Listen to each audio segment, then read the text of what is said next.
these ancient things back to life. Their power serves us.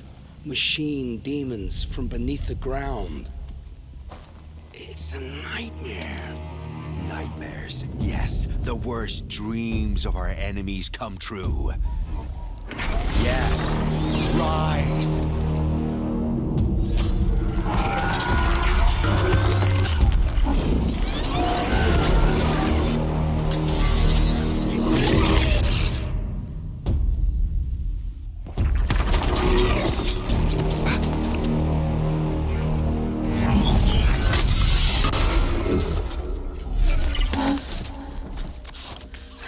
Catching him alone. These things will destroy us all! They will only destroy our enemies and bring us back the lands that were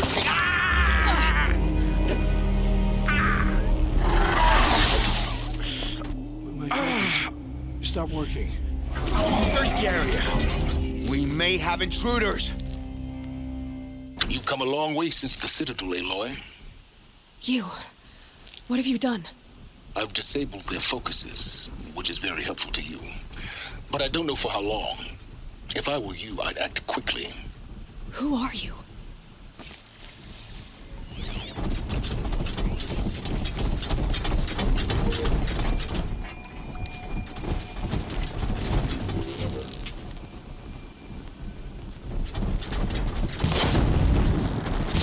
Nora girl lives.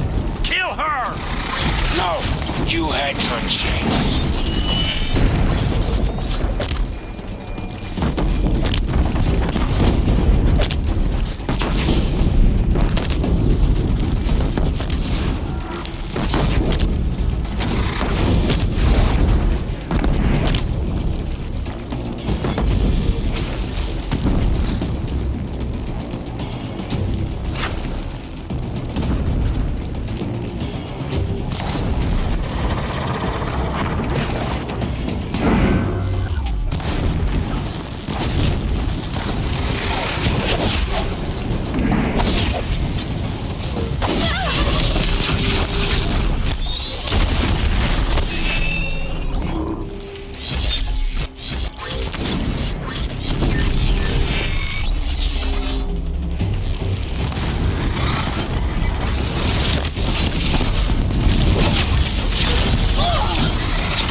I promise.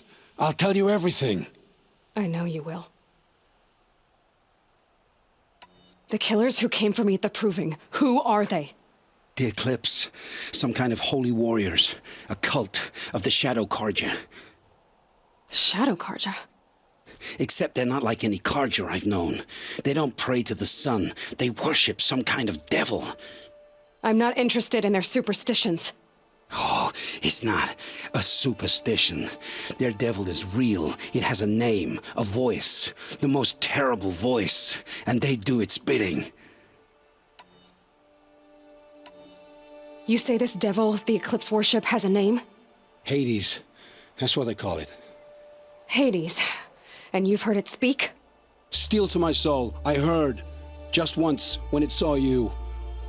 Such a voice. A cold, awful jangle. It scrapes your bones. It hollows your guts. A metal sound, but like nothing dug from the earth or smelted in a forge. And what did it say? System threat detected. Just 3 words. But in the voice of a devil. What are these Eclipse cultists after besides me? They never said. But given the Carja civil war, they must want to overthrow Sun King Avad and take Meridian back. What do I have to do with that? I don't know. When they attacked the Proving, a man came for me. Tall, strong, dead eyes. Helis, And who is he? the terror of the sun. Stacker of corpses, we Oseram called him, when he was the Mad Sun King's champion. If only he'd died with his king. But now he leads the Eclipse. I tell you, he's the most dangerous man alive. How did the Eclipse recruit you? I know they took your family hostage, but why you? I was a scrounger, a rummager in dark places, good at what I do. I suppose they knew I would serve them well as a scout. I had taken a delve near Maker's End. When I surfaced, they were waiting. I laughed when I saw the priest, but then he showed me Helis's encouragement. I didn't laugh after that. They gave me a focus to watch my every move. I followed orders. You had access to Meridian. Why didn't they get to Avad through you? Too much dirt under my nails for an audience with the one true Sun King. But whatever Ursa or Aaron told me, the Eclipse heard every word through my focus. That's why I couldn't warn you. If I'd tried, they would have killed my family. Why are the Eclipse digging up ancient machines? And how do they get them to work? I thought they wanted them for scrap, but they brought them back to life. Plugged some kind of device into the corpses so that Hades could whisper to them and call them from their grave. I've fought that kind of machine before. Are there others? Yes, the ones you fought today they called corruptors, but there are others, much bigger, bristling with ancient weapons. Those they call Deathbringers. I've only seen them buried in the ground, but after today, anything is possible. Sounds to me like they're raising an army. If so, the world will fall. And I helped dig the pit. The Eclipse were sent to kill me because I look like another woman. Older, maybe twice my age, short hair. Who is she? I don't know. My focus found her image once, in the ruins at Maker's End. Maybe you can find her there. You found her image in the ruins? How? There was a door. Beside it, a kind of ancient device that contained the woman's image. My focus recorded the location. You do look like her. Is she your mother? I'm the one asking questions. I've heard enough. It's time to finish this. I won't beg for my life.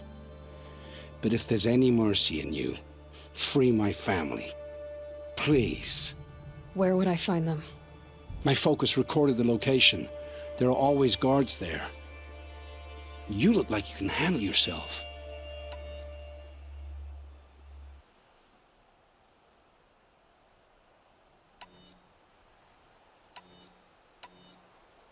It will take many good deeds to make up for the crimes you've committed. You're sparing me? After all I've done? Yes. Forge a new life, Olin. One of better make. then the rest of my life will be lived in your debt. Go to the place where your family is being held and wait for me. We'll make their lives the first ones you save. I didn't earn this mercy, but I will die to make myself worthy of it. I will be waiting for you.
It had to be done. No one else will die because of them.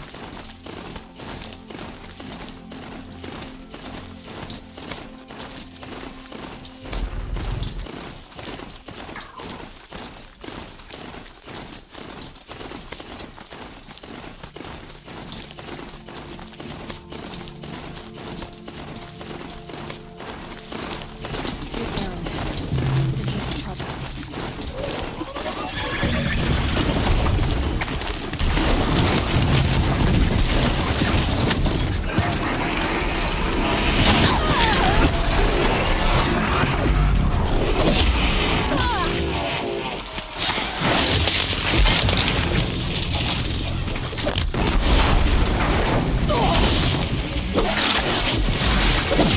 I'm glad that's over with.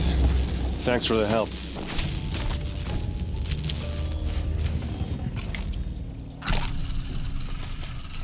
Come on over here and have a word.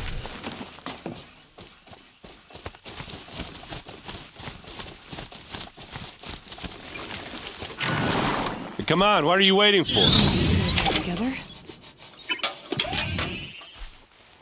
What are you doing out here all alone? Where are your men? I'm not gonna risk their lives. I don't mind putting my worthless ass on the line, but not theirs. Sorry I had to drag you into it. Don't worry. This is just an average day for me. You know, take down some machines, track some killers. Right. I'd hate to see a busy morning for you. Ready to get started?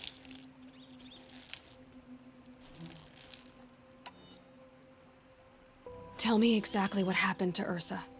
Start from the beginning. No one knows for sure. She left in the middle of the night with a few of her best men. Her best men. But she didn't bring you? No. I'd been drinking a lot. You know, maybe she thought damn, I don't know. I couldn't hack it. Search parties found their bodies the next day and the corpses of some Shadow Karja cowards. It was an ambush. The Shadow Karja are animals. They beat her so bad we can't even show her face before burial. I'm so sorry, Aaron. Yeah, well, when I find the soldiers who did this, they'll be sorry too.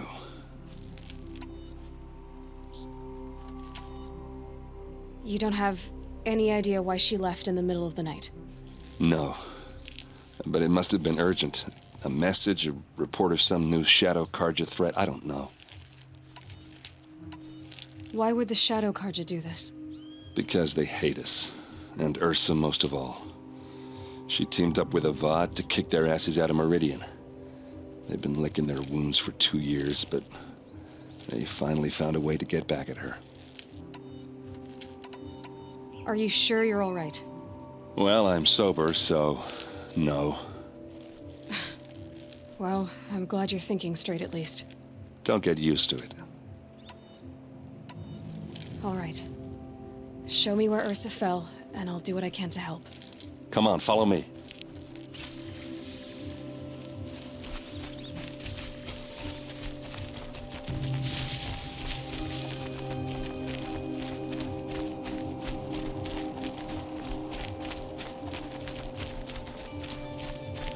Why would Ursa come all the way out here? I don't know. It doesn't make sense.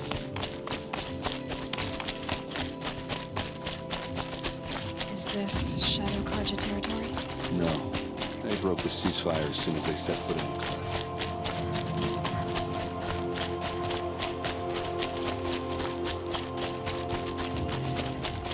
Almost there.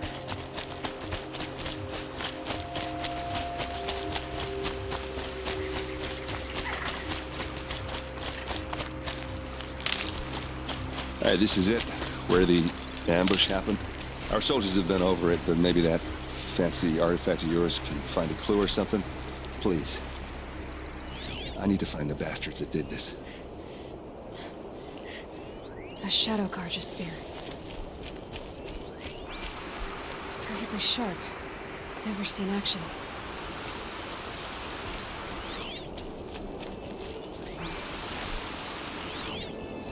Those bloodstains are not the kind that would pull arrows scattered there. These look like drag marks. It must be Shadow Karja armor.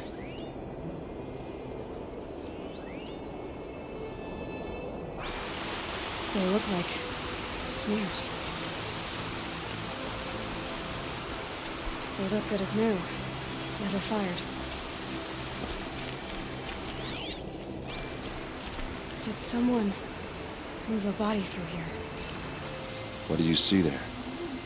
This stain forms a line, as if blood dripped off the edge of something, like a cart.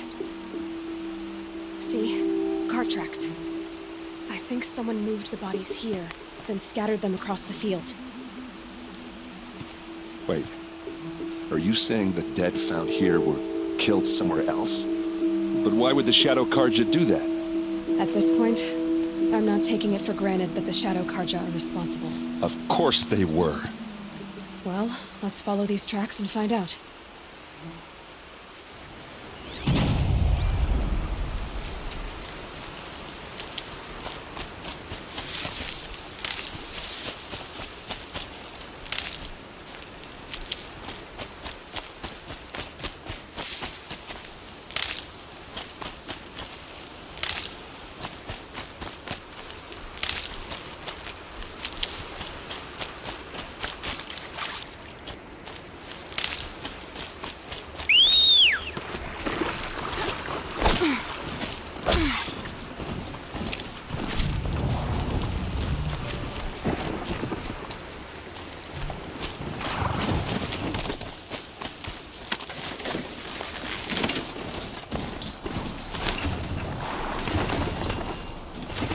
Dust feels like it's under my skin. I get why they wanted Ursa dead. But why fake an ambush?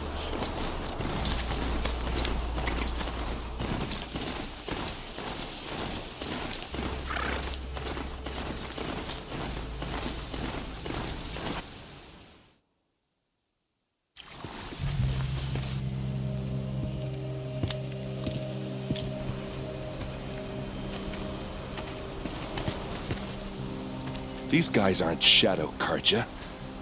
They're from my tribe, the Asaram.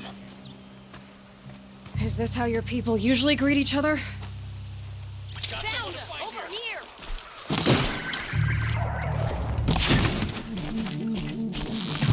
Keep them guessing!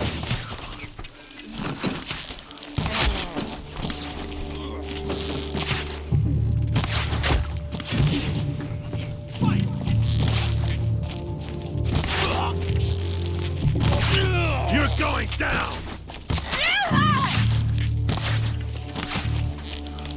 Uh-oh. What's that?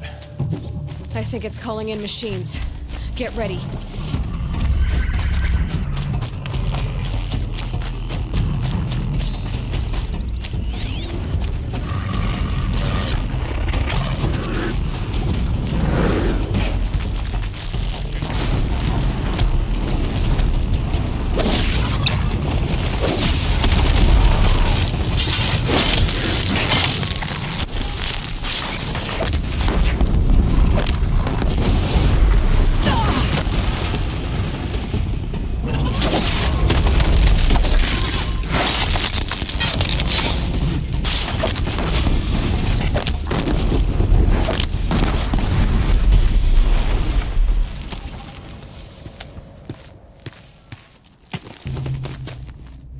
Asaram, not Shadow Karja.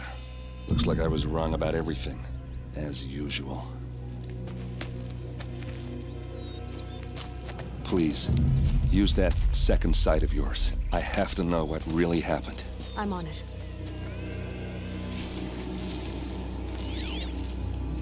What are those leather straps? Those rocks, they're shattered. These look like Vanguard weapons. Looks like you could mount some equipment on that thing.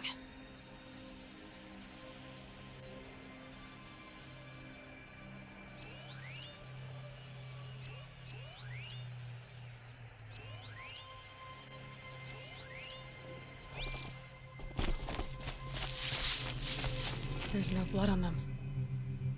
Ursa's men didn't fight back. Something hit these stones. Something I've never seen before.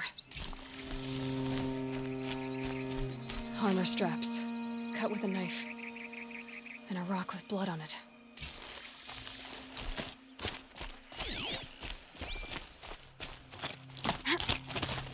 There, by the tripod. A used power cell.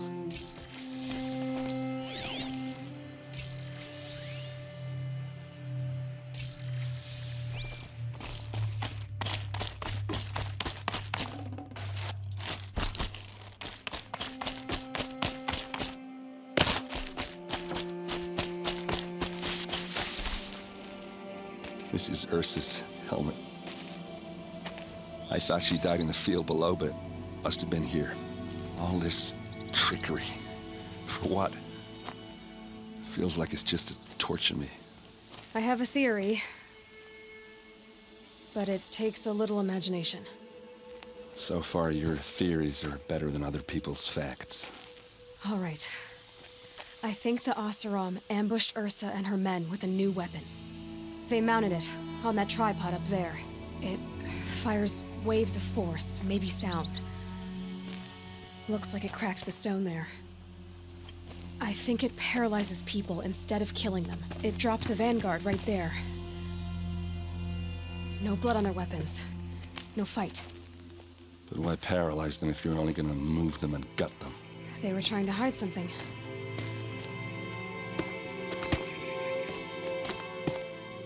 Look here, a bloody rock.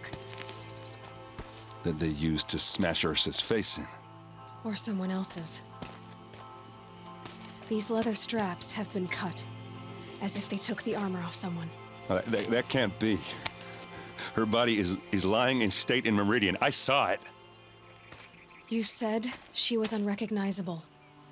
Maybe they switched another body into her armor, someone around the same size, and mutilated it enough so it could have been anyone, even Ursa. Go back to Meridian. Take another look at that body. If it's really Ursa, of course I'm wrong. But if I'm right... Then my sister could be alive. I'm going. Meet me back there when you can.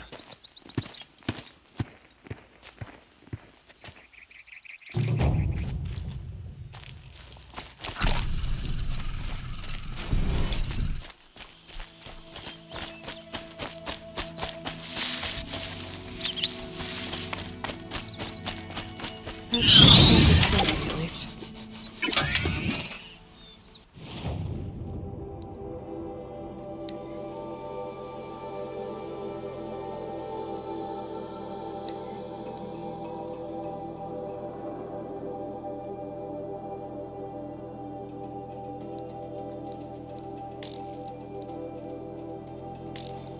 Maker's End. Not much farther now.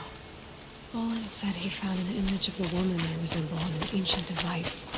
If she's my mother, why would there be traces of her all over the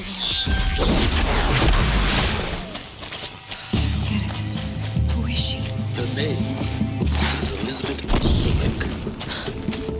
You will not escape! Focus again. Well, go on. What do you know about her? Present course before long.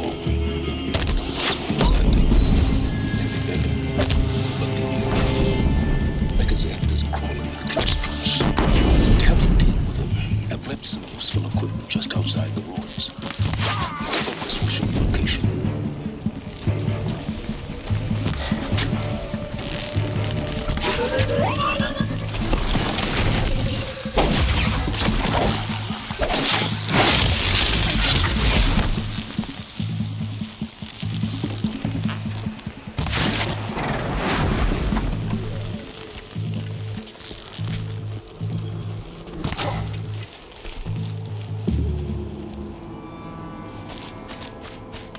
These dig sites, they're massive.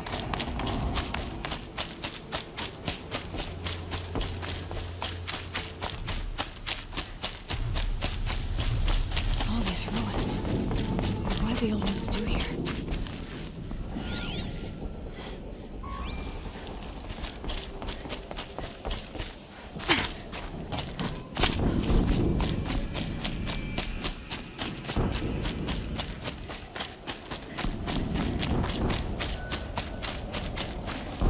Should have brought a cart.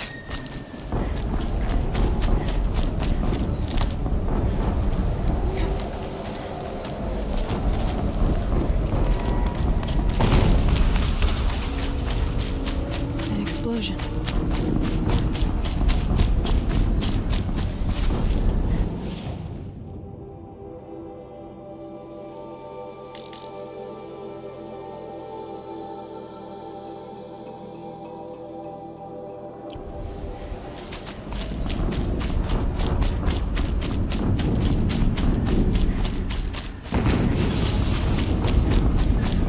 Another explosion.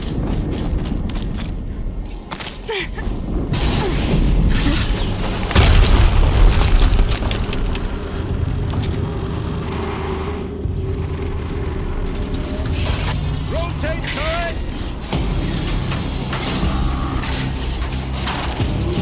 And fire! All weapons operational. Time to get it moving, and be quick about it. No daydreaming. Soon this demon will be up and running. Another death bringer. Has to be one of the death bringers Aloy talked about. I'll never get into that tower. Unless I destroy that thing first.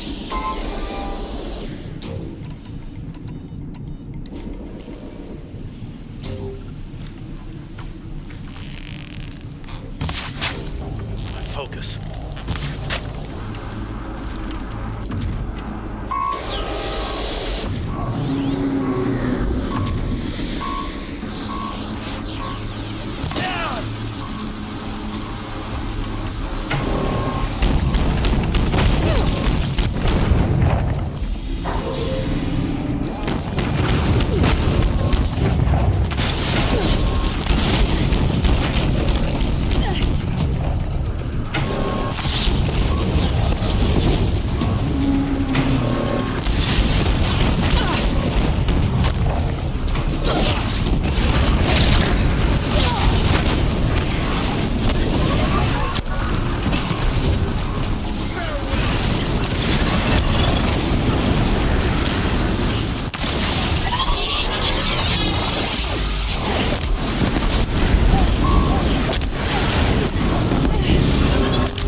Did it.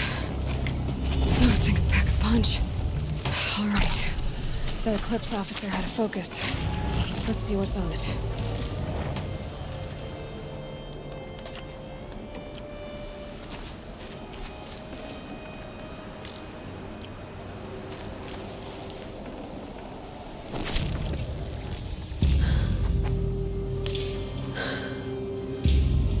Let's see what you have to say.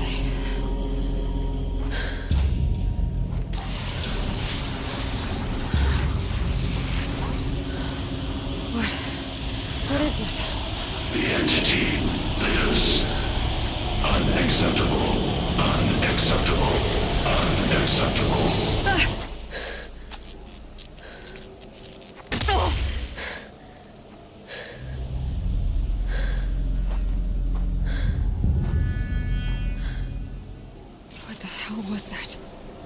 Hades? Hey! Mysterious stranger, did you see that? No answer, huh? Figures I need to find a way inside the tower.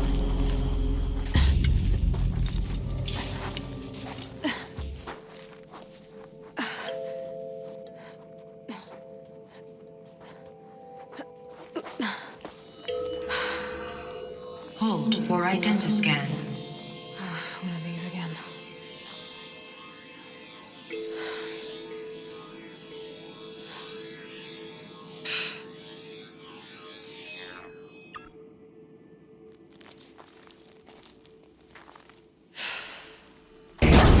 Genetic profile confirmed. Entry authorized. Greetings, Dr. Sobek. Please step inside.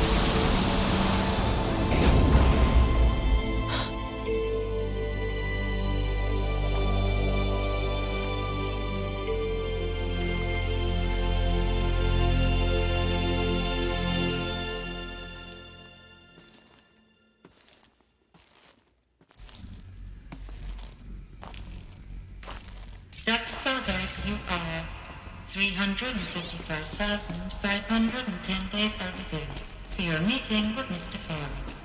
Please proceed to the 35th floor. Wait.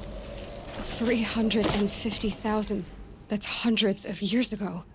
What's going on?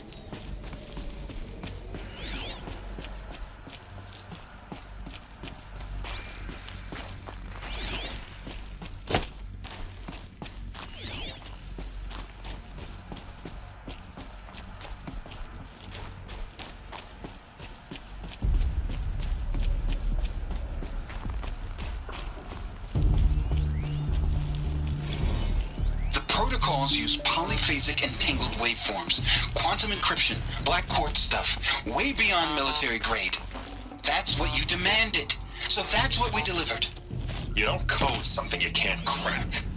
All we need is a backdoor. Upload the latest service pack update and the problem goes away. You specifically forbade us from leaving anything resembling a backdoor in code. Every protocol to black quartz standard. Your words. Look. If you need me to fudge some projections, it's nothing we haven't done before. I don't need fudged projections. I need a way to reassert control over the Heart's Timor swarm. I don't know what to tell you, Ted. You're asking the impossible. So, codes. They needed codes of some kind to control the machines. But they got out of control. Sounds bad.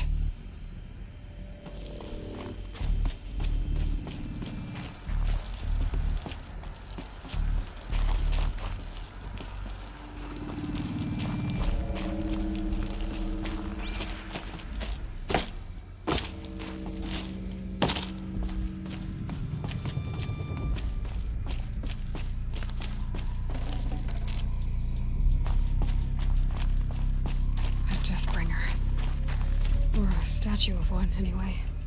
A machine built to kill. And they honored it? Welcome to Faro Automated Solutions, where all the problems of tomorrow are being solved today. With over 25,000 human employees based in nations and corporate holdings across the globe, Faro leads the world in every sector of self-sustaining, fully automated technology. From revolutionary consumer products close to home, like the Faro Focus, to the dynamic chariot line of peacekeeping robots halting bloodshed in conflict zones across the globe, Faro remains committed to making the future smarter, brighter, safer, and always surprising. Faro Automated Solutions. For every problem of life, a smart solution. So they made the Focus. 25,000 people? That's bigger than a tribe. So they made machines and devices. I guess those things were common in their world.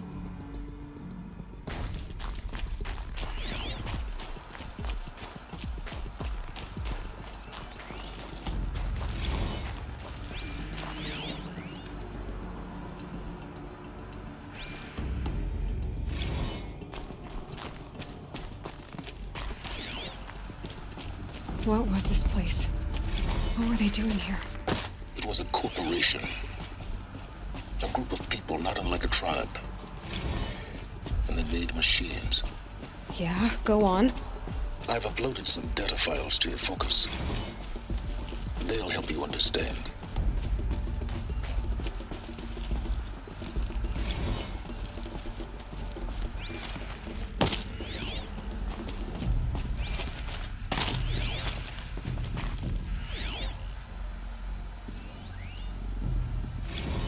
Now I know this must seem like a bizarre change in direction. I mean, we're Faro Automated Solutions, right? #1 robotics firm in the world. Why would we clear our production slate to fabricate human-operated vehicles and weapon systems, the relics of the past? All I can say at this juncture is...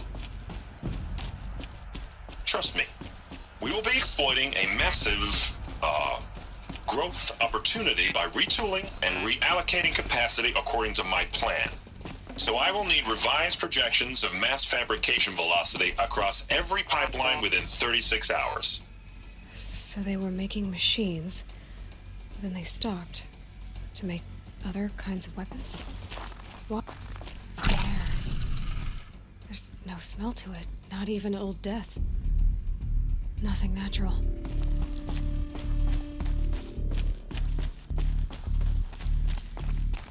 Another cave-in. But I could get through.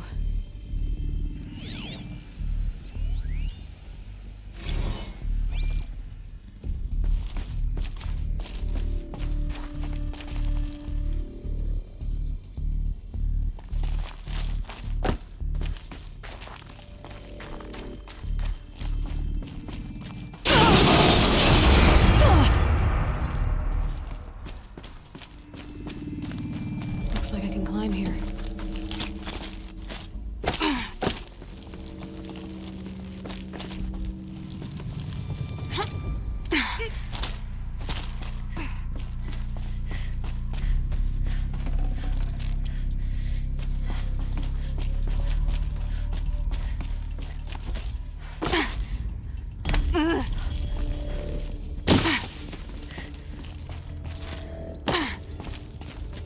I bet I can use that as a ramp to get back up.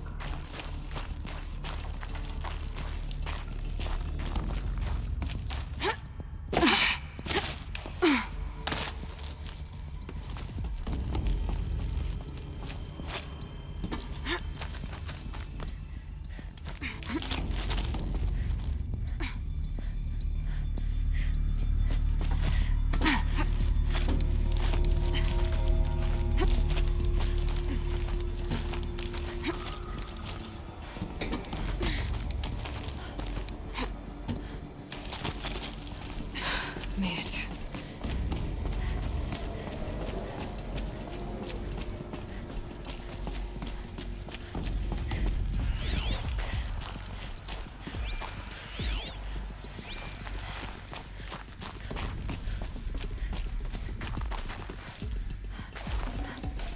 No room.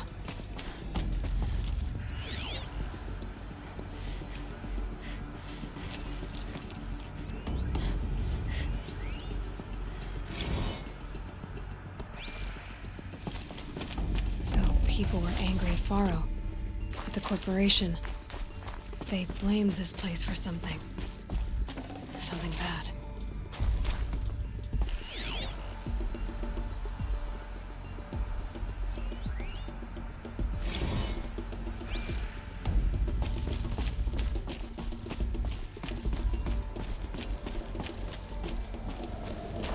Looks like the way up. What's left of it.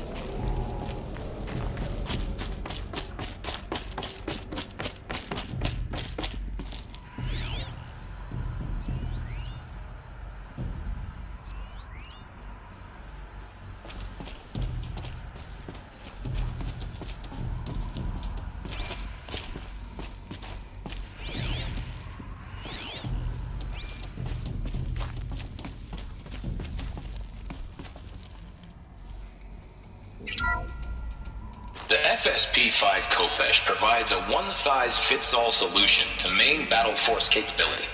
Metamaterial construction delivers unmatched recoil dampening, allowing you to field any weapon package that conforms to your budget needs and conflict resolution profile.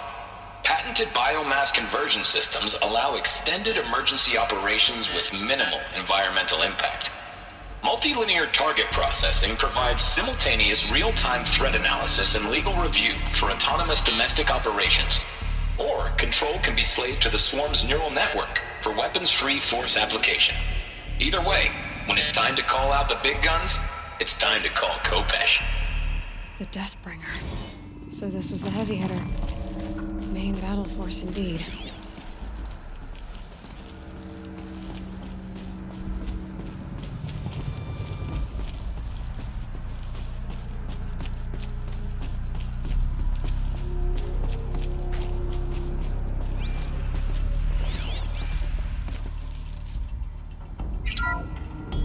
The BOR-7 Horus. Imagine your complete engagement ecosystem comprehensively managed by a high-speed learning machine network. Whether your need is to replace battlefield losses or intensify force projection, the Horus's onboard manufacturing capabilities mean you'll never get stuck waiting for the next arms delivery.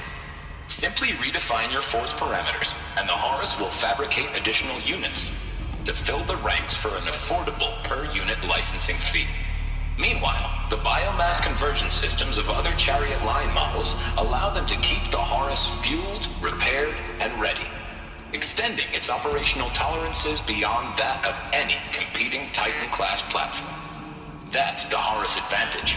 Always regulating, always ready. The future of automated warfare made real today. The Metal Devil. So these were Faro machines too. Manufacturing capabilities. They can make more of themselves. Then how would you ever stop them?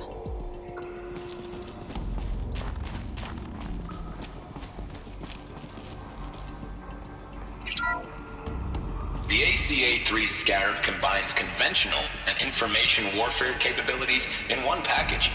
Designed for high-speed, all-terrain reconnaissance, it boasts the world's highest survivability rating of any Scout-class autonomous agent.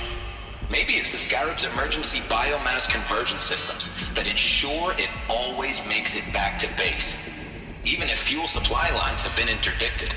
Or maybe it's the Scarab's ability to slave enemy robots to its own network. Now that's force multiplication.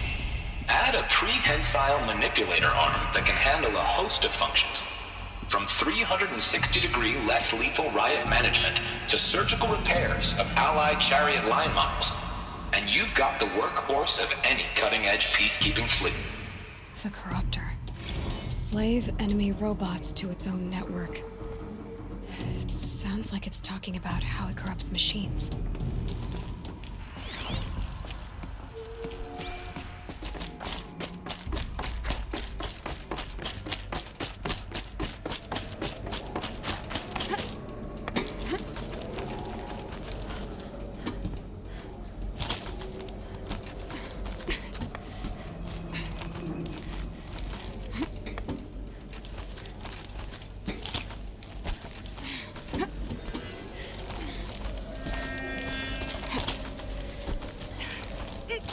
Gonna be a long way up.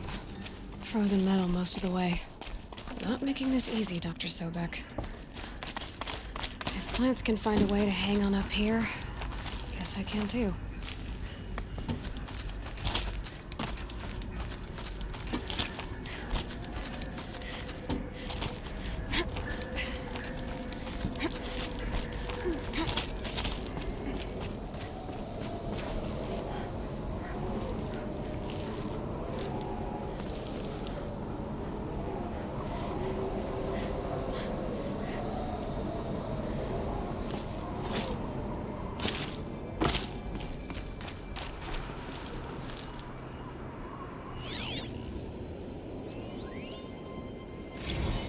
That began when they engaged in unauthorized offensive operations against robots and human personnel of the Hearts Timor Energy Combine.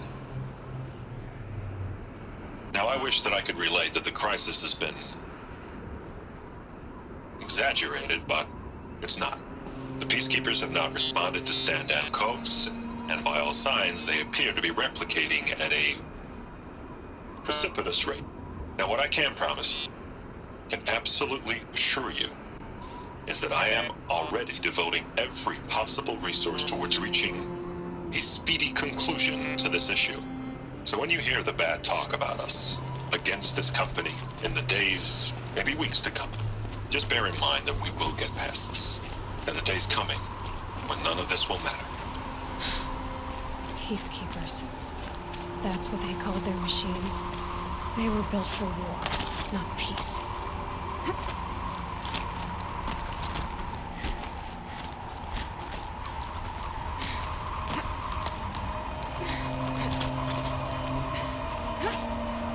The snow's got a bite out here.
Full already.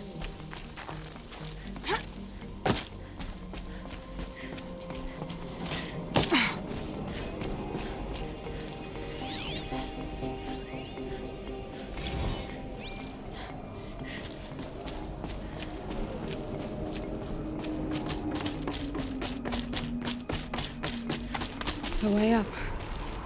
All it takes is a few good handholds.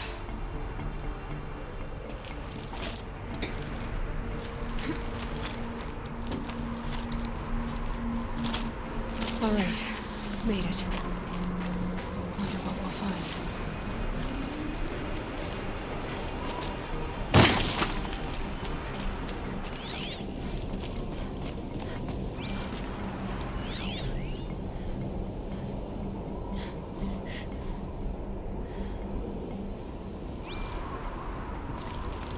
All data has been erased from this device. Do you wish to deploy Alpha privileges to recover purged data? Oh yes, I believe I do. A file has been recovered.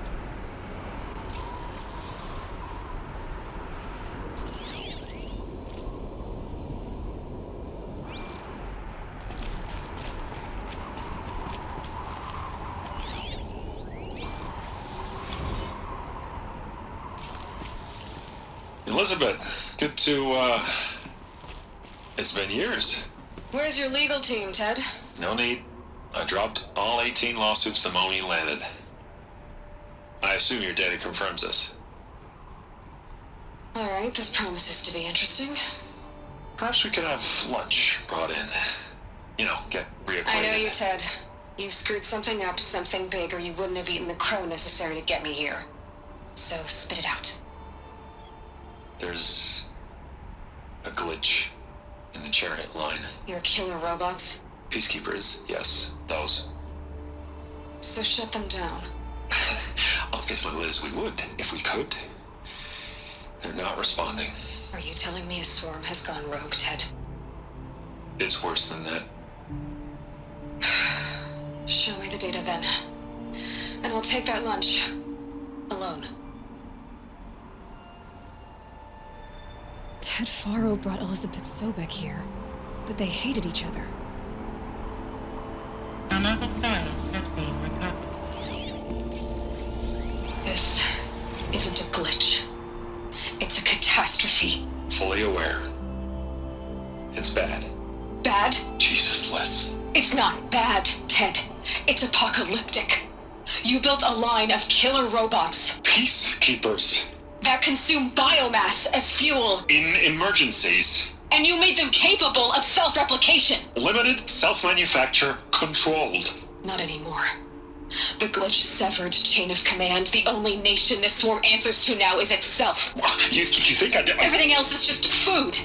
And at the rate it's replicating, Ted, it will strip the Earth bare in 15 months. We're not talking fall of civilization. We're talking extinction. I get it, Liz. So how do I stop it while it's contained? It's not contained. It can't be. You know what I mean? Right. Before the truth gets out, you mean? Liz, I will do anything you say. Keep working it, and whatever you recommend, I'll do. I'm gonna hold you to that, Ted.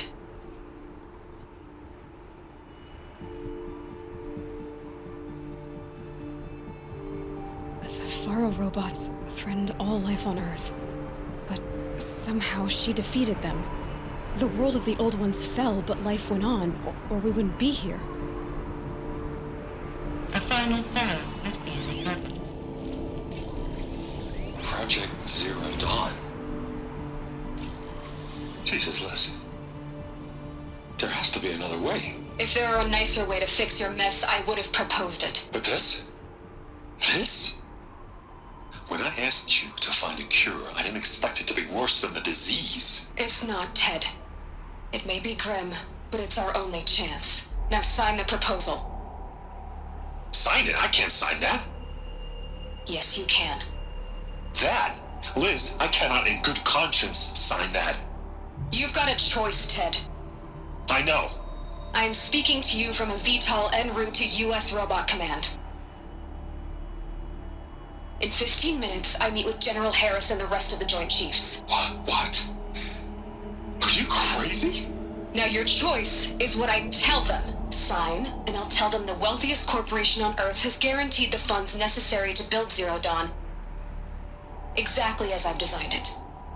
Or don't sign, and I will make sure they and everyone else on this planet knows the real cause of the glitch. Jesus, Liz. You don't have to threaten me. I'll sign.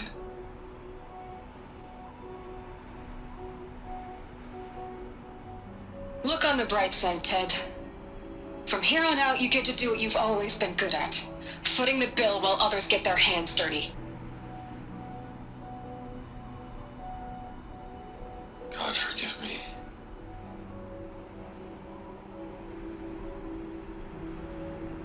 What made her solution so terrible? What did she do to stop the robots? Executive access detected. Express lift opened.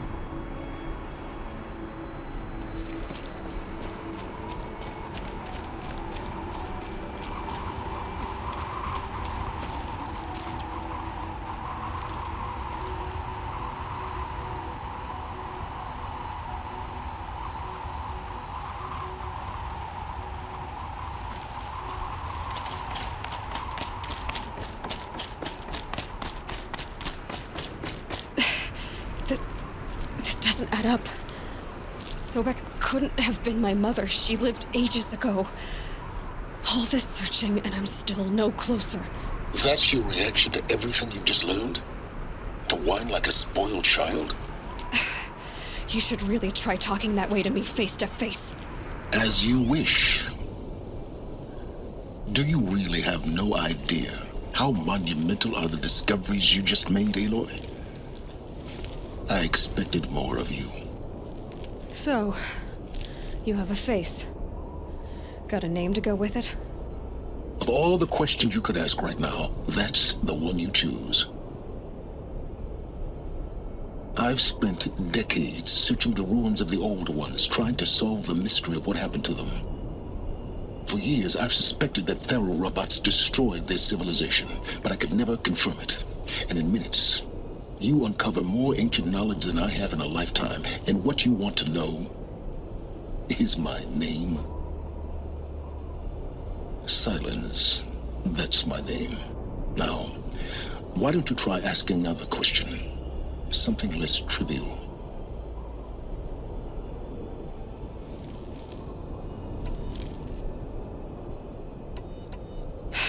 All right, Silence. You've made your point. I came to these ruins hoping to learn more about this Elizabeth Sobek. And I have, but I still don't understand my connection to her. Or why the Eclipse is trying to kill me. Or who Hades is. No answers, just one question after another. Exactly. Which is why it's time to expand your frame of inquiry. Only then will you see just how big your problems really are. What exactly are you talking about? You've chased a personal riddle into a crowd of larger mysteries. The common thread is your connection to Elizabeth Sobek. But what is that connection? She couldn't have been my mother if she lived centuries ago. We don't know the connection yet. The only way to find out is to keep going, to keep making discoveries. Thanks to you, we've only just now learned that Pharaoh robots once threatened to end life on Earth. But it didn't happen. The Old One's civilization was destroyed, but life was saved. Obviously. So, what did Elizabeth do? How did she stop the robots before all was lost? What was Project Zero Dawn? Exactly the question. Now, are you ready to go get the answer? Of course I am. Then why are you still standing here? You're insufferable, you know that?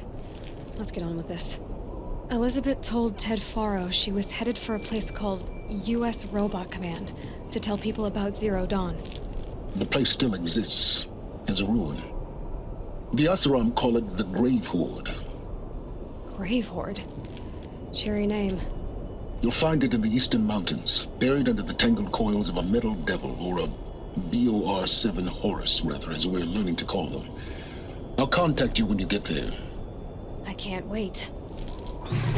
Someday we'll meet in person, and your manners had better be improved. Well, getting down will be a lot faster than getting up here, at least. U.S. Robot Command next, to learn the secrets of Zero Dawn.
Another power cell.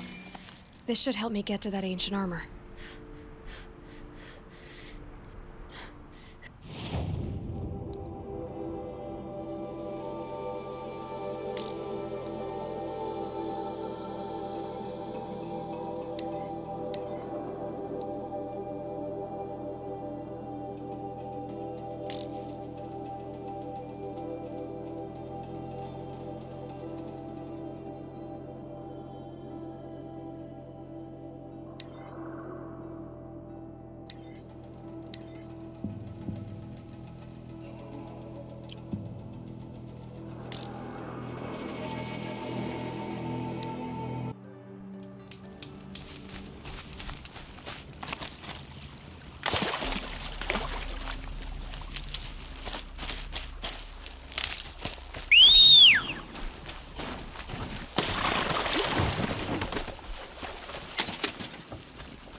too. It's some kind of code. Maybe there's a clue nearby.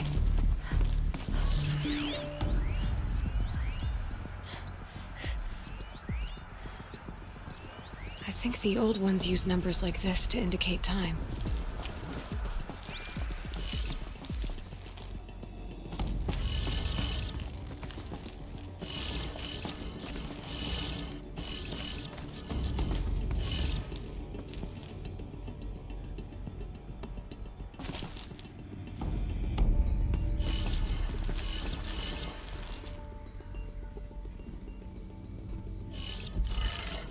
Maybe there's some more information nearby, something that will tell me how this works.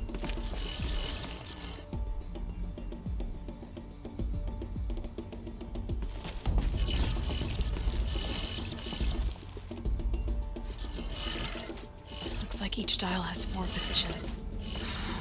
Maybe if I get each dial in the right position.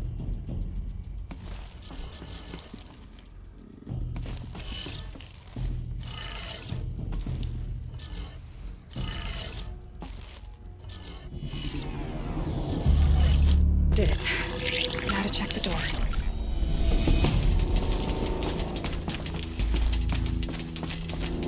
Those clamps have the armor locked in place. Maybe there's a way to power up the mechanism, release the clamps.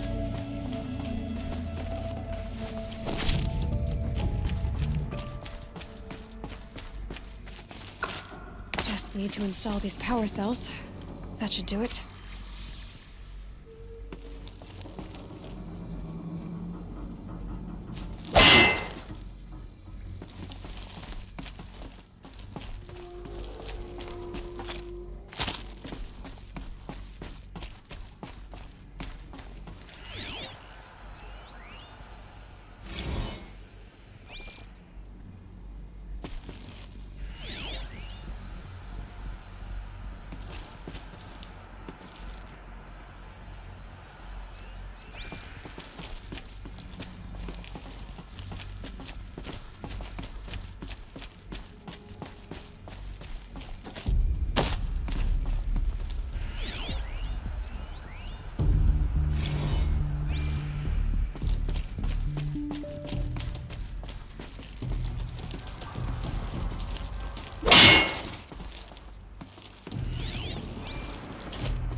Sunhawk of the Lodge.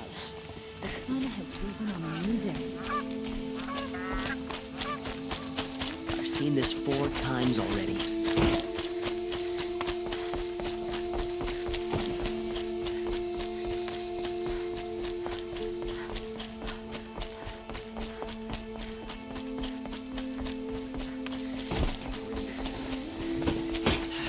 Couldn't imagine living anywhere else.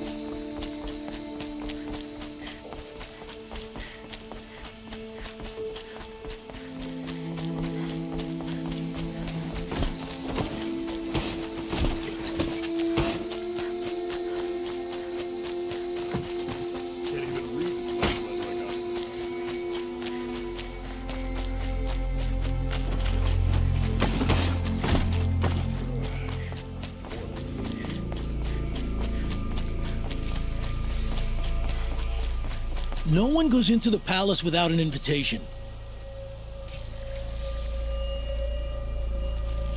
Greetings, Aloy.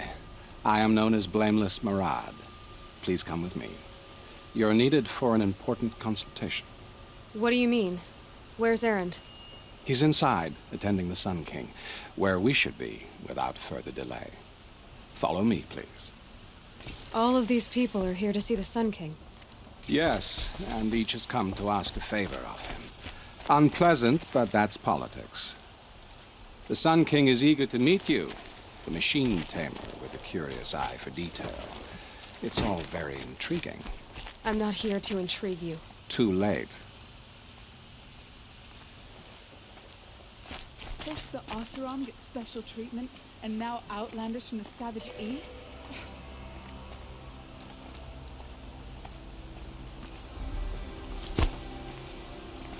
What possible interest could the Sun King have? Passed by some Outlander woman? I'm Onyx, 2 owls, and this Nora goes to the front of the line.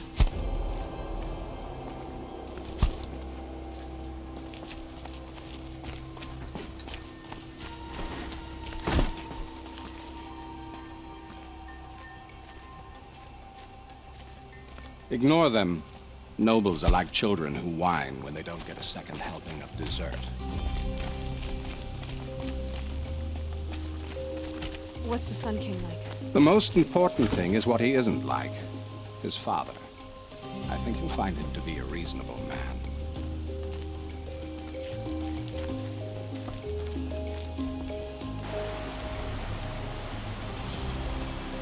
Aloy of the Nora.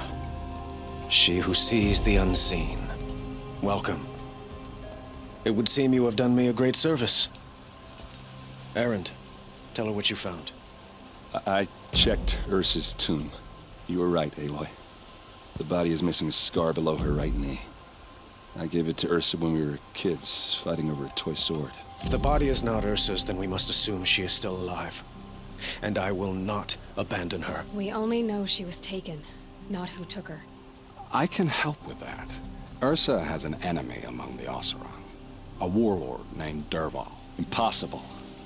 Every clan in the claim has been hunting for him since the liberation. He has to be dead by now. No other Oseram had the motive and ingenuity to lure Ursa into this trap. I expect to find him lurking somewhere near the border. I've already sent an agent to investigate. He'll be waiting for word from us at the marketplace in Pitchcliff. I can't move troops to the border without provoking the Oseram. But I could send a few vanguardsmen. And perhaps an exceptionally gifted Nora as well. Erend, Murad, let me discuss it with her privately.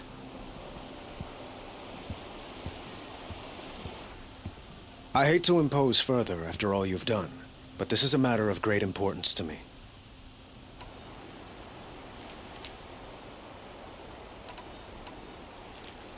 It sounds like Ursa means a lot to you.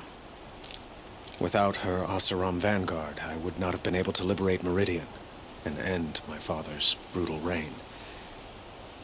Since then, it has been difficult to maintain peace between our tribes. But Ursa has a way of making her people see reason. So you see, I need her back at my side. And quickly. Who is Dervahl exactly? To understand Dervahl, you must first understand my father. He truly thought of himself as a sun god. His mind was broken. He believed that blood sacrifice would solve, well, everything. So he raided the other tribes for victims, especially the Oseram. Dervahl fought back. He crafted powerful weapons and rallied his people. My father responded with the ultimate cruelty.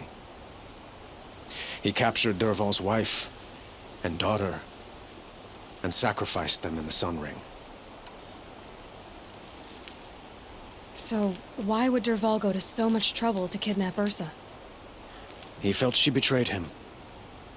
She fought by his side until she realized he planned to raise Meridian and butcher its people. Then she came to me. Together, we stopped him and liberated the city from my father. Dervahl has spent every moment since trying to get revenge. Mostly on the other Oseram who fought with us. He made so many powerful enemies, I thought we'd seen the last of him. I was wrong.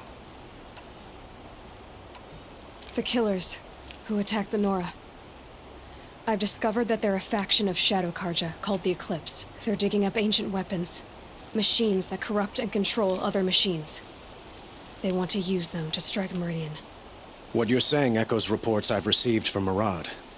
A Shadow Karja splinter group. Corrupted machines across the land. When will this attack come, do you know? I'm not exactly sure. Then we will do what we can to prepare. But in the meantime, Ursa is my highest priority. Please, help me find her. I'd like to ask you something about the Sundom and its politics. By all means. They call you a sun god who killed his own father in order to unite the tribes in harmony. Is any of it true? They say you can see the invisible, split an arrow at 50 paces, and tame machines at a glance. How much of that is true? It's not too far off. Well, I would like to unite the tribes in harmony, but you saw how many courtiers I have to deal with first. Maybe next week. Quite a place you've got here. You can almost see the little people below the mesa. You don't approve? Well, I have a secret for you. Neither do I. But we must be patient. Change won't come in a single sunrise. But will it happen at all, while men live in palaces? It might. Eventually. If people like you help me bring it about. Your politics seem very complicated. The Oseram are friends, but enemies too? I couldn't have liberated Meridian without the help of Ursa and her Oseram freebooters. Many of them have settled here. But the Ealdormen of the Oseram clans and the Claim have become jealous of their success. So have many Karja nobles. It's a volatile situation, especially given the fact that my father raided the Oseram for years. Ursa helps keep the peace, promising a future based on mutual gain. But some, like Dervahl, will never let go of their venom. What can you tell me about the Shadow Karja? What do they have to do with Ursa? They are remnants of my father's regime, holding out at the fortress of Sunfall to the west. Like him, they care only for domination, and seek to draw upon the power of the sun by spilling blood in its name. Since Ursa helped me take this city from them, they were perfect scapegoats. Dervahl knew this, of course, and planned it well.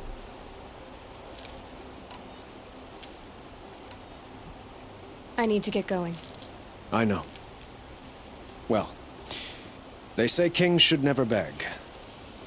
But please, help me find Ursa. Who says that? Murad, for one. Don't hesitate to ask him or Erend if you have further questions.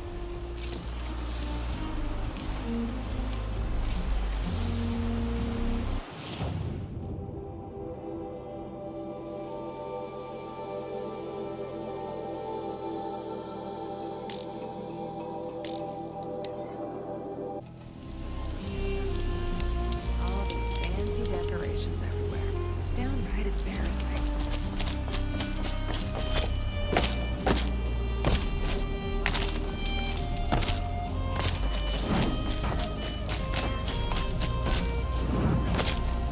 This must be Pitchcliff. Murad's agent should be at the marketplace by now.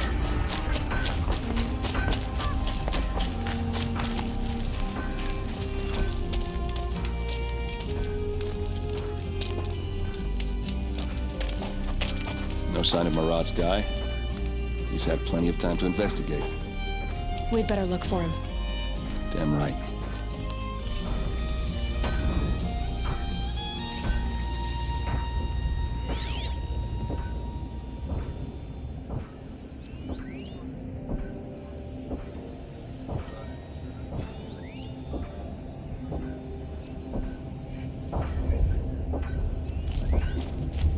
Well, someone left here recently, and they were in a hurry.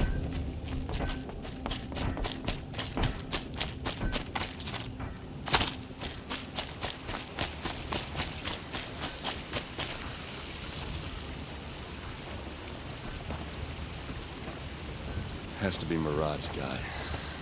Dervahl's thugs must have made him. Maybe because he found something. Look at this. I think he drew a map with his own blood. Right. Those kind of maps you know you better follow. That might be Pitchcliff. He marked a spot to the north. Could be Dervahl's location. And my men are waiting outside of town. I'll grab them and meet you there.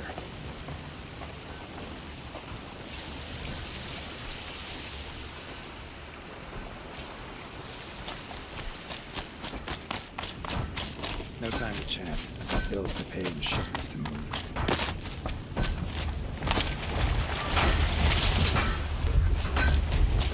Gotta keep the charcoal burning.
Machines. Looks like they've been chained up. Dervahl's a tinker. He probably experiments on them, or strips them for parts. Maybe I can use them to make some trouble. I'll go in first. Hold off until the fighting starts. All right. We've got your back.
Intruders!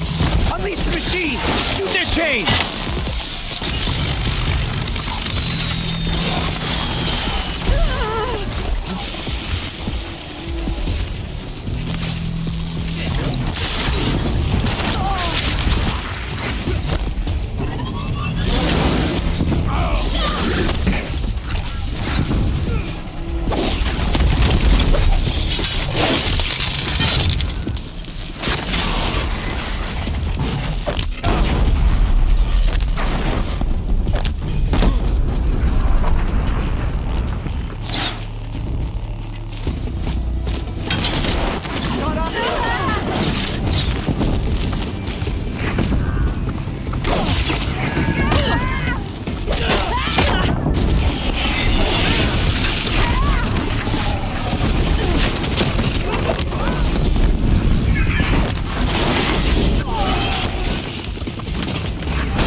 Ready to die?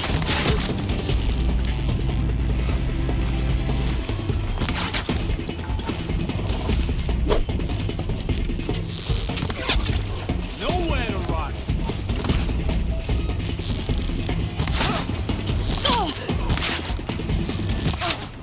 Death on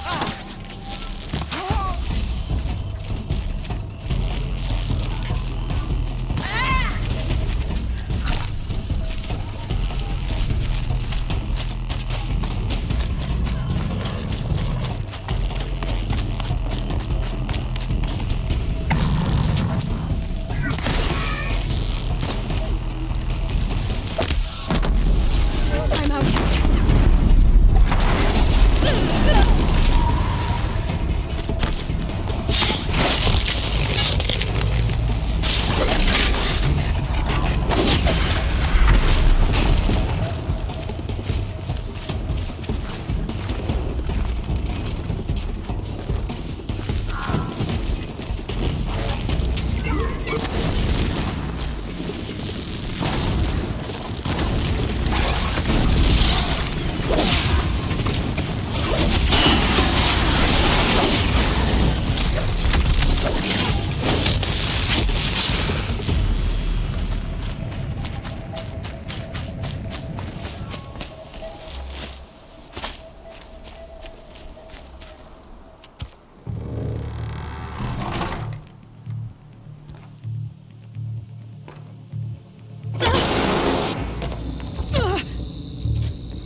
Derval says you gotta eat dirt.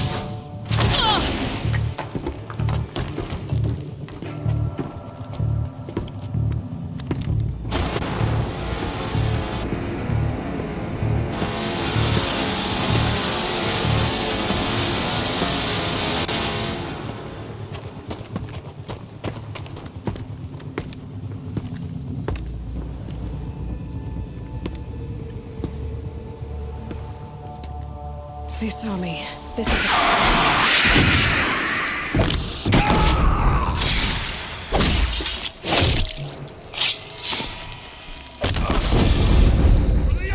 Ursa must be in there. We have to get through.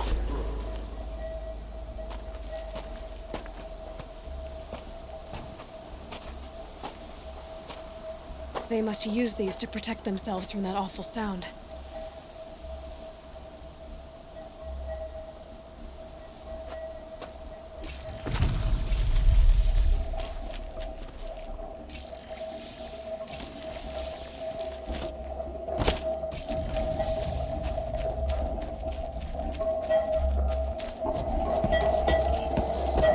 Ursa!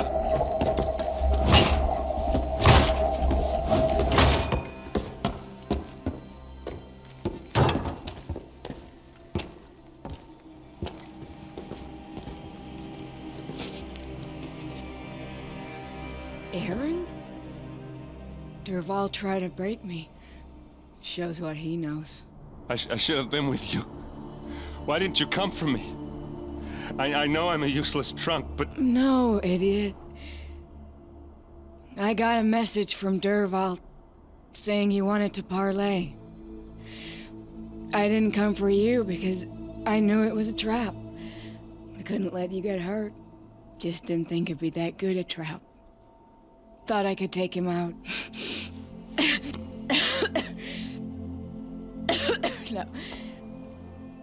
Now listen. Derval's planning something big in Meridian. He said he'd force Avad to watch as the smoke darkens their precious sun. Your king needs you. No more playing around. You're gonna have to grow up fast. I will. I promise. You damn well better, little brother. Ursa. No, please. I won't let you down. I promise.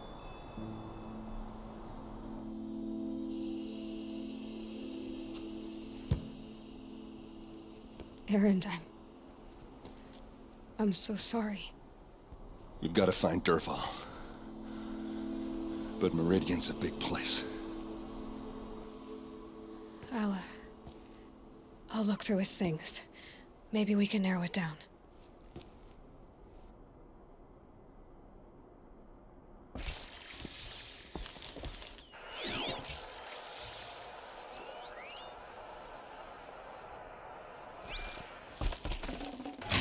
Full already.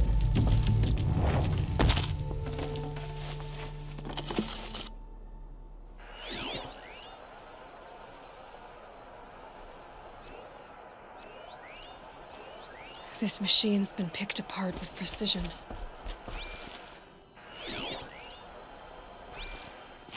What's Dervahl learned from all his tinkering? Do I even want to know?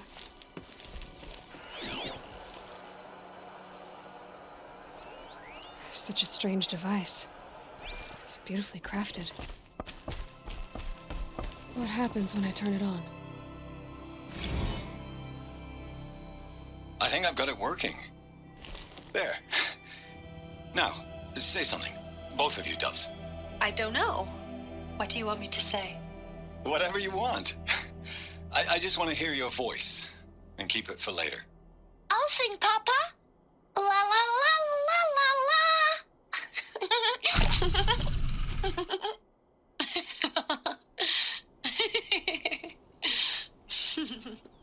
There. A song and a laugh. Even better than words. And now I can hear them whenever I want. We're done then? Off to bed with you. Good night, Mama. Good night, Papa. Is she gone? What are we going to do? The raids are getting closer and closer to Main Spring. How much longer can we hide like this? A keepsake from his family. Dervahl's got nothing left to lose.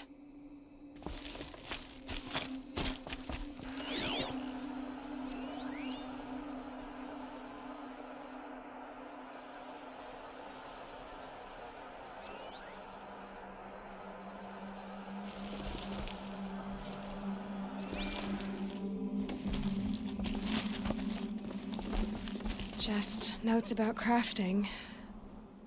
Oh, and a letter tucked between the pages. Lots of blaze. Headed to Meridian. If we find it, I'll bet we find Dervahl too.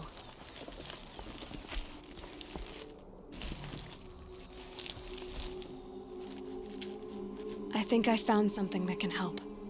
Let's head back to the palace. Go. I won't be long, but I need to tend to my sister.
I've sent a messenger to the claim to let everyone know.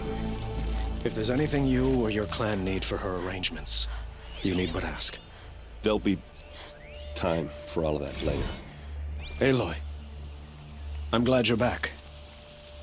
I'm at a loss about Ursa.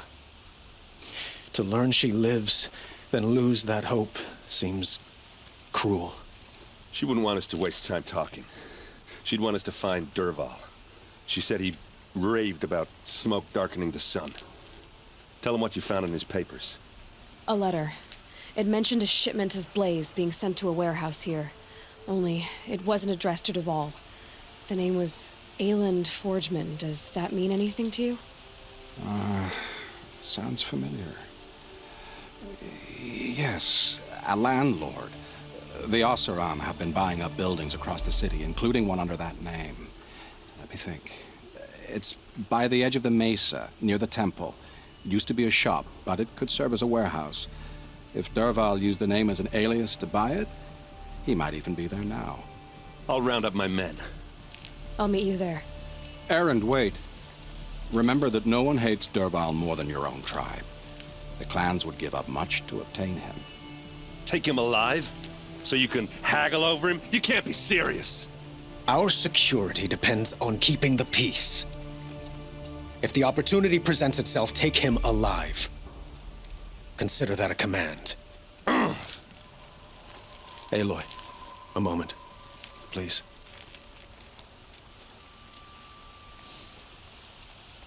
When we spoke, Aaron didn't wish to dwell on the details of Ursa's death.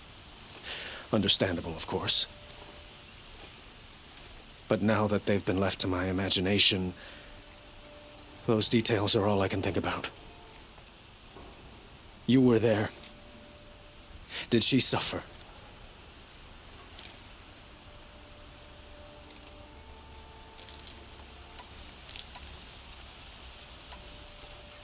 She wasn't worried about her pain. She was worried about her brother. And she was worried about you. Thank you, Aloy. I suppose I needed to know I was as much on her mind as she is on mine.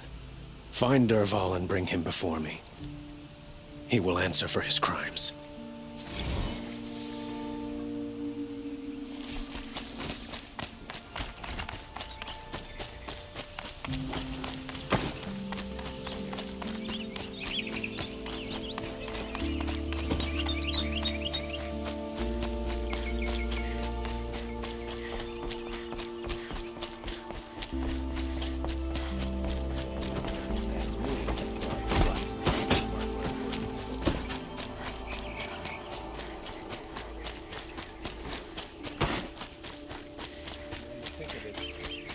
Everyone needs a splash of color in their lives. Come, let's talk it over.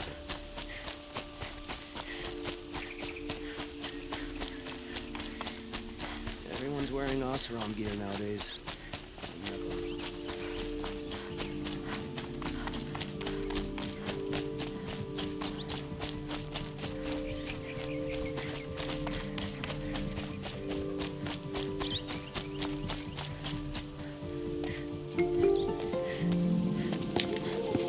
This is the place? You home, Dervahl? I got a surprise for you!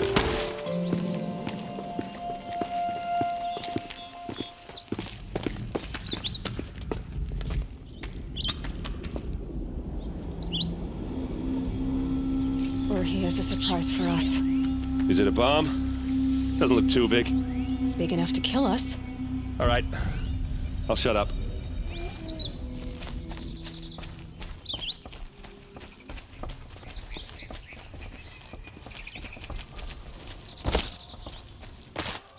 That's a lot of blaze. If that bomb downstairs goes off, it'll be just what Dervahl promised. Smoke will darken the sun. As the city goes up in flames, there's gotta be a way to stop it. If we can get rid of it somehow, the blast will be much smaller. It looks like a wooden bracket. Not very strong.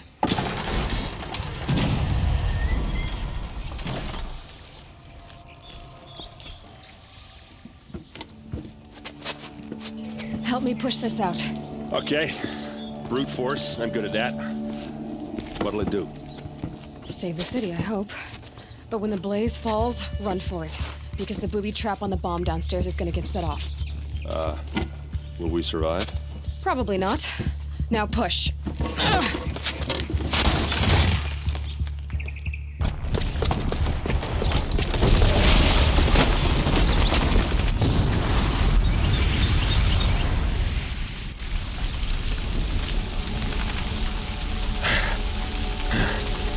We did it! Dervahl's best shot, and Meridian's still standing. This isn't over. Dervahl said he'd make Avad watch. No way. To do that, he'd have to get into the palace, and that's too heavily guarded. Get back there, just to be sure. I'm gonna look around. Maybe Dervahl's men left something behind when they planted that bomb. I got it. Don't worry. If he tries for the palace, he's finished.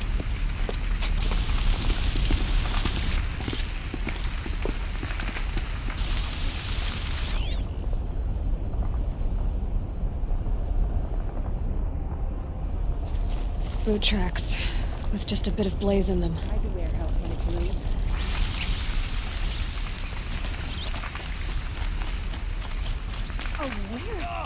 Get to the fire and shut up a bucket line!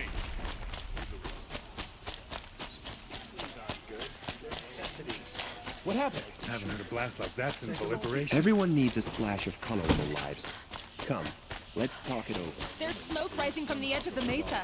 Are we under attack? The tracks lead inside. Another one of Dervahl's hideouts.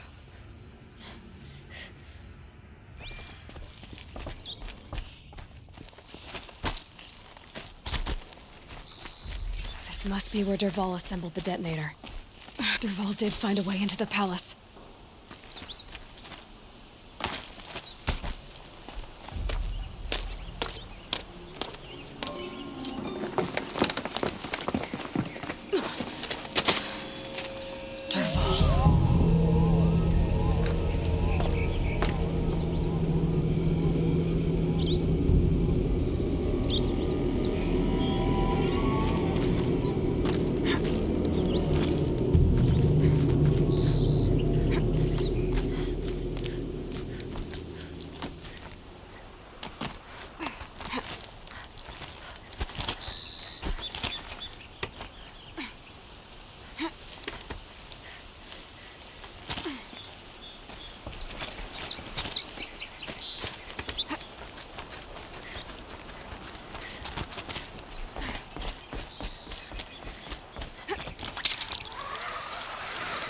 Wish I could be there to...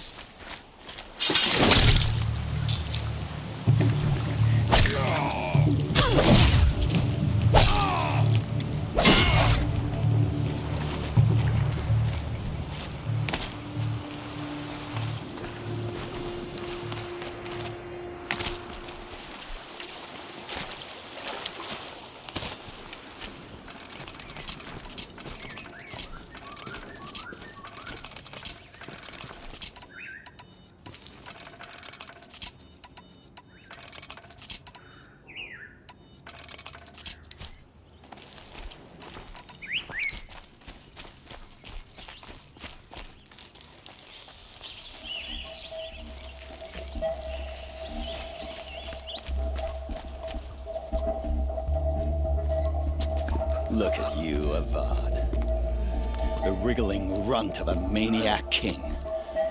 You robbed me of my right to kill your father, so I'll have to settle for you. I'm going to enjoy watching the Karja burn, even more because you'll be watching with me. Say goodbye to Meridian, Avad. Breathe in the stench, and choke on the ashes. Something's wrong.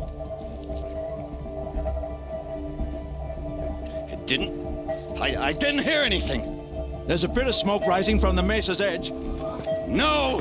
It should be a firestorm, not some belch from a charcoal burner!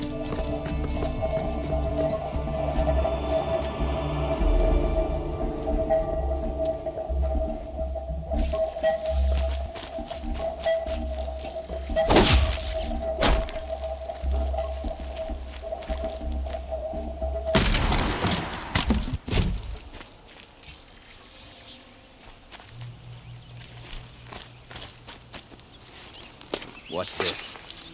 Oh. You must be the Nora who bushwhacked my camp. And disabled your bomb. Did you now? Well, bomb or no bomb, I'm gonna splatter that throne with blood. First yours, then Avad's.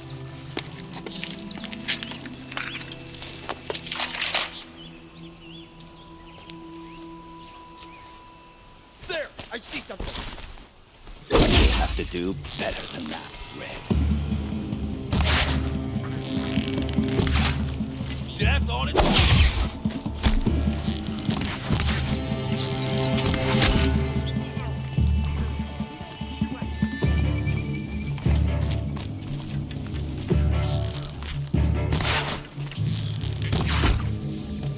It's not over yet, Nora. Any good Oseram tinker will tell you. Always have a third plan.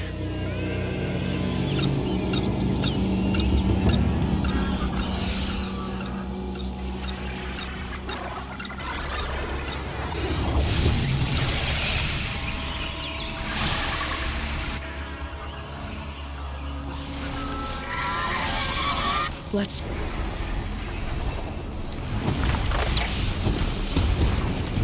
Ah! Those majestic, murderous glinthawks!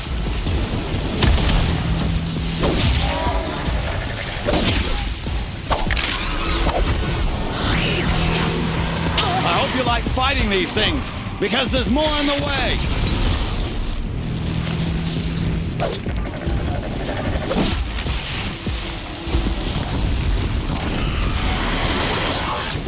Never do the work if you can get a machine to do it for you.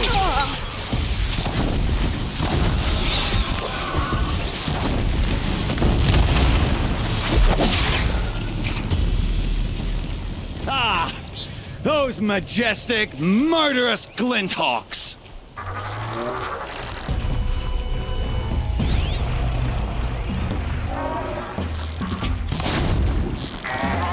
Never do the work if you can get a machine to do it for you.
As much as I wish Ursa was here to kill you, I don't mind doing it for her. Go ahead. I'm not afraid. Except that knowing you, Aaron, you'll screw it up!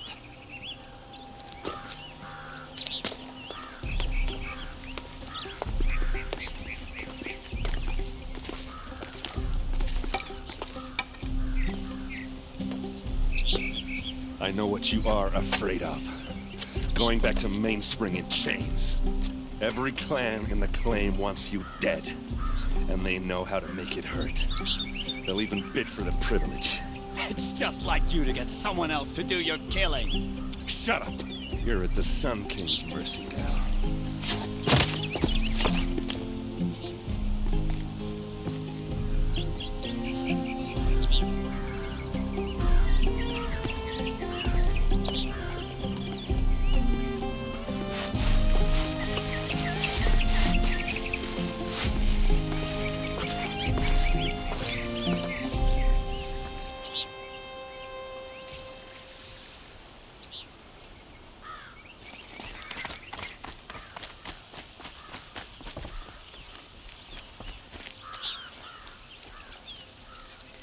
Aloy, to say you have my gratitude feels woefully insufficient.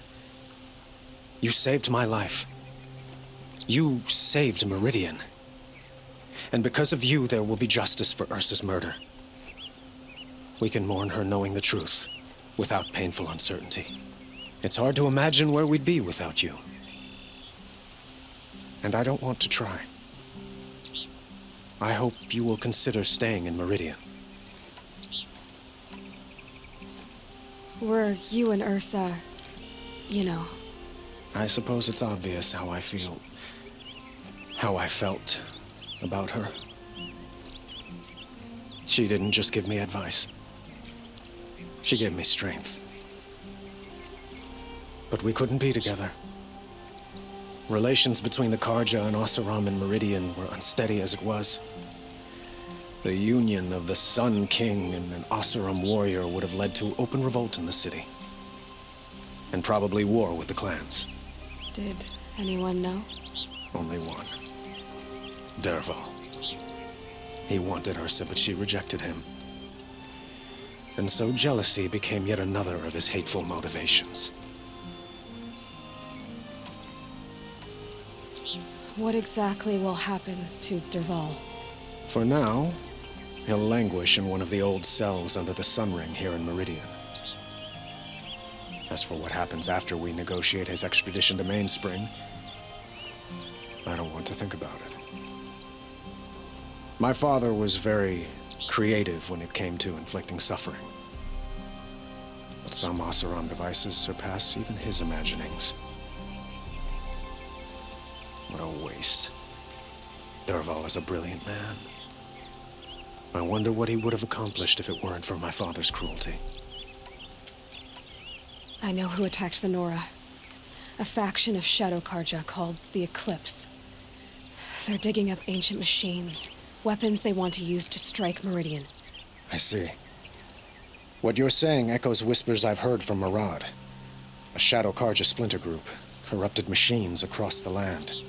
When will the attack come, do you know? I'm not sure yet. And we will do what we can to prepare. Keep me informed if you learn more.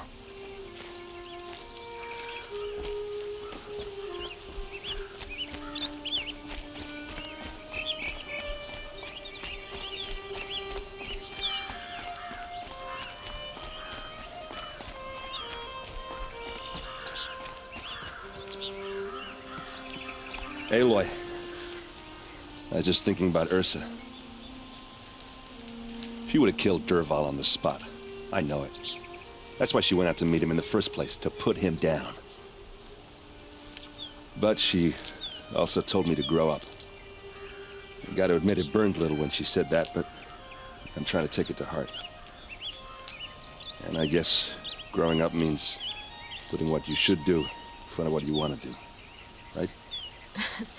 You're asking me? I'm pretty sure you're older. Yeah, but I don't act like it, do I? You did with Dervahl. Don't give me too much credit. Part of me still wants to wait for a quiet moment and wring his neck. Yeah, but you won't. Because you're a good captain. Come on, stop. You're gonna make me tear up. So, after all this, what's next for errand vanguardsman? Heading back to the claim for a while. I'll get in touch with my clan and we'll lay Ursa to rest properly. Like how she would have wanted. And by that I mean less chit-chat, more drinking. What do you think the Oseram will do to Dervahl? First off, they'll argue about it for a long time.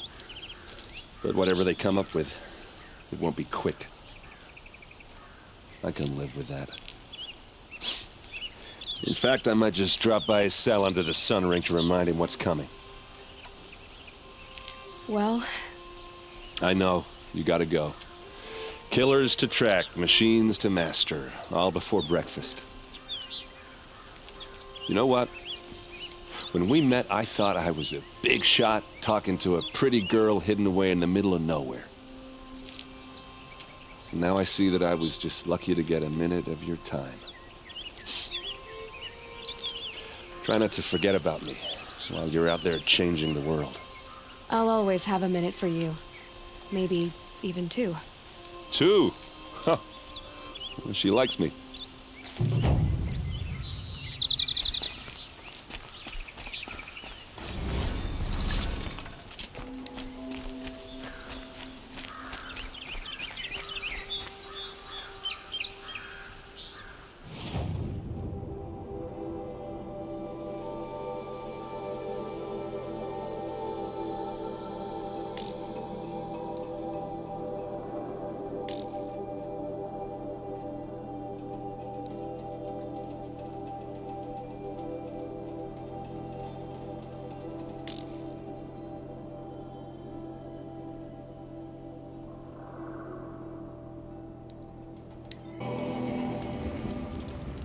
How much will the snow cover?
Dave, you wanna...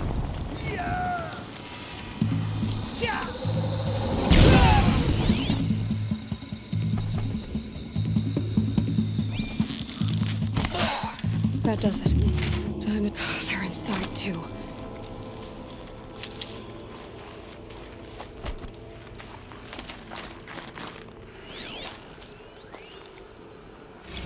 Looks like quite an enduring victory we put our foot in today. Contact in 30 seconds. Hey, think that's enough time for Sobek to finish Zero Dawn? If this is really it, I gotta say, it's been an honor. The battle. Frozen in ice. Time.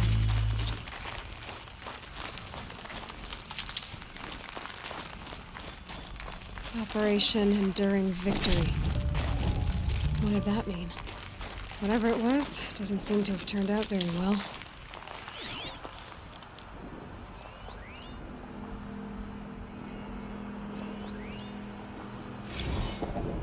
Titan inbound, same play as Akron.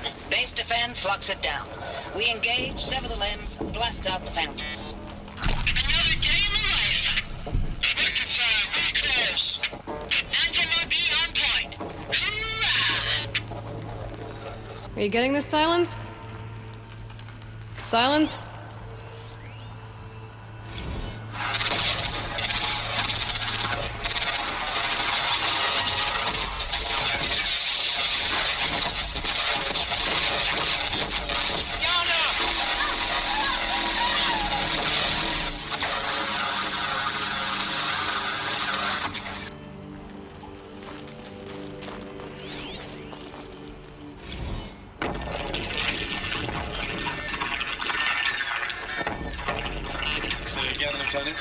They got through. Titan is through the defenses. Still on approach.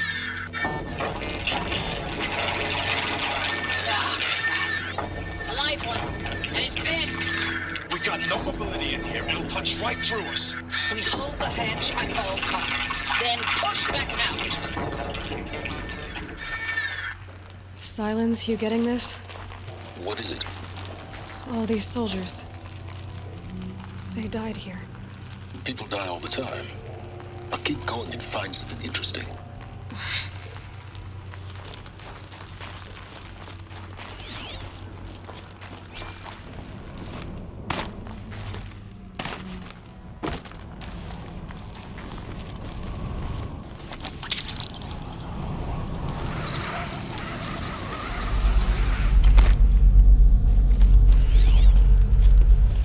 Must have been where the soldiers slept. Like the lodge in Mother's Heart, I guess.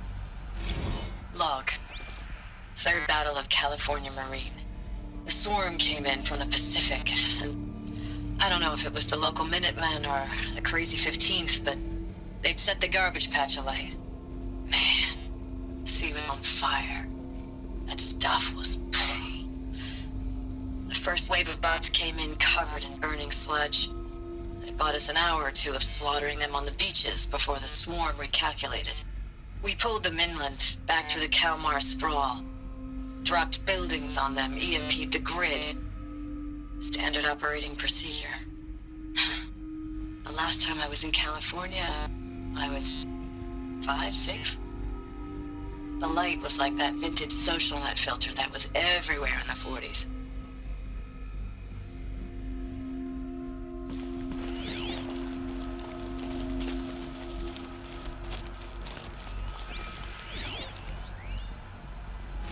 Log. First battle of the eastern seaboard wall. Had a long run up to it. This was before Kalmar, and projections were a lot worse for the east.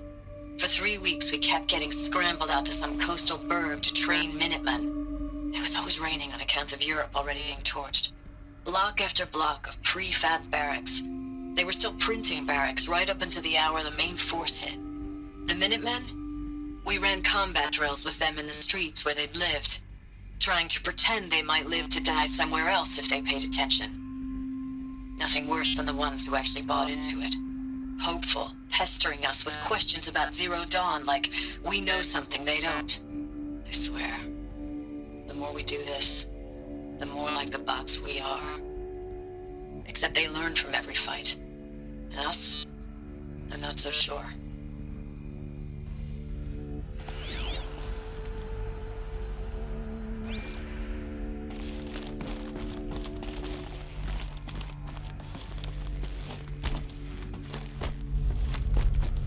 What was this place?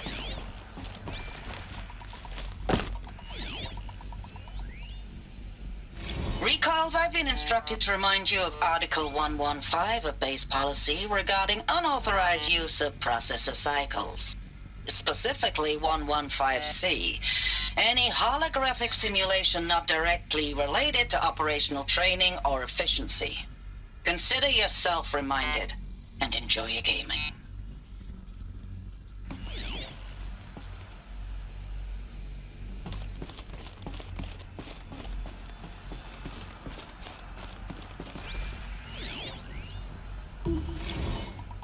Thanks for the mails, you. Time goes fast on active duty. 4 months with the wreck and recalls, I don't know, 20 drops. In and out of the West Coast, fighting with these civilian enlistees, scrappy guys and gals. Their training is basically, here's a DEW, when you see a bot, hit it.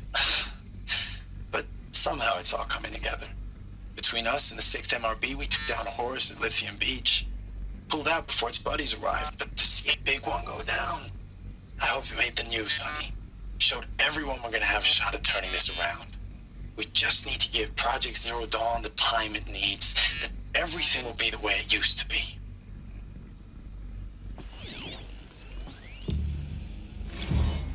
I know it's been days, honey. I'm so sorry. Deployments are getting real long and tougher every time. The swarm's getting better at predicting us. Less of us now, and we have to put in 10 times the work for everyone gone.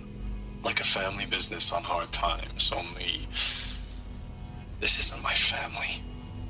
It's not with you. I still try to see you, the life we had, in the eyes of the people out there. I remember when they were glad to see us, when they still had hope. It all seems to be slipping away. I don't even recognize the places we're defending. The only thing I know I'm still fighting for is you. For Zero Dawn to turn this around. Whatever the hell that is.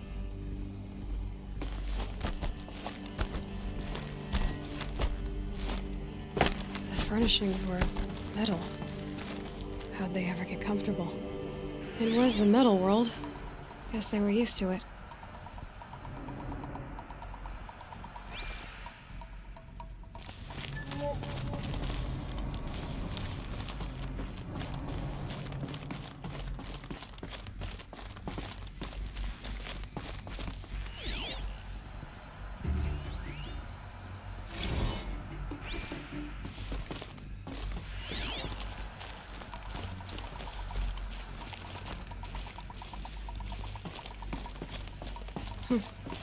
Just one bed.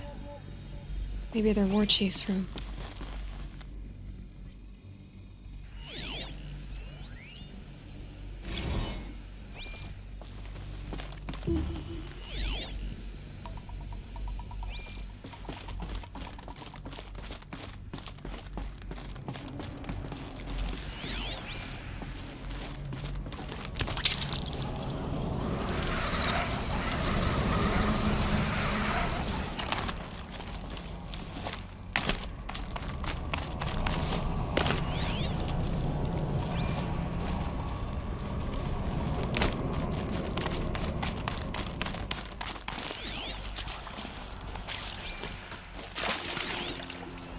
Red light.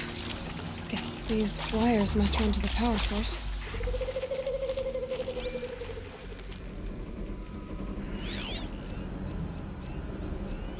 Useful information.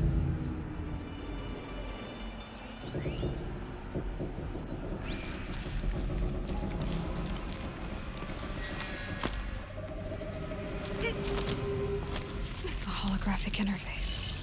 There must be some kind of code. Maybe I should try scanning objects in this area.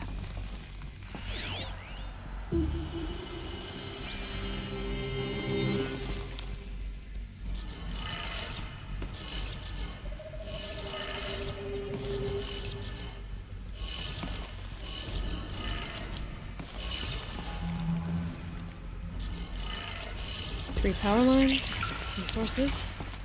That makes one.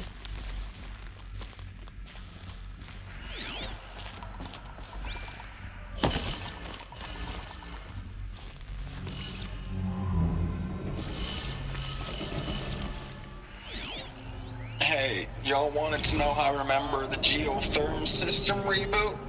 Goes like this. Bird flies north in summer, east in spring, west in fall, and south in winter. Didn't expect to hear nature's poetry from the lips of Mike the GT Tech now, did you? As usual, I defy expectations.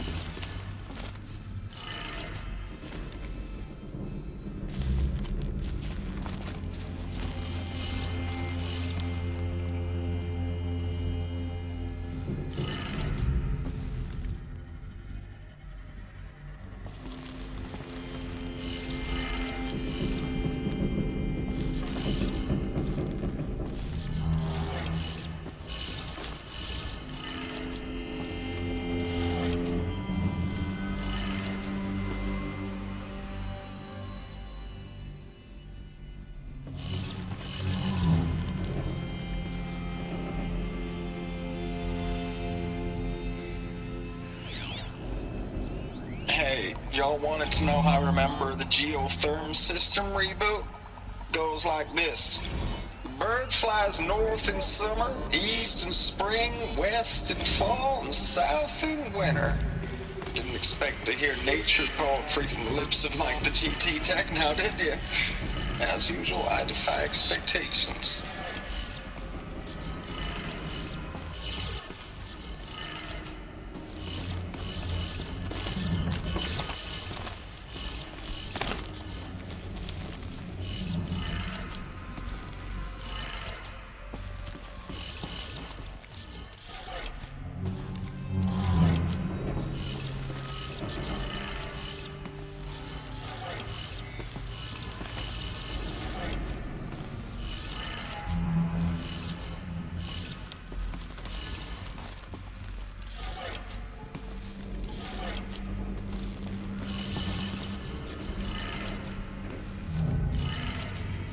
That's 2.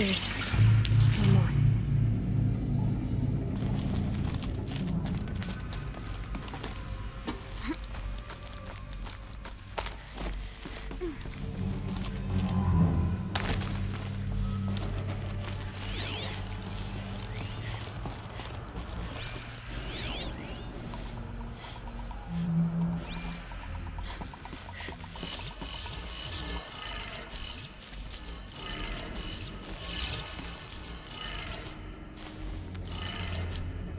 Did it. Sounds like that did it.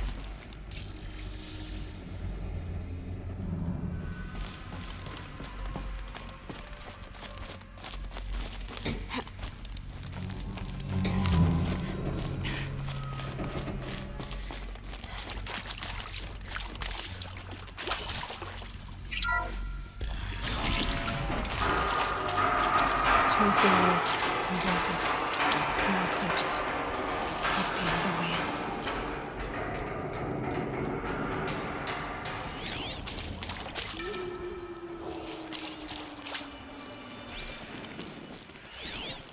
It's them, all right. They're not looking for answers. Just weapons.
Stocking up.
Never know when I might need these.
A map of what? Our world. The planet Earth, Aloy. It's not flat like you thought. Why would I think that? During eclipses, the shadow cast on the moon is curved. So our world is a globe. And it looks like this, from a distance. We'll discuss this another time. Back to the matter at hand. The Faro robots were spreading across the world, eating everything up. Somehow, Elizabeth stopped them before it was too late. But how?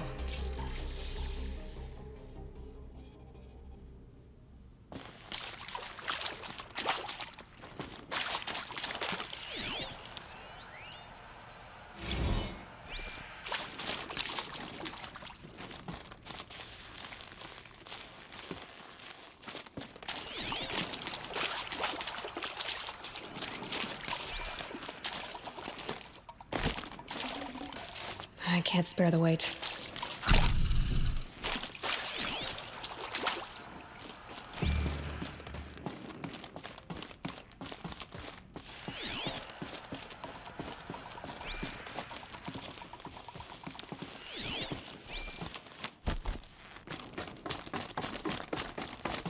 Saving these for the trail.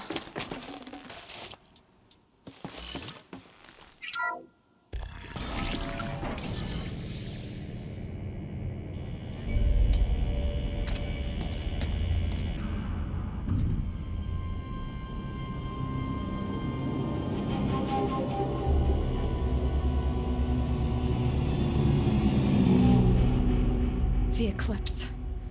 Tampering with a metal devil. They don't think they can wake it, do they? Watch out!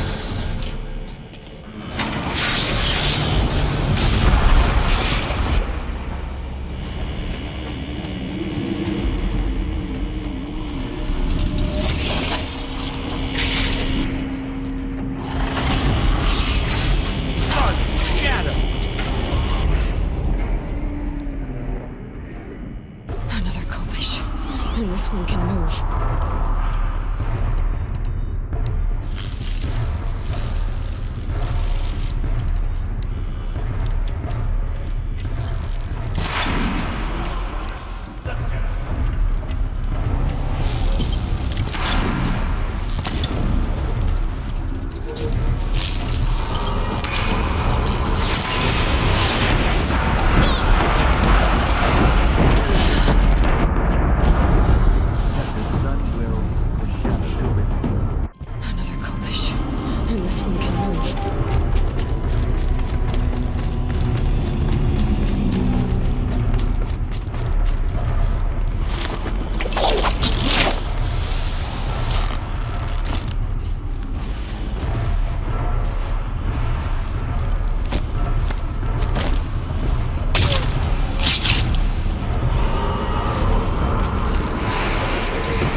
No space.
I'd have to leave something else behind.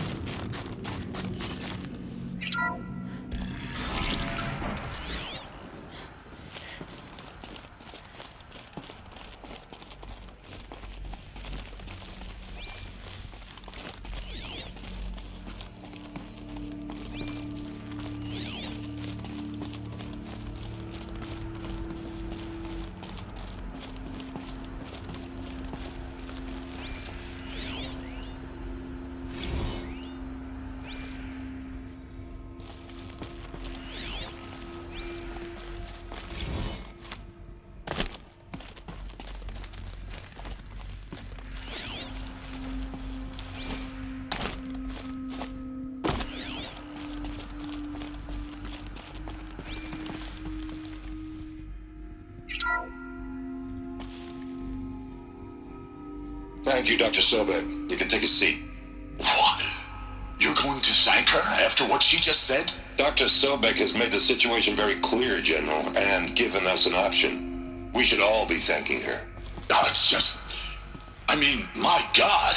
Maybe take this discussion offline. There's not going to be any discussion. You saw the numbers. Now, Pharaoh, he'll foot the bill, but his money can't buy the time necessary to complete Zero Dawn. That can only be paid for in blood. Oh, come on. If we upgrade our fleet, crack the code somehow... Were you not listening? Robots can't do the fighting for you this time. When it comes to hacking, this rogue swarm is an apex predator. Anything automated you throw at it, they will hijack and take over. But this... we'd be throwing civilians into a meat grinder. Commanders, the enemy we're facing self-replicates faster than we can kill it. And it eats biomass as fuel. Zero Dawn is all we've got. So we put a railgun in the hand of every civilian strong enough to carry one, show them where the trigger is, and point them to the front? How the hell do we sell that? By giving them something to fight for. Zero Dawn. The top-secret super-weapons program that will save us. So long as humanity holds off the swarm long enough for Dr. Sobek and her team to finish it. The file I'm sending contains the war plan for Operation Enduring Victory. War plan? This is a war crime. It may be ugly, but it's something. Consider the alternative. Dr. Sobek, I've secured use of a decommissioned orbital launch base outside Bryce, Utah as the Zero Dawn staging area. Plenty of space there. When can you get started?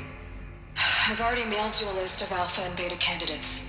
Most are foreign nationals or subjects of corporate holdings, so extracting them... Leave that to me. You'll get your dream team. Count on it. Then I'll be off.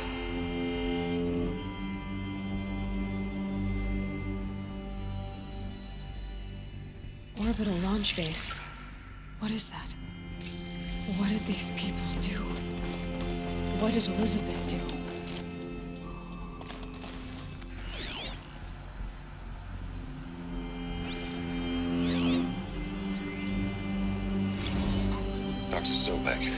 As projected, the Wichita salient has collapsed. 5 Horus-class Titans have broken through. We predict contact in 34 hours. Everything is in position, General. It took a few shortcuts to pull everything together, but Zero Dawn is functionally complete. Good to go. That enduring victory served its purpose after all. Yes, if we'd had even one day less. I've sent you an encoded file, Doctor. Please do me the favor of archiving it. I'll see what I can do. What is it? A brief statement. An allocution of crimes, I guess you'd call it. To what are you admitting guilt? Over the past 16 months, Doctor, I have presided over the greatest wholesale slaughter of military personnel and civilians in the history of history. Genghis Khan, Hitler, Stalin, Sorabella. Add them all together. They don't even come close. You didn't do the killing, General. No, not directly. But I didn't wind up the highest-ranked military commander in the United States by resisting the automation of the armed forces. Even before the swarm, Doctor, I was helping death along. So, instead of letting what I've done sink into the murk, forgotten, I sent a file with all the details. Let posterity judge my actions with clear vision. I'll do as you ask, General. But you should consider that were it not for your actions, our actions, there wouldn't be any posterity to judge us. Perhaps. Dr. Sobek. At ease, General. And goodbye. Hell of a thing.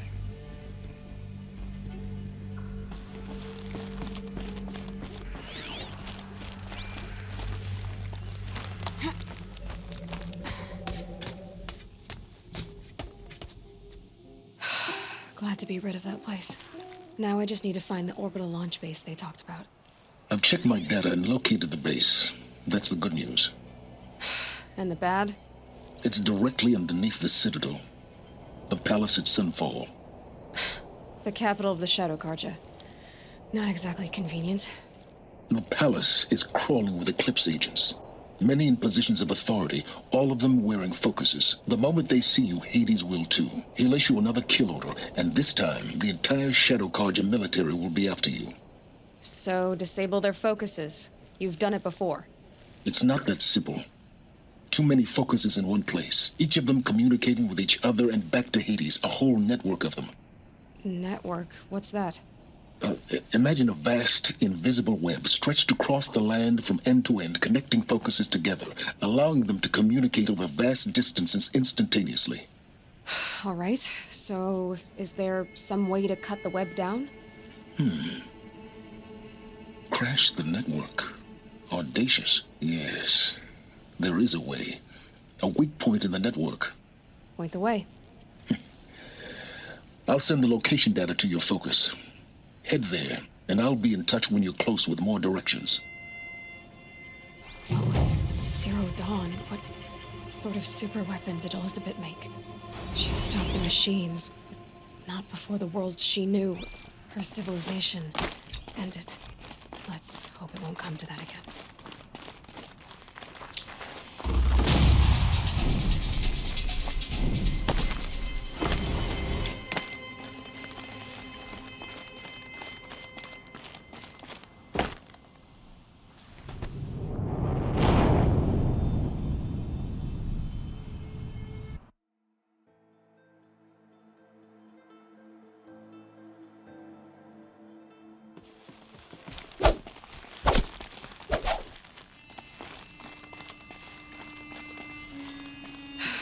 How am I gonna get down from here? Oh, this should be quite the ride.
Ouch.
Aloy, you're very close now. I was wondering when you'd speak up. There's a sheer rock wall just ahead. Look close, and you'll find handholds leading up. Oh, really? And who put those there, Right. Why would I expect an answer? It's so much more exciting to keep it all a mystery. Crash the Eclipse focus network, he said. So how are we gonna do that? Oh, wait. I forgot. We won't. I do all the dangerous stuff. You just listen in. There are the handholds, right where you'd said they'd be. Did you get that, Silence? No? Fitting name you got there.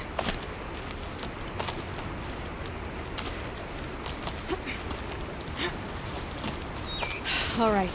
What now? You wait, that's what. Take a seat at the campfire and rest. When night falls, we'll talk. At least I'll have a fire to keep me company.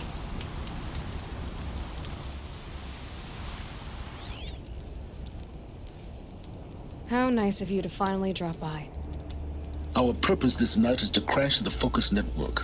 Yeah, tell me the part I don't know. How? For starters, you'll need to infiltrate the Eclipse's main base. Wait, what? That's right.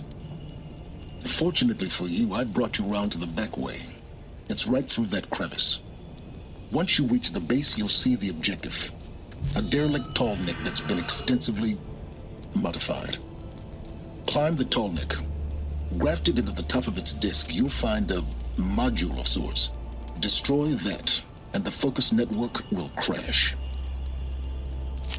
So you were part of the Eclipse? I've never been part of anything. I serve my own interests, always. But It is the case that I assisted the Eclipse before I sensed the threat they might become. It was a mistake that I'm doing what I can to correct. What sort of assistance did you give them? Head through that crevice, Aloy. You have more important things to do than ask questions.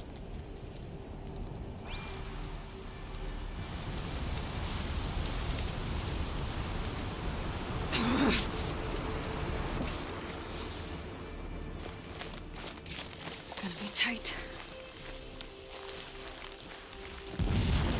Corrupted machines. Patrolling like guards. More like soldiers. Held in reserve for a war yet to come. You'll have to get past them. This is the easy way in. But that way, I didn't say it'd be easy.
Deal with them quickly.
explosions in the distance. Pay that no mind. Doesn't concern you.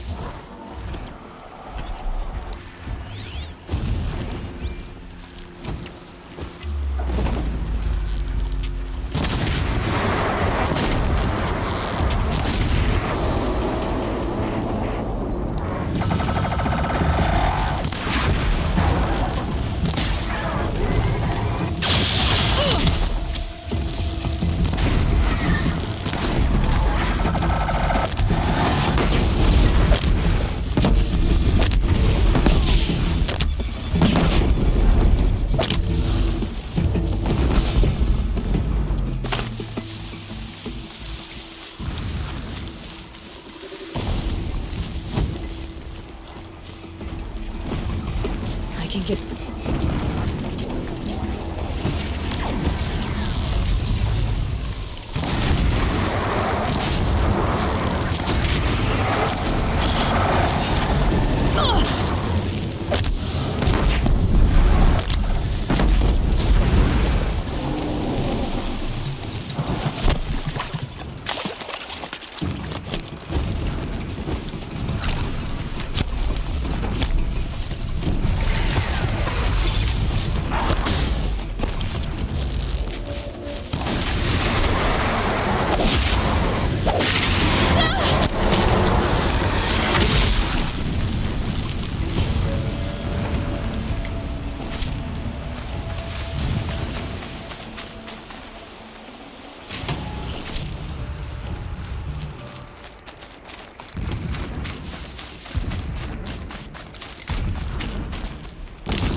Tallneck's just over this ridge.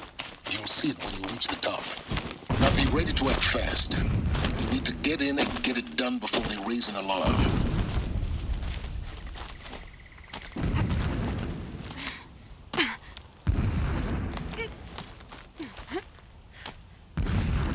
Here we go.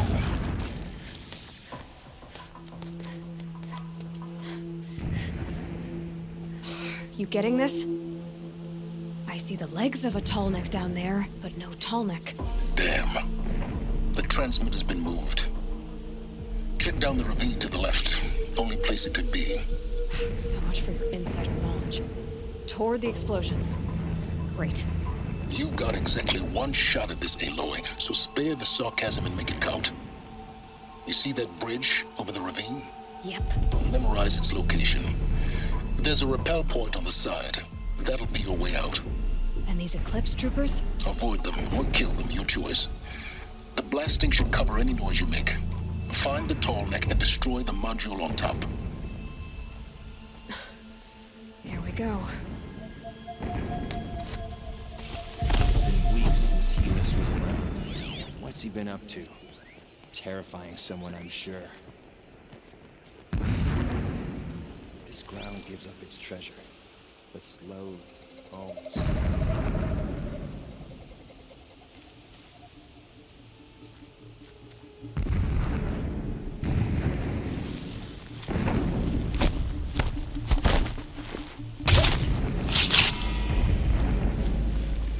The machines show us the way. No pity, only destruction.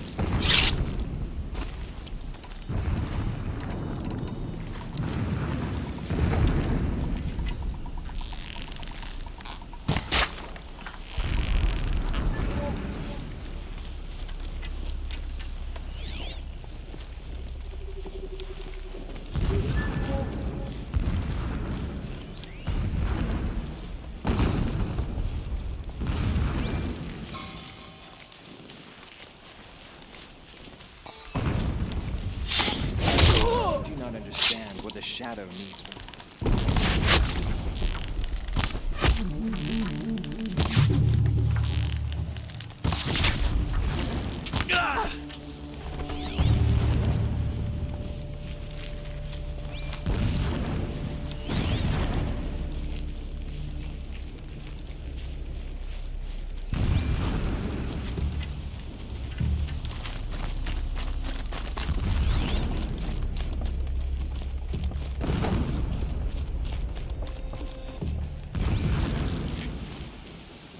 night off the shadow.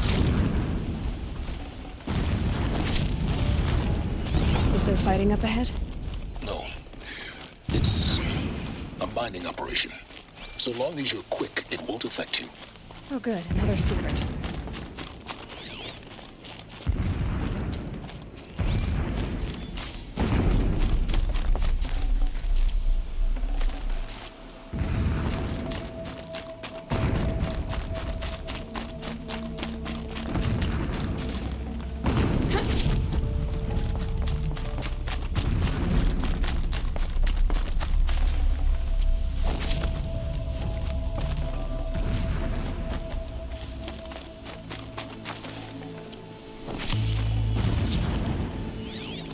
What is this place?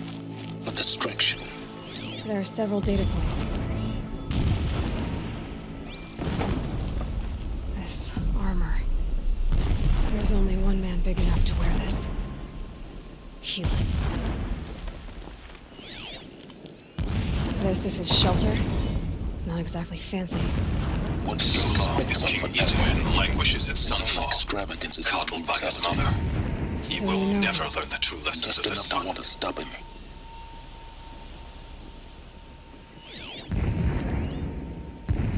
When sleep refuses to come, I think of our wedding night. How you welcomed me to the marital bed. How after, when you fell asleep, I lay there watching your delicate face. For all its beauty, I detested its fragility. A rage swelled up inside me. I abhorred that bed. How its softness threatened to swallow us up. And that room, the stench of incense, the fine embroidery of the drapes, all of it weak.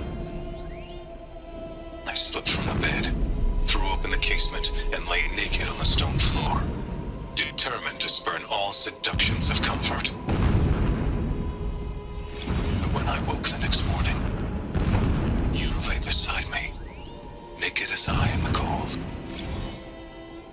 Your body, stretched beside mine, seemed chiseled from stone.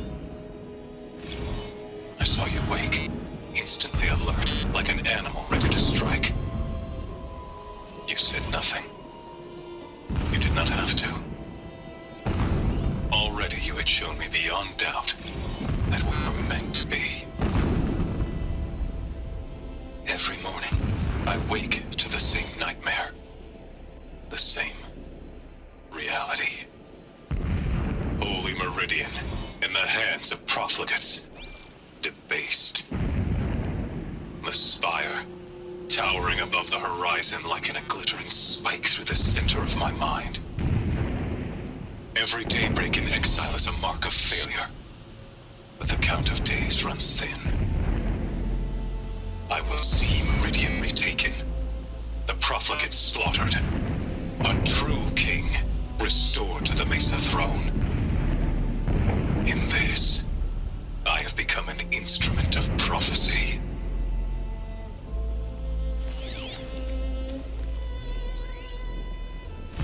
Every morning, I wake to the same nightmare. The same.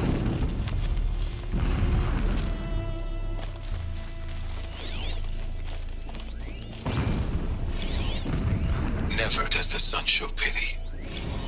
And yet, when my wife died in birthing, and in dying into the life of my child unborn, I pitied myself. My lord sensed this. But instead of casting me down for weakness, he cast upon me a radiant beam of honor. He ordered my kin buried in the sacred caves reserved for royals and heroes. Unimaginable. Never again would I doubt that I am the chosen of the sun. Never again would pity find a place in me. Not for myself or another. The mural of Meridian and the spire. Holy Meridian. That's how he sees it. And his destiny is to win it back.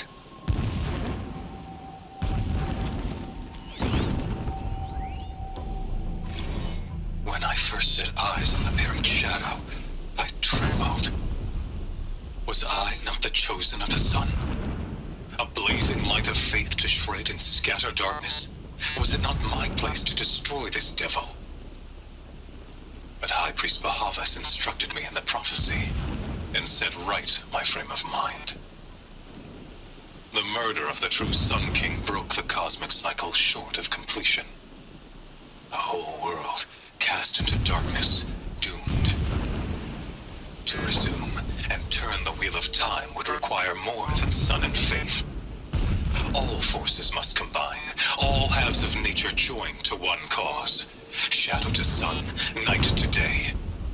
Even a buried shadow wants the wheel to turn, for without a sun in the sky, there can be no shadow.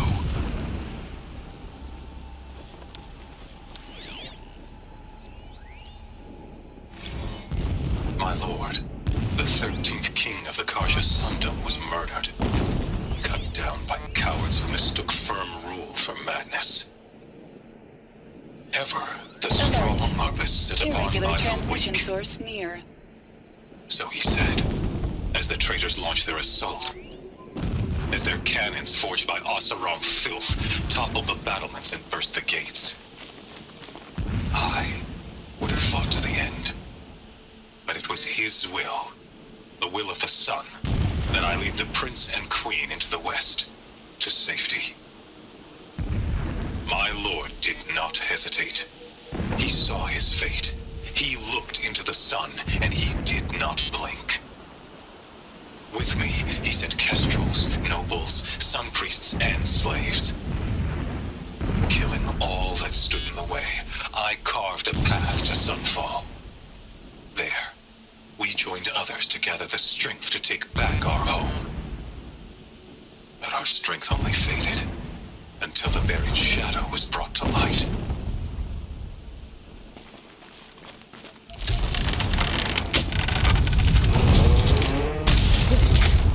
He's a fanatic, all right. Single-minded. It gives him a focus that you seem to lack. Now how about finding that Tallneck? It would not have been easy to drag the Tallneck down this path. Why bother? Just find it and get to the top. Destroy the module, and then get out fast as you can. Sure is a lot of blasting up there. Sounds busy. Busy enough not to notice you, let's hope. I see it. They've built some kind of structure around it. Alert. Irregular transmission source detected.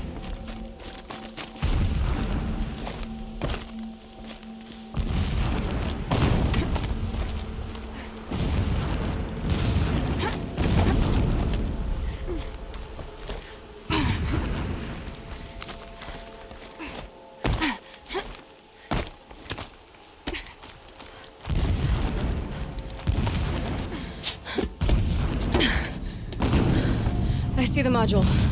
Good. Now be quick. This is Hades. Aloy, this is not the time. It's a metal devil. Open the module's casing, now. Aloy, do as I say or all is lost.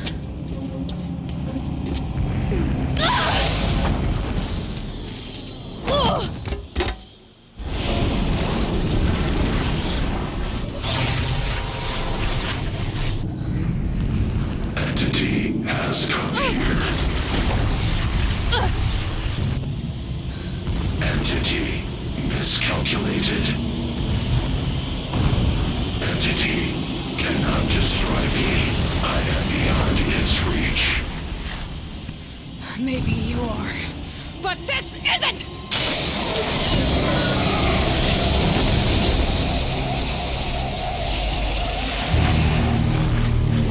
Destroy the entity.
Don't fight. Keep moving. The whole base is on high alert. Yeah, I noticed.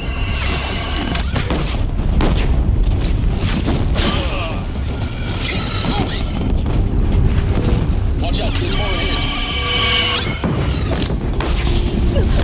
Bridge in sight. That's the way out. I know.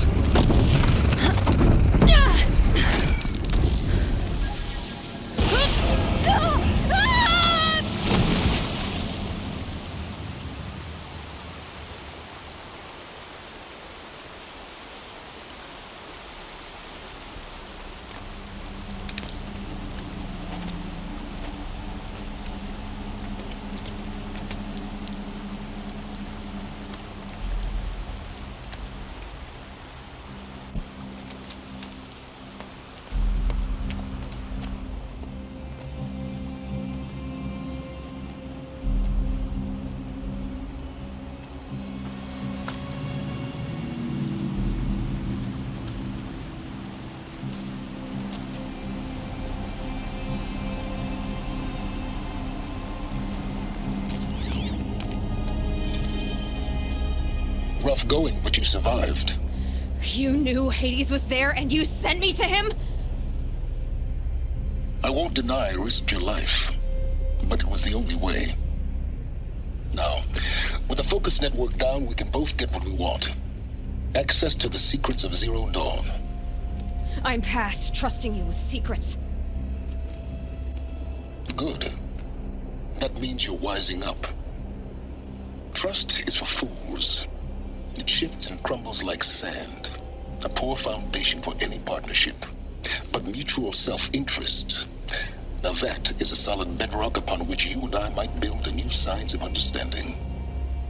We both need answers, Aloy. And thanks to you, we're on the verge of grasping them. Let's unfold. We'll speak again. You miserable... Damn him.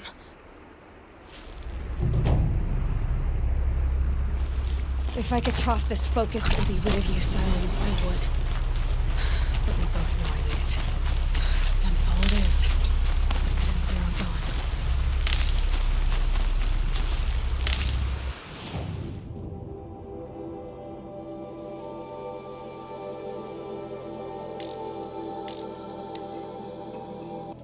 Sunfall. Is immune to the temptation of The Mad King Duran's summer palace.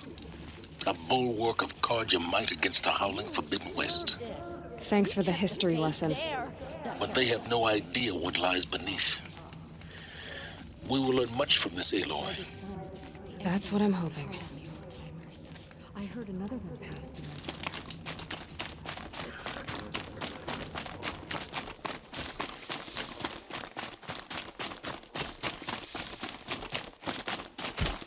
Watch yourself, Outlander.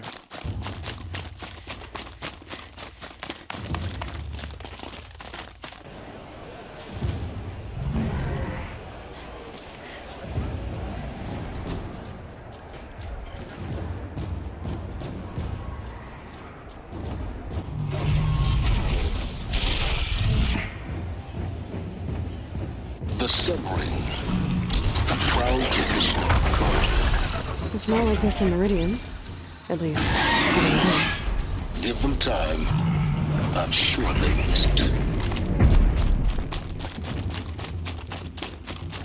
Now we get to see if your attack on their focus network was entirely successful. I like the idea of hiring mercenaries. Success. Welcome to the Citadel, Aloy. I'll check back with you in a moment. In the meantime, circulate.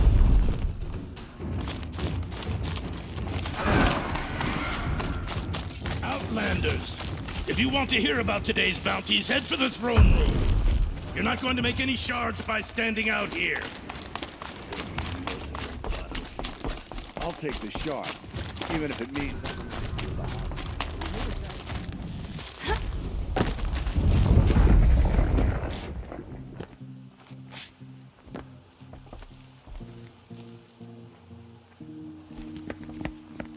By the glory of the sun revealed. Behold, radiant Edaman, the one true Sun King. The light in shadow, whose will is light and whose light is law. I command Lucius Bahavas to speak in my behalf. By the will of radiant Edaman does the sun glare down mercilessly upon the traitor Uthid. To the hunter who brings his head to us shall go a bounty of 500 shards. More prisoners than royalty, don't you think? Love your hair. You and I need to chat, little huntress. The green tent down in Shadowside? I'll be waiting. Kind of busy.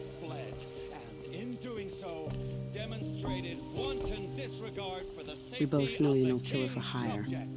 Uthid is innocent. So come see me while there's still time to save him. So, the way in I spoke of is right behind you. You've got to be kidding. Not at all.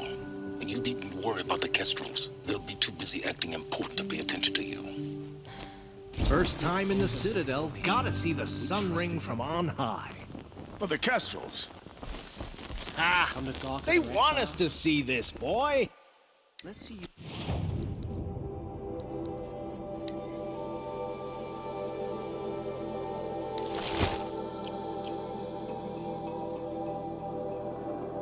It makes quite an impression.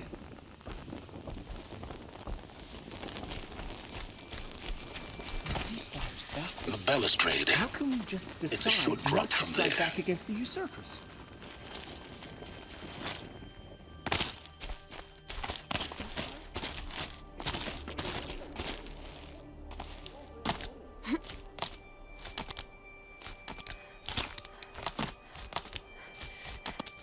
The other side of the tower. Look for a vent.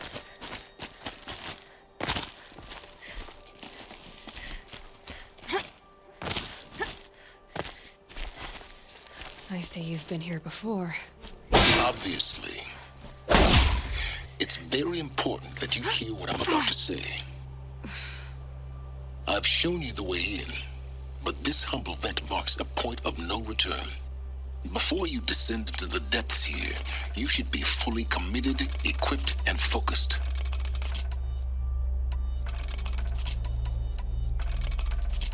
No distractions. If you have errands to run, do them first or hold your peace. I won't tolerate whining. Is that clear?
You cannot hide!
This has to be where they're holding Olin's family.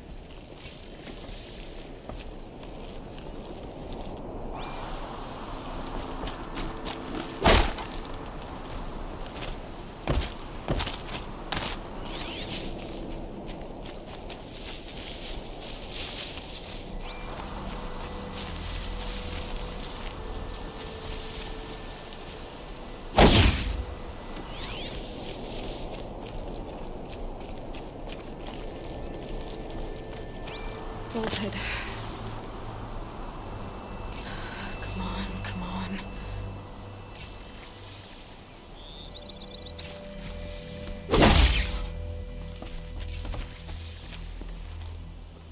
We heard the commotion outside. You're not one of them. Who are you? Don't be afraid. I'm gonna get you out of here. I hadn't given up on hope, but I'd forgotten the taste of it. Is it safe for us to leave? The eclipse won't be stopping you. Then it's over. Just like that. You've ended our bondage, but why? Your husband asked me for help. Come on. He'll be here soon.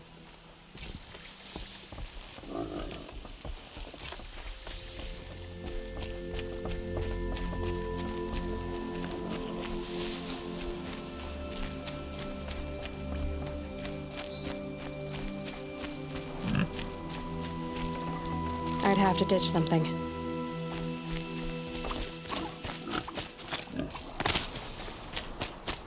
I heard the fighting stop. Olin! You brought him back to us. Thank you. There's no need to thank me. I've much to confess. I accepted a devil's bargain. And others paid the price. And you think I don't know? I heard them talk. You know there's always been dirt on my hands. Now there's blood too. Take your son up in those hands. Come back to the claim with us. You should listen to your wife, Olin. But Hedis and his demons. I am honor-bound to help you, Aloy. With what little honor a Dyson like me has. Olin, whatever your debts, you don't owe them to me now. Go with your family. Show them you're a better man. Farewell, Aloy. Your mother. I hope you find her before they do.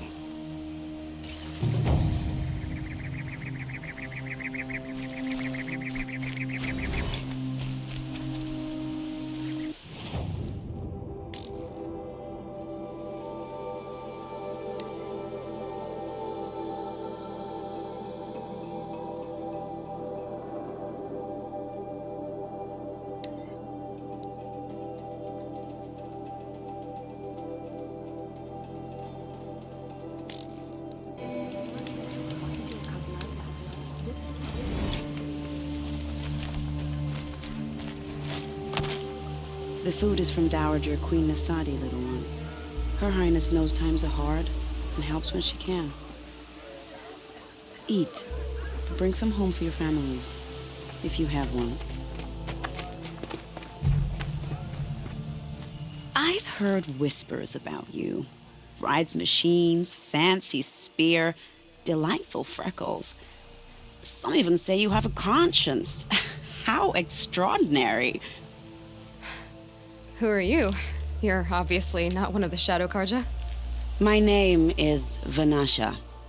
For now, all you need to know is that I'm a whisper of reason in this howling pit of insanity. I know how that feels. I'm sure you do. And so does Uthid. He's a good man, so naturally the Shadow Karja want to murder him. I've done some digging, and I think he's headed for the Green Climb. It won't take those mercenaries long to find him. He could use some help, if you're so inclined. Stop being evasive and tell me who you really are. Stop being evasive? You might as well tell me to stop being charming. It's impossible, but I like you, so I'll tell you a secret. I have friends in Meridian, and I like to do favors for them when I can. Uthid might be of use to them, if he survives. How do you know Uthid is innocent? I'm excellent at making inquiries. Look, He feeds orphans from his own rations and personally punishes anyone who hurts the old or infirm. The idea that he would try to kill Edelman is ridiculous. He must have found something that can embarrass the priesthood. Otherwise, Bahavas wouldn't risk marking such a well-regarded man for death. What makes you think he's on the Green Climb? He knows he'll be pursued, so he needs a hideout that's both familiar and defensible. He once single-handedly held off an entire bandit clan in those foothills. My guess is that he'll fall back on what worked before. I'll do what I can for Uthid. But what about you? What about me what? What will you do while I risk my life? Useful things, little huntress. Look for 3 dead trees south of Sunfall. They mark the start of the Green Climb. Good luck. The ceasefire? It's a nice idea, but what's the point? It won't bring us home in the last.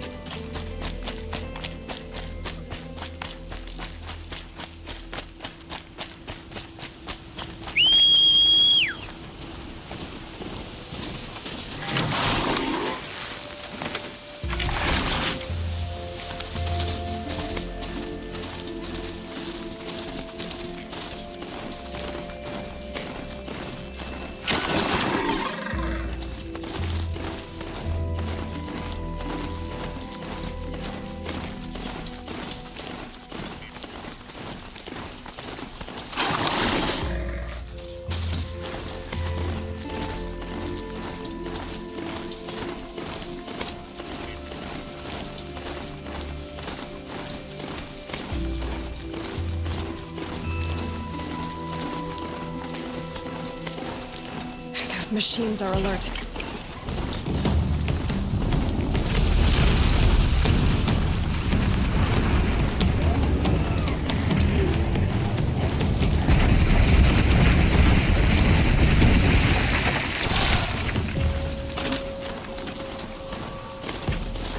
I found this.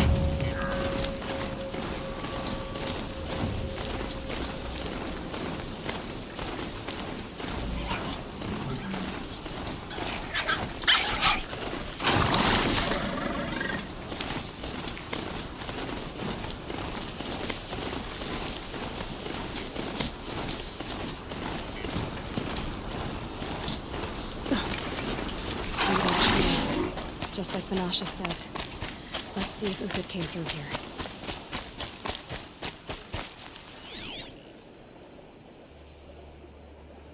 These tracks lead up that rise. Must be the Green Climb.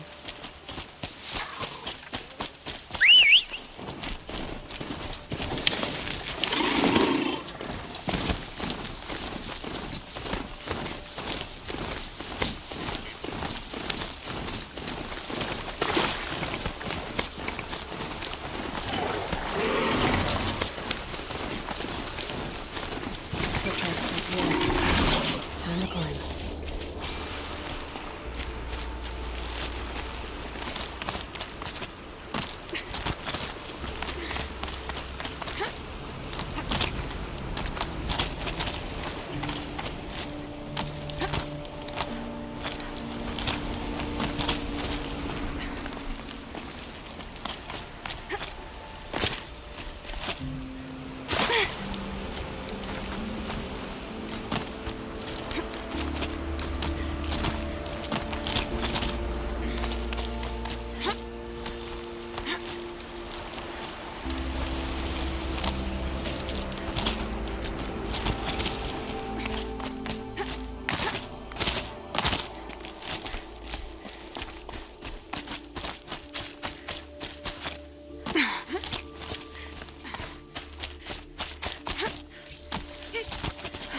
All right, made it. Where did you go, Uthid?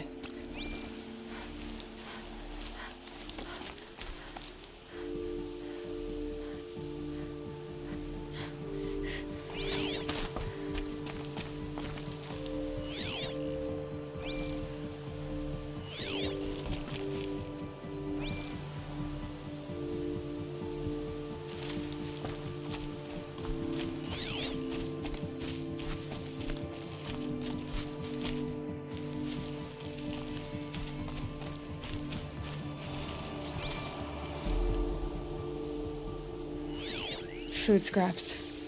I'll bet Uthid stopped to see if he was being followed. He must have kept going. I've got to catch up.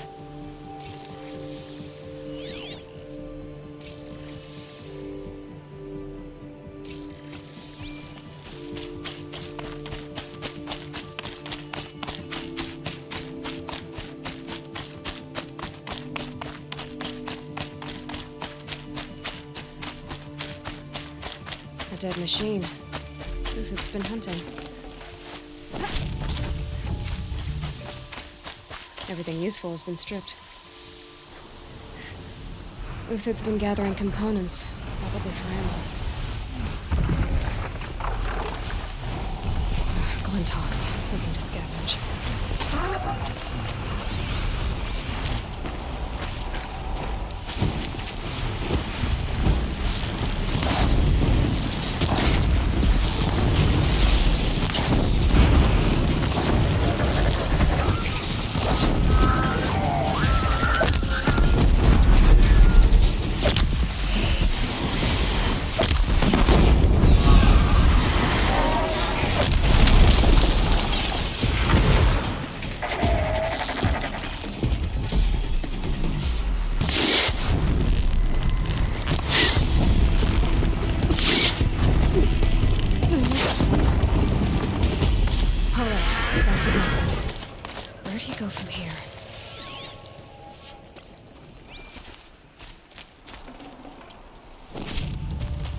Uthid took down a Ravager.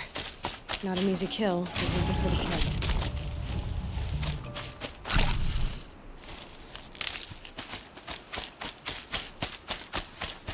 Dead Watchers. More scrap for Uthid's stockpile.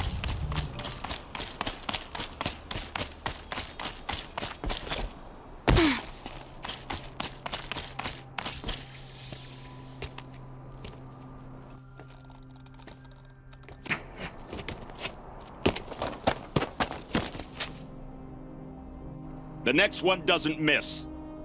Uthid? You're young for a bounty hunter. Or am I old for a soldier? I'm not here for the price on your head, Uthid. I believe you're innocent. Innocent? Come on, then. If this is a trick, it's a good one. You've earned your kill.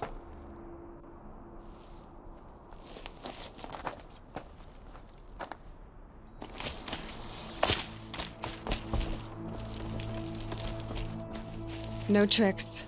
Just talk. All right. Speak. I want to know what happened at Sunfall. What really happened. All right. For weeks, each dawn in the tent city came with a new death. Always in their sleep, no struggle. The old, the infirm, sometimes the young. Those who couldn't fight for the cause. I should have realized then it was a culling.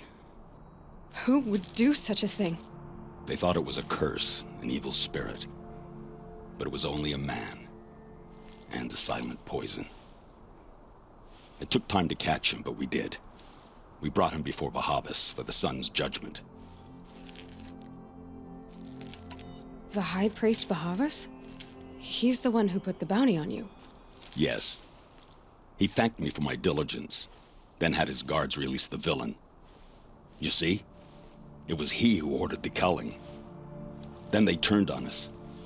Should have died with my men, so their loyalty meant something.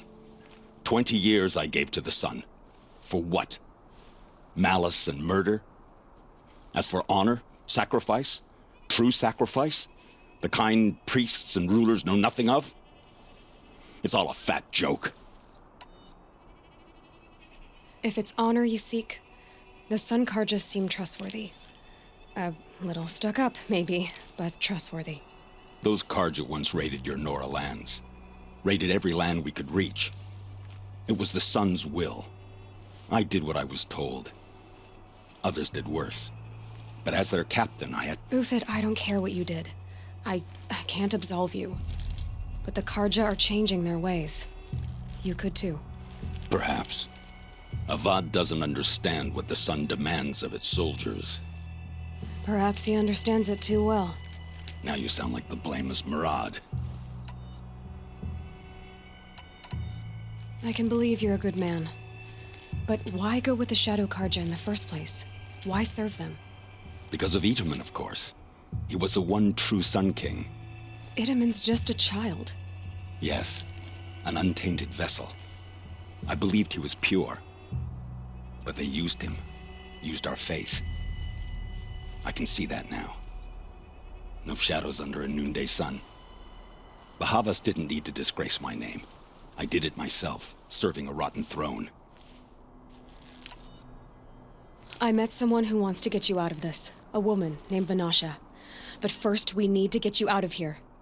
What are you? You look like a hunter. You give orders like a soldier who's been out... Mercenaries. Think they'll all line up to tell me I'm innocent? Should have stayed on the plains, Karja! The mountains belong to us! Keycook's killers! When we're done with you, you won't even leave an echo! You didn't make it hard to be followed. Almost as if you wanted to go out in a showdown. Not much gets by you. I see something!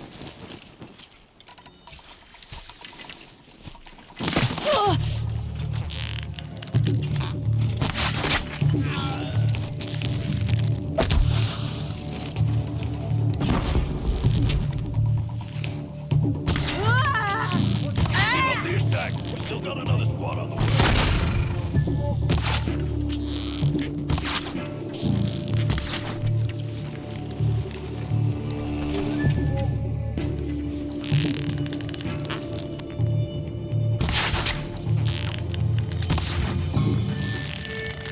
Quit.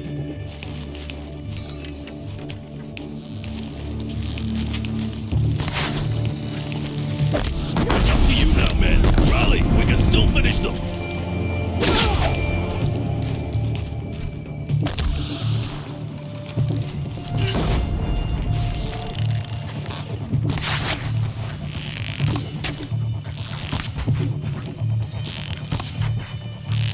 Move in! We'll send the rest as soon as they arrive.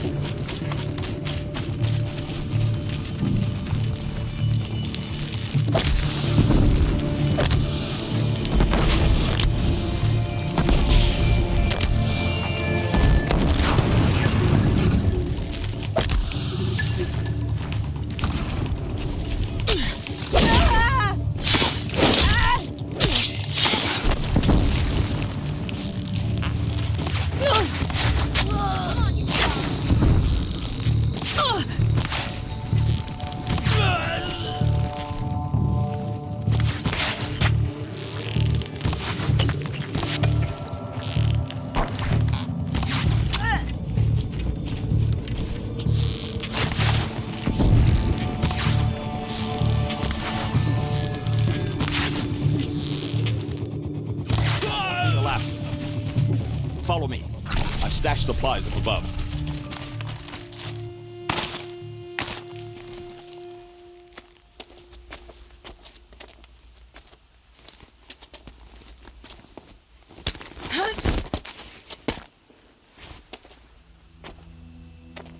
Up and over.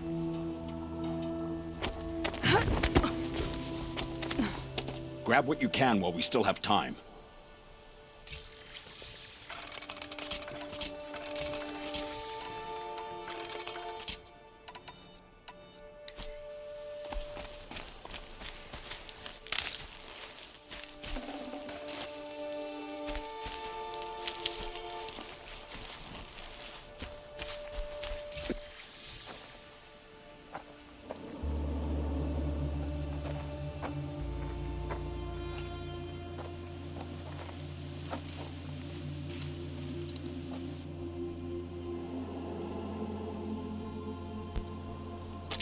A robust defense is the most satisfying to break. All right, Marvels. We brought the priest out here, so let's put on a show for him.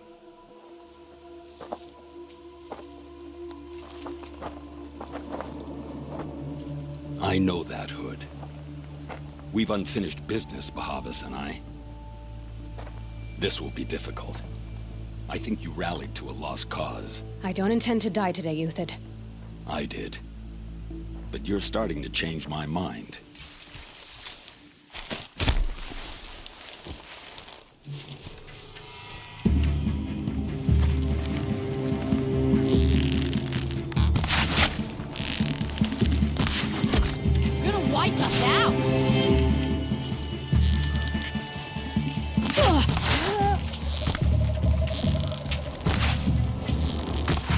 fury of the sun!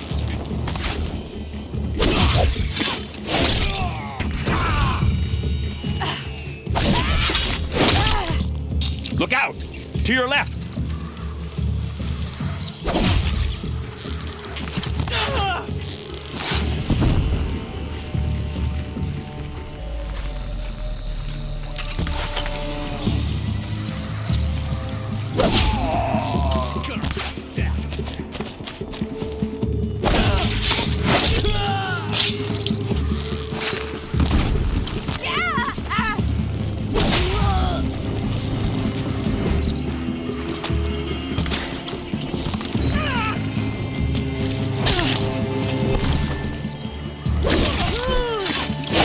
Don't give up!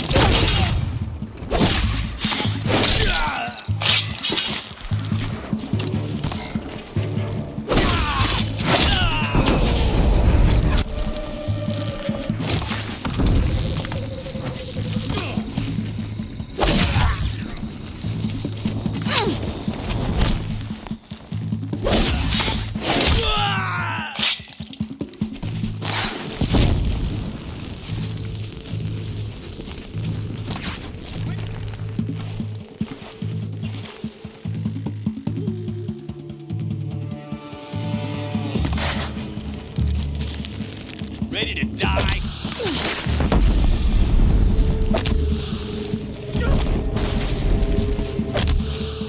Here it comes!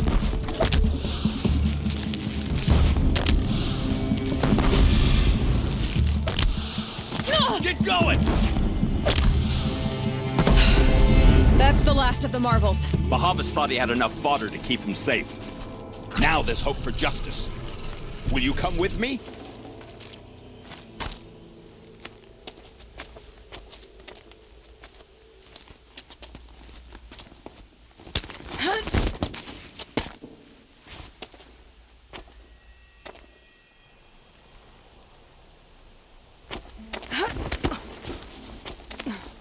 This won't be easy. Bahavas still has his personal guard.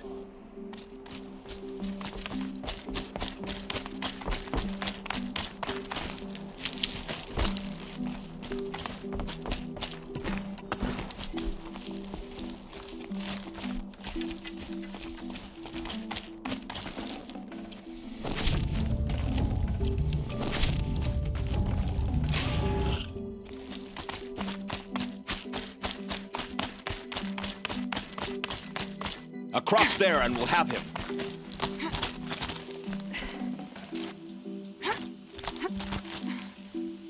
I had to come here myself to end your suffering, Uthid, and mine. The Outlanders led us here, and now that they are dead, their price is most affordable. But enough with needles. It's time for blades.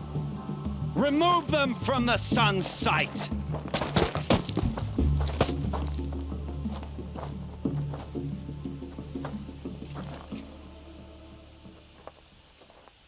Fight or run.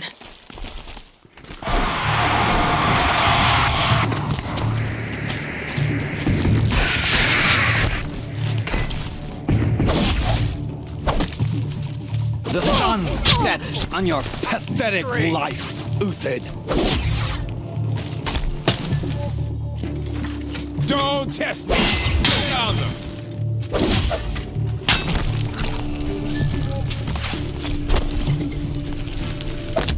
Make it hurt as the shadow falls upon them. Fight to them!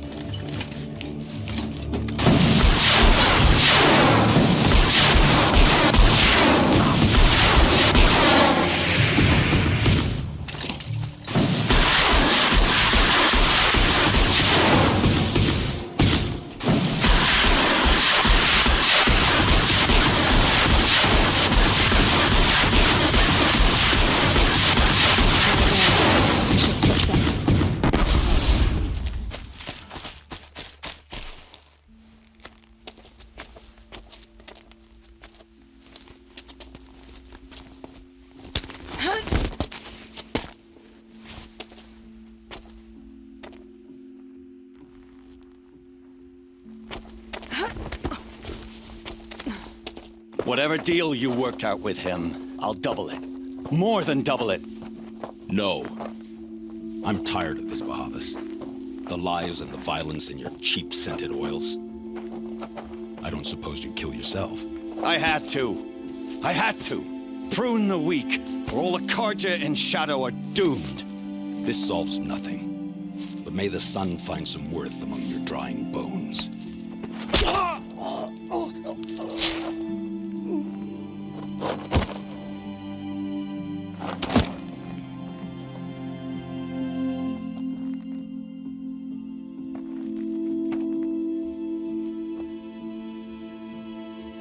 That was quite a fireworks show. You took your time. I was busy. What do you think happened to Yun Shund, the other mercenary band? And I had to organize passage to Meridian for a wanted man. Give us a moment, Uthid. Girl talk. You've had quite a day. I never imagined Bahavas would blunder into his own trap. His death opens up wonderful possibilities. Remember Edaman and Nasadi, the Child King and his mother guarded like hostages at Sunfall? With Bahavas gone, no one will be watching them. I want to get them out. And I could use your help.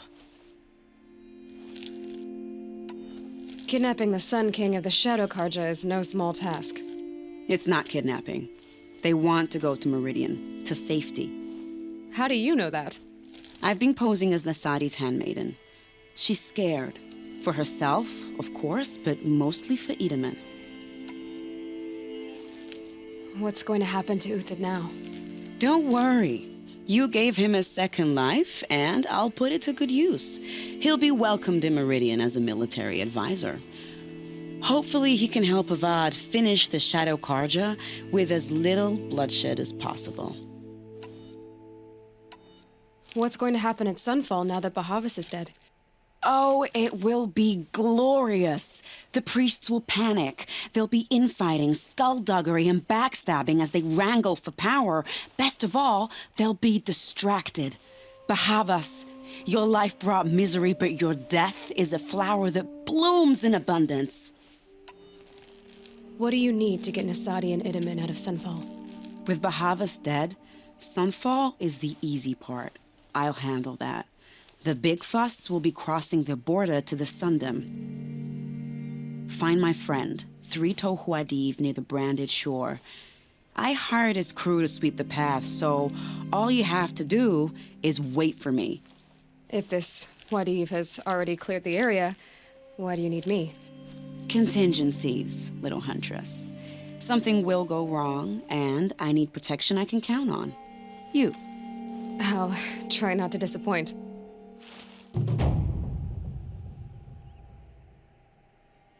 The Nora said you would help me. Are we bound for Meridian? Only if you want to go, my dear. What choice do I have? None at all. I was just being polite.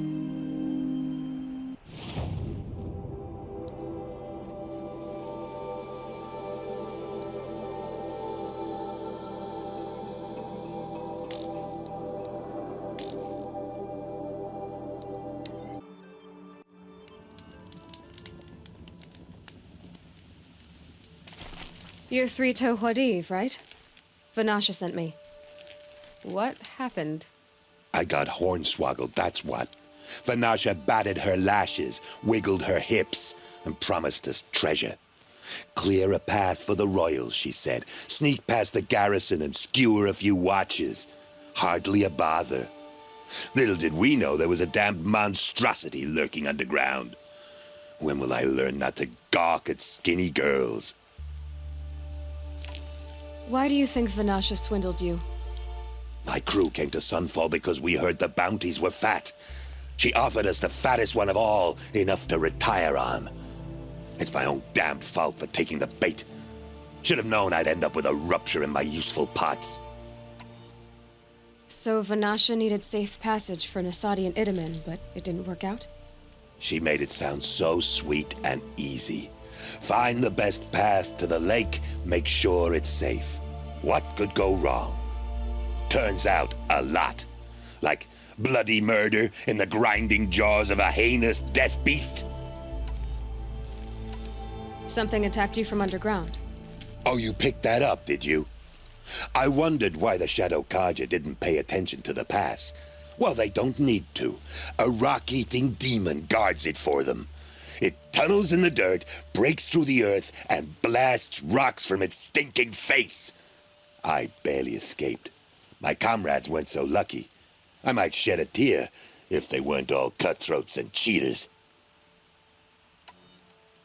Fanasha will be here soon with Nasadi and Itamen. I've got to destroy that thing in the pass before they arrive. You're not too bright, are you? Well, we didn't last long against it, but I'll tell you what I know. It has armor everywhere, a little less at the rear. And when it goes underground, it will lose track of you if you're quiet. You might even be able to keep it from going under altogether if you hit its big crooked arms hard enough. That's all I can offer, friend. I promise to look solemn at your funeral before I hit the bar.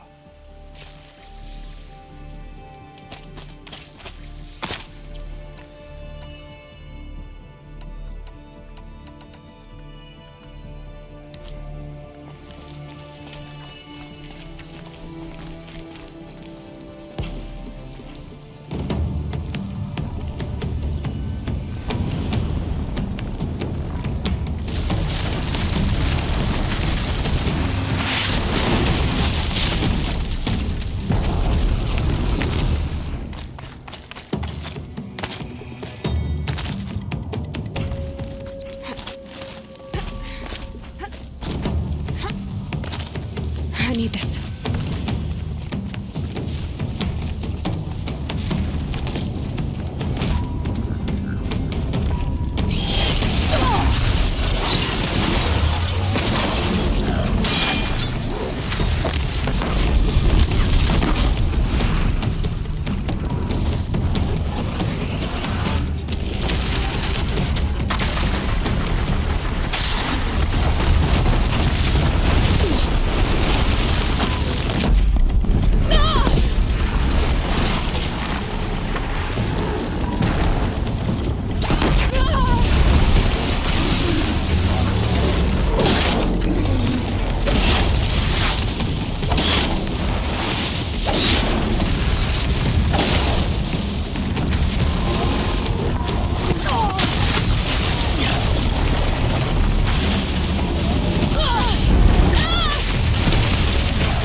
I can't spare the weight.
By the radiant sun, I can't believe it. I thought that evil rock jewel would grind you up. After that miracle, all we can do is wait. Vanasha will be here soon, along with a boat that'll take the royals across the lake.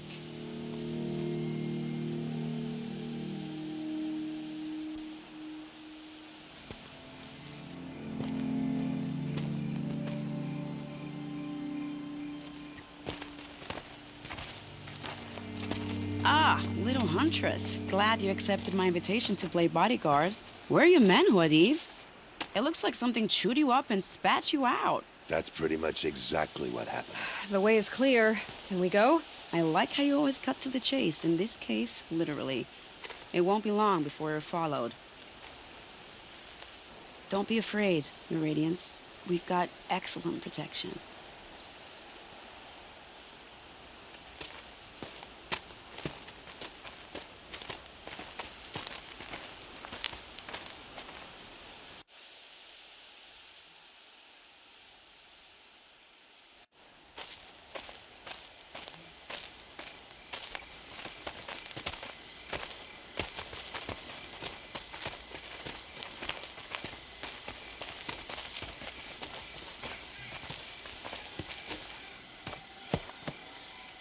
Oh dear, here come the Shadow Carja, and they're very angry with me. I'll hold them off. Very noble of you, but when I start a fuss, I like to finish it. Not that your assistant isn't welcome. Huadiv, get Itaman and his mother to the shore. Carefully. So it comes to this. I must say, after 2 years under the heel of these zealots, I'm ready to extract a little blood.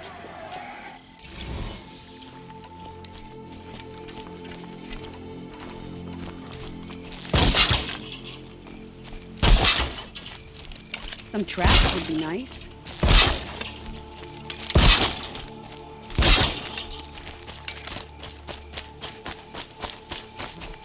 Shall we prepare a little surprise for them?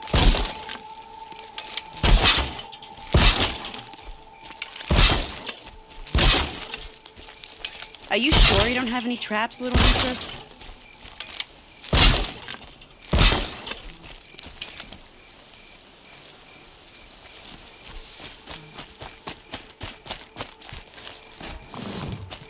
Take cover up there, behind that rock. Set this here.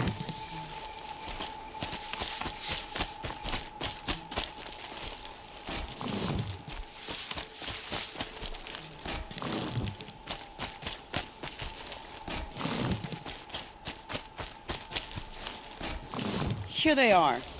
Let's make it hurt, shall we?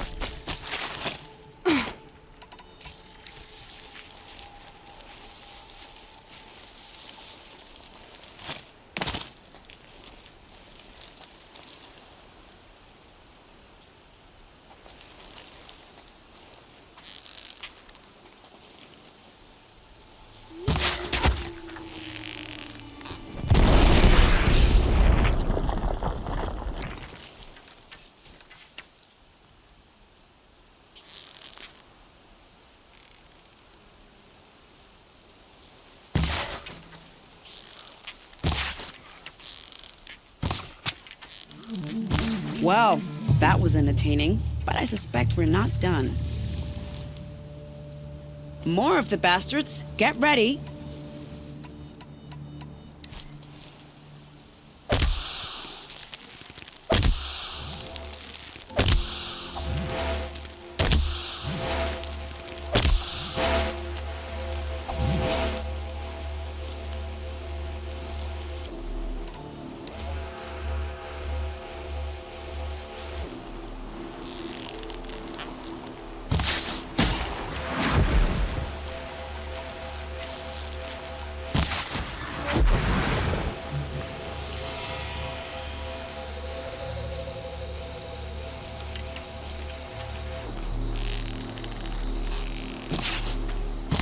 Well now, seems I worked up a bit of a sweat.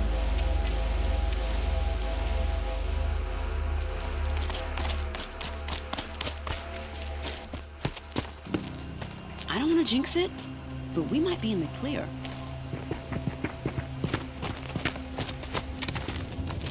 A bit late, aren't we, gentlemen? Sorry, ma'am. The boat's waiting. Damn, I spoke too soon. This one's mine. Get to the boat. You know, this time I think I might be out of my league. If anything happens to her, I will be very cross. We're not going anywhere.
boat is waiting for you. The boat's waiting. Go!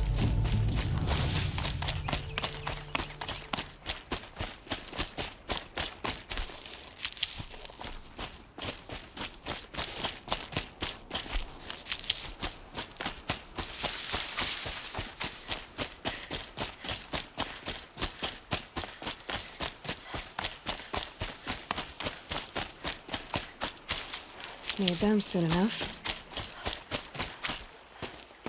Not exactly a royal barge, is it? Oh well, defectors can't be choosers. Let's get aboard, shall we?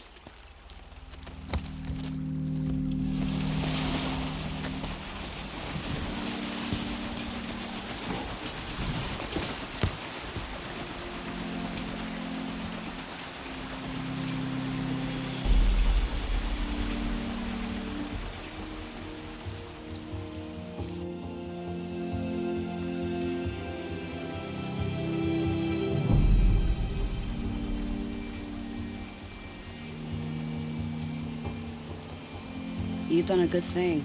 Maybe even ended a war. Maybe. But my war just keeps going.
Tiedemann, my brother. Welcome home. You have nothing to fear. You are now under the protection of the Sundom. My protection. As is your mother, she will not be harmed. You have my word, the law of the sun. Aloy, it seems I see your influence everywhere. You've done so much for the Sundom, and it will always be appreciated. You have my thanks. May you walk in the light.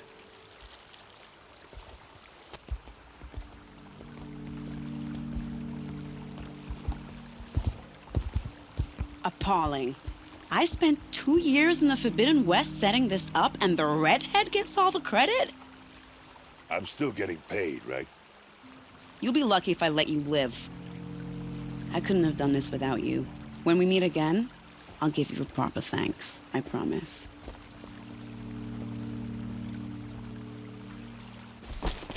Take a look at these wares. She's the last of her house. Fine goods for a fair price. Machines or bandits try to get past me, they'll have a fight.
Tasty.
The old ones didn't leave these. They're new growth.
That area back there. I wonder if I can find a way into it now that I'm older.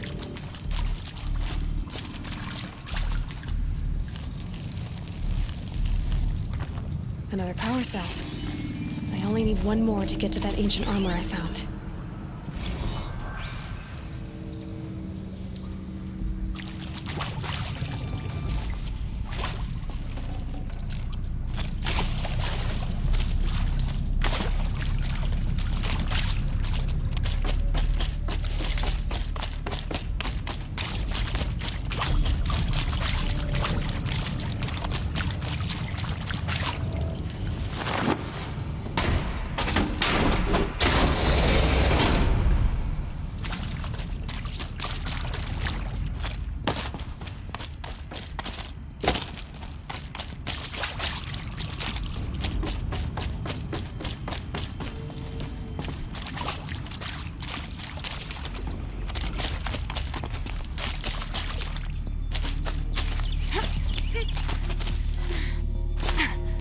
Sky had all the omens.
Who knows what sort of tortures our Sun King will endure in Meridian?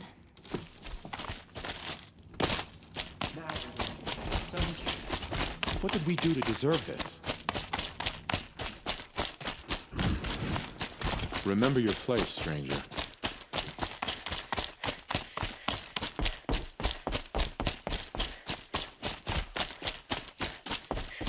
Every time I run up at the Citadel, I remember that Itaman's gone.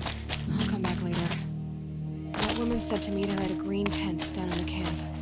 Might be worth a visit.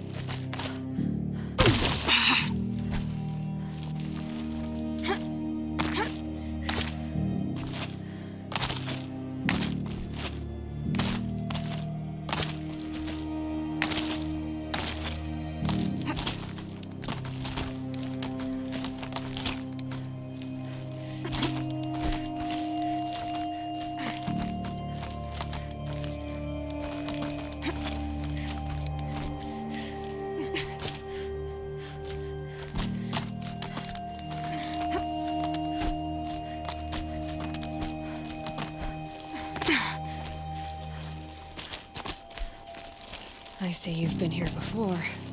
Obviously. Now, it's very important that you hear what I'm about to say. I've shown you the way in, but this humble vent marks a point of no return. Before you descend into the depths here, you should be fully committed, equipped, and focused. No distractions. If you have errands to run, do them first or hold your peace. I won't tolerate whining. Is that clear? You'll tolerate what I give you, Silence. I didn't ask you along for the ride.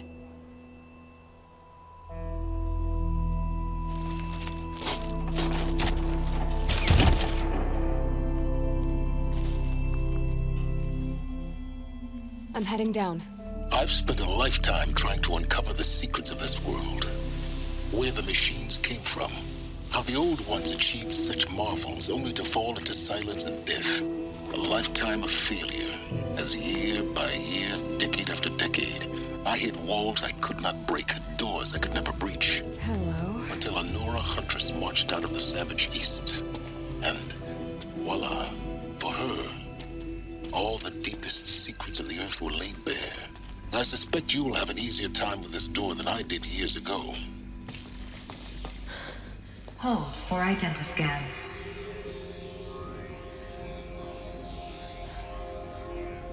Genetic profile confirmed. Entry authorized. Malfunction. Malfunction. Malfunction. Malfunction. Are you kidding me? You don't hear me laughing. Shut up. There's gotta be another way. Hey! Elizabeth Sobek here! Requesting access! Access request acknowledged. Root command functions available. Do you wish to proceed? I do! Get me through this door! Analyzing. Primary access inoperable due to mechanical failure. Emergency venting procedure likely to circumvent blockage. Do you wish to proceed? Yes. Emergency venting authorized.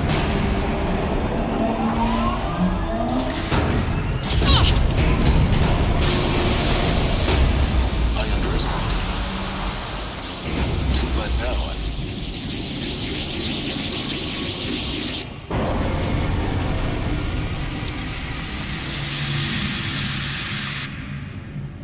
Guess you can't have everything. That will draw attention. We won't have this place to ourselves for long now. We? Last I checked, I was the one risking my life down here. Yes, fine. Now will you please get moving? There's so much to learn in less time than I'd hoped.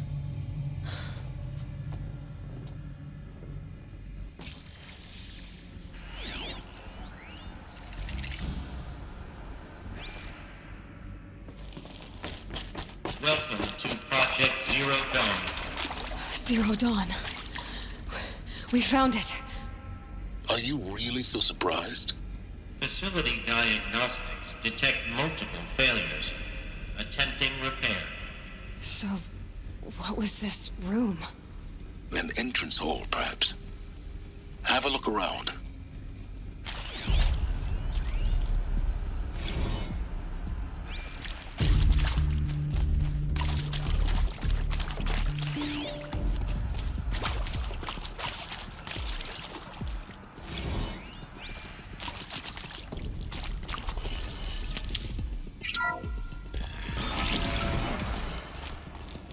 Please take a seat and wait for your name to be called. A selection of beverages and snacks are available. A smaller room.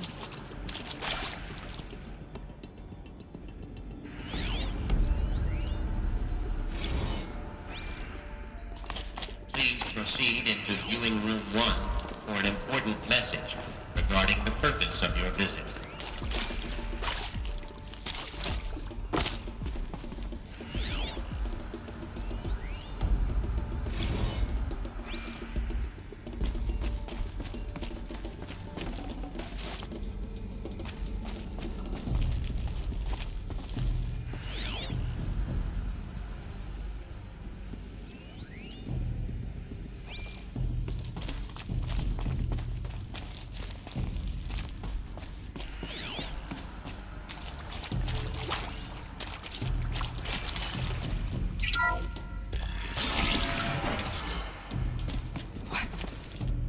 What was this place? A holographic theater. CD01 data intact. Initiating playback.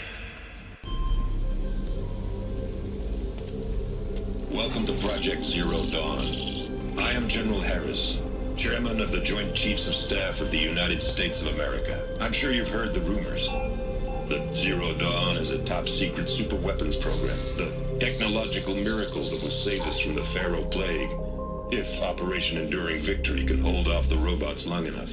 The reason I'm sure you've heard the rumors is that I'm the one who spread them, and they are all lies. Zero Dawn is not a super-weapons program, and it will not save us. Nothing will save us. Here's why. By the time the glitch was noticed, it was already too late. Nothing could stop the Pharaoh Plague. Nothing can. Its robots will continue to replicate and devour the biosphere. Life on Earth will be destroyed. Our planet reduced to a barren sphere. Global extinction is inevitable. No matter how many we kill, the robots just keep exponentially making more. If we had their deactivation codes, we could shut them all down. The entire swarm. But since their cryptographic protocols use polyphasic entangled waveforms, cracking a code set would take half a century. At best, we've got 16 months. Not exactly what you'd call a survival option. The destruction of a biosphere is not the sort of apocalypse you can wait out in a fallout shelter or a space station. There will be no Earth left to reclaim. Just a lifeless, toxic rock with several million Pharaoh robots on it, hibernating, waiting for something to eat. This is the horrible truth behind the lies of Operation Enduring Victory. My lies. Lies designed to inspire millions of innocents to sacrifice themselves in battle. Why? One reason. To buy time for you and the work you will do here. Zero Day, the day that life on Earth ceases to exist, is coming fast. It cannot be stopped. The hope of Zero Dawn is that something new might come after. But I will leave it to Elizabeth Sobek to shine that thin ray of light into the darkness. Harris, out.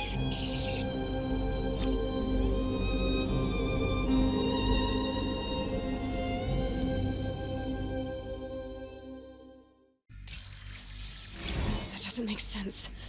Life on Earth didn't cease to exist. He said it could not be stopped. But it was. Somehow Elizabeth saved us. I've got to keep looking. Find out how she did it.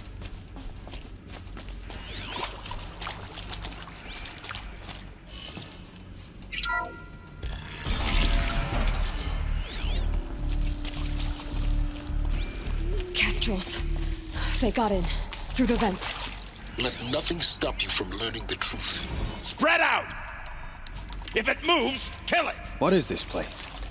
Tomb? We're up.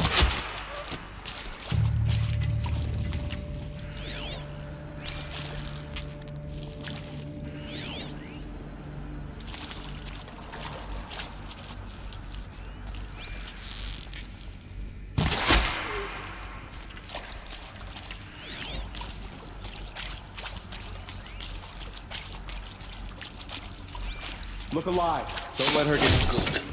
We're too close to let tribal primitives stop us now. The data points, what do they contain?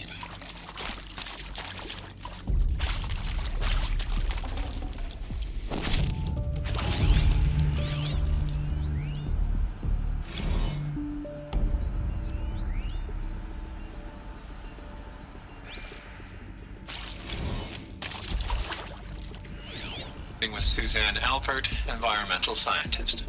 Doctor? I'm sorry, I wasn't, Just stating your name. What were you thinking about, Doctor? Nothing the General said, not really. I was on the Syzygy East Response Team in 2051, just after the second earthquake compromised the reactor. I still dream about it, after all these years. The red zone spreading on the imaging, slowly, so slowly, like a hand opening its fingers. Your involvement in that Your involvement in that event is why you were asked for by name. Really? That's interesting. Because nothing worked. Nothing could grow there again. It was a catastrophic failure. But the red zone is a blip compared to global-scale biomass reduction. The biosphere and hydrosphere will collapse, render the Earth uninhabitable long before the robots finish us. Enduring victory can't buy time against that. So, you'd better show me what Zero Dawn really is.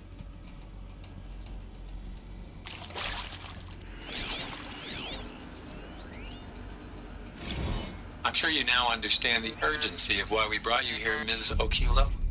Captain Okilo, are you trying to thank me for not resisting? I believe we couldn't negotiate a diplomatic solution. When it came to my country's lithium, it was always a swarm that would be sent to negotiate. Metallurgic International, U.S. Robot Command. The markings changed, but the robots were the same. You have had considerable experience in human-robot conflict. Yes, and I've got the prosthetic limbs to show it. Yet I continue to face this horror, even though the challenge was great. Cyber warfare. I thought Zero Dawn would be a Manhattan project to generate the deactivation codes. With the resources I had, I estimated code breaking to be a hopeless endeavor. I was almost looking forward to being proved wrong. Unfortunately, your estimation was correct. As your General Hera said. So then, you did not bring me here to commiserate. What is left?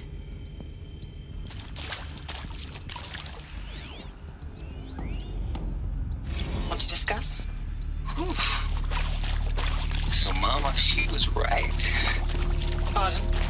My mother, she took her Bible real serious. Not just Texas Bible serious, Pentecostal serious. Favorite chapter? Revelations. Now, I didn't always understand her on account of all that speaking in tongues and such, but when she did use her words, there was always end times this and lake of fire that on account of sinful lifestyles. Speaking of which, mind if I smoke? A tobacco cigarette. Sorry, darling. My taste run classic. Compliments to your team tracked me down.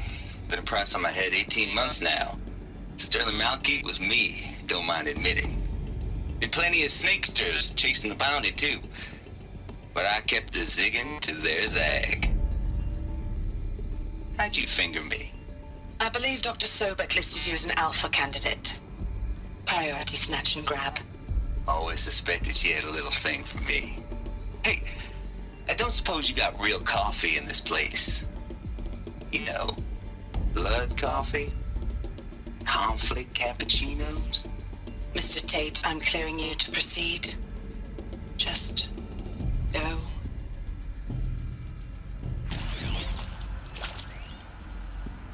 That is accurate, yes. So these mechanical monstrosities, they don't just kill people.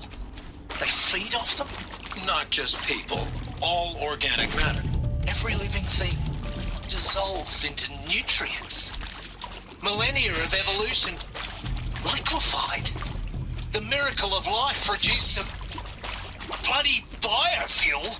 In a word, yes. Who did this? Pharaoh? That arsehole. Is he here? No, Doctor.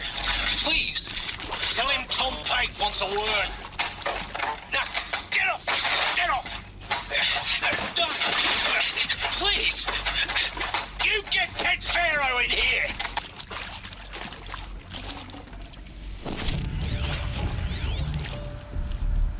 Look, let's cut the mystery. You're building a colony ship. It's obvious. And it's not gonna fly. I mean, literally. Remember the Odyssey? That multinational heap of space junk that's been in graveyard orbit since 57? That went nowhere real slow. And you have to get somewhere real fast. Do you have any idea the immensity of the challenge to prep a new colony ship in time? To be clear, I'm not a worker on the project. Do you even understand how few people it could save?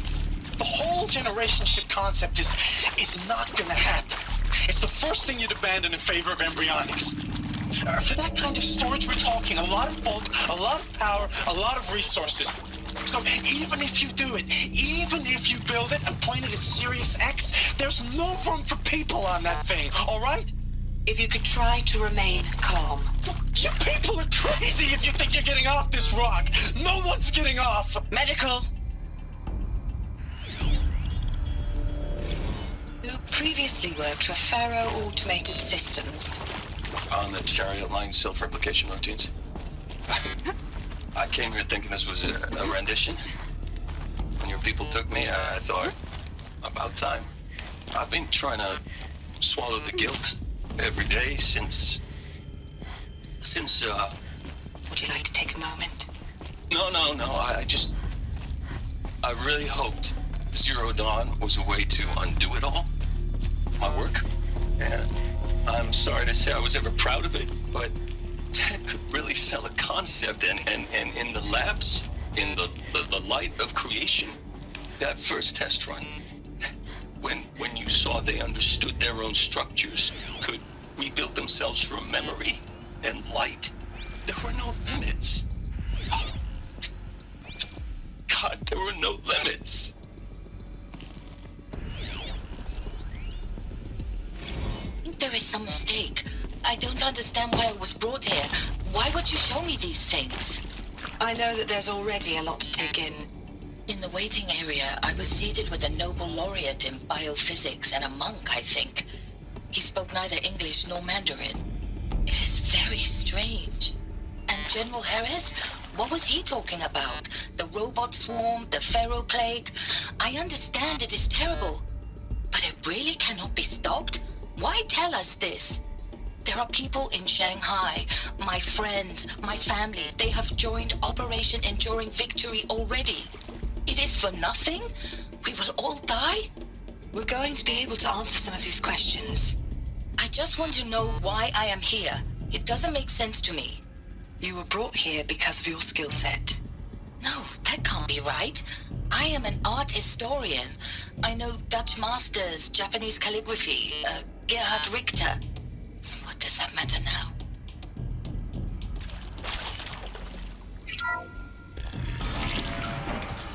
CD02 data intact. Initiating playback. Elizabeth Sobek. You've heard the bad news, and it's all true. The Pharaoh plague is devouring the biosphere. Life itself will cease to exist. But does that have to be the end? What if we could give life a future? What if we could build a kind of seed from which, on a dead planet, life could blossom anew? This is the aim, the hope, of Project Zero Dawn. To create a super-intelligent, fully automated terraforming system and bring life back from lifelessness. What would such a system require? At its core, it would need a true AI, fully capable of making the trillions of decisions necessary to reconstitute the biosphere. An immortal guardian, devoted to the reflourishing of life. We call it Gaia. Mother Nature as an AI. But that's just the core of the system. She will need to be surrounded and empowered by a comprehensive suite of subordinate functions. Think of them as extensions of Gaia's mind, each dedicated to a specific purpose. Now, these aren't AIs, but make no mistake, each presents an engineering challenge more profound than anything the human species has ever before attempted. Hardware that preserves and then gestates the billions of seeds and embryos from which life will be reborn. The construction of underground facilities to hold it all. And that's just the start. We don't have to build the entire system. The beauty of a fully automated terraforming system is that it can build itself. Now, over the days to come, you'll learn how all these functions, all these pieces that you'll be working on, fit together. How we'll race the clock to execute our harvest initiatives, write the software, build the tech and the facilities. How we'll lock it down and seal it up before the inevitable occurs.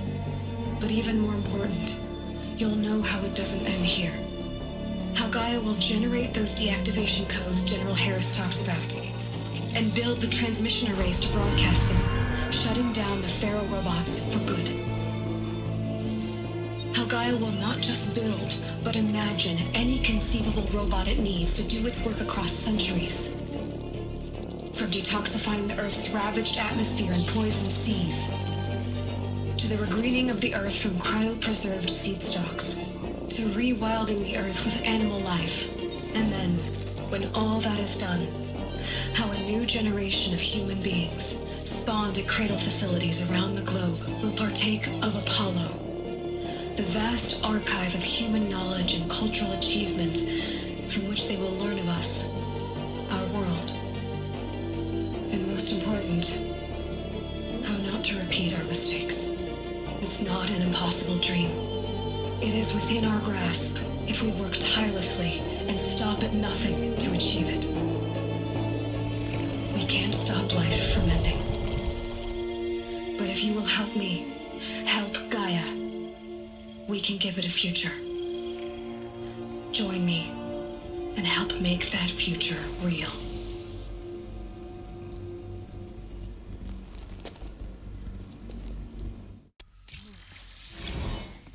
The whole Earth destroyed, but then remade? Yes.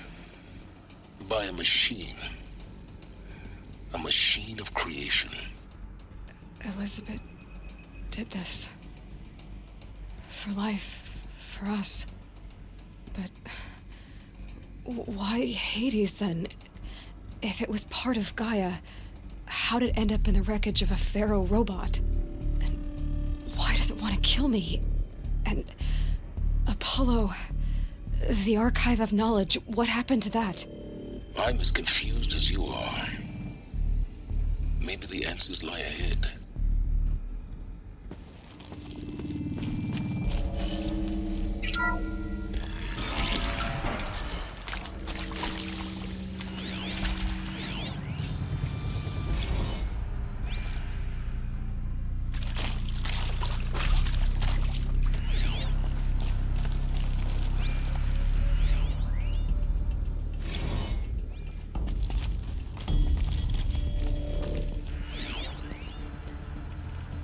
Of course I'll do it.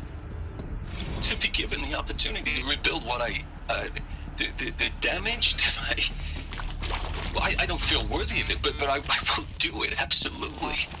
I want to stress that this was never about your culpability. It is to me. Dr. Sobek, Margot, they were smart to get out of Pharaoh when they did, but not one of us took it as a warning sign.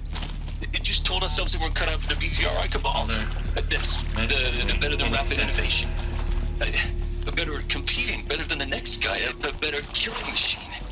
It's just amazing how a century and a half of science fiction did nothing to swerve our species from the path of doom. I mean, I'm done with that life. I mean, I will work hard, twice as hard to earn this, for my family to have a place in Elysium. I never thought that there could be atonement.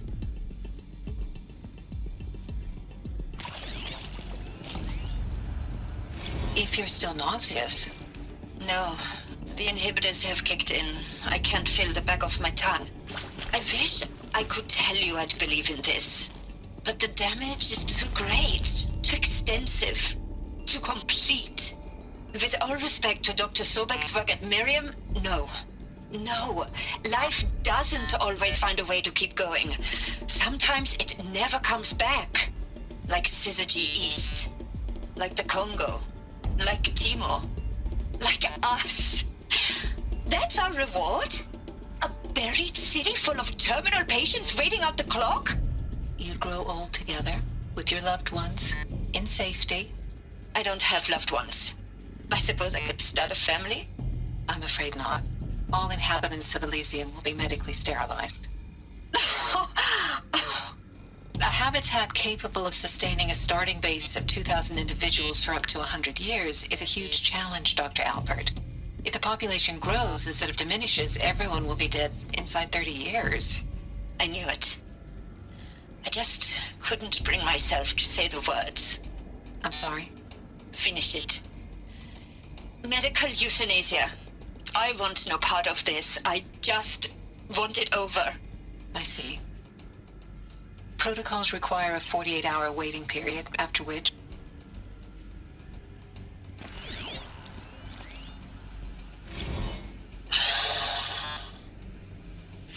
Is he to make sure I behave this time? Security, for your protection. Would you like to discuss how you're feeling? Sure. I'll tell you. Surprised. No, flabbergasted. Like my own man would say, flabbergasted. That vein pumping in his forehead. I thought you people were just completely underprepared for a spaceflight project. But now I can see it's worse. Much worse. Sobek is a total fantasist, a dangerous fantasist. He's kind of blue skying. It's... Jesus. I'm sorry we wasted each other's time. I'm ready to leave now. I'm afraid that's not possible.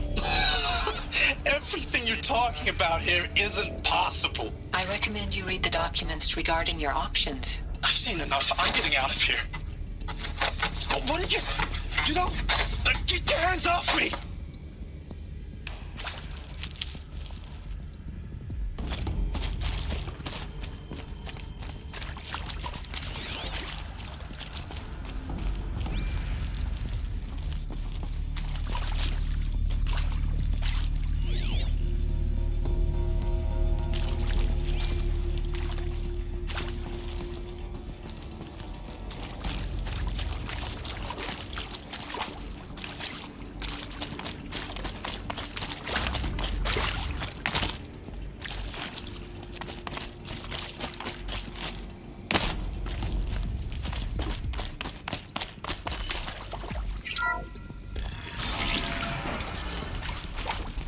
Intruder!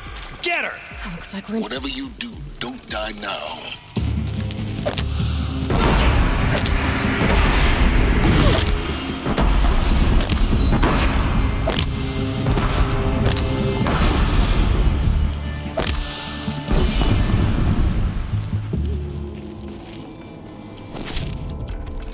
Power's down. Is there another route? I've done this before. Just need my focus.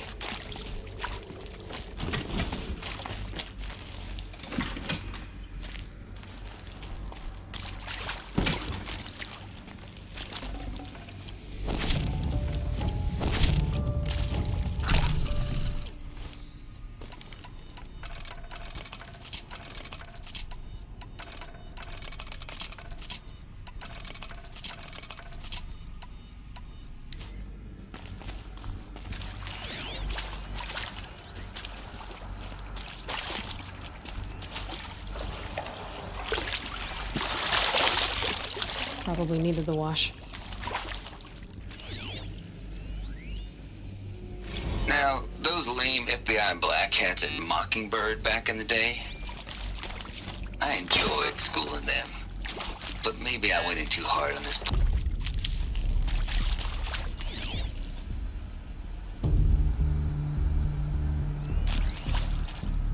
Now, those lame FBI black hats at Mockingbird back in the day, I enjoyed schooling them. But maybe I went in too hard on this poor counselor. She was cute, and just going down a checklist after all.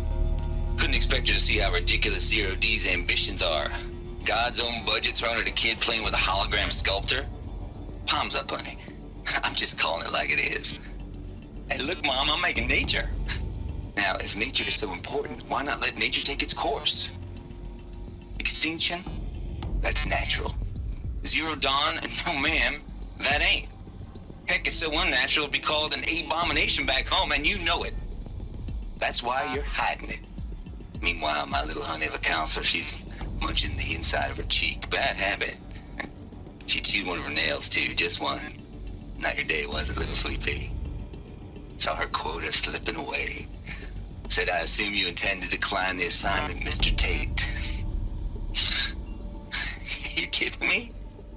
18 months hard labor in exchange for 30 years lounging around Elysium watching porn? Sign me up.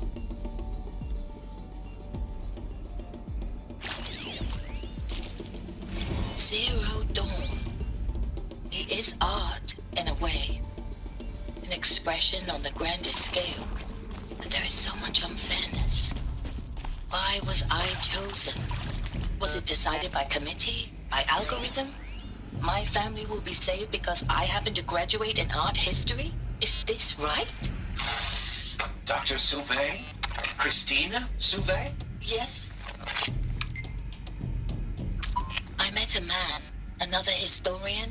His fields are Bauhaus and the New Materialists. But he once attended one of my talks. Another unfair chance. Of all the many people in that auditorium, that we should both be here now.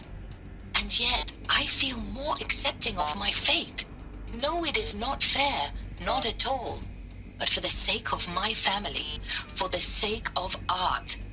Art is alive. It must be able to speak from beyond history and echo in the future, not perish into oblivion. This opportunity, I must do this.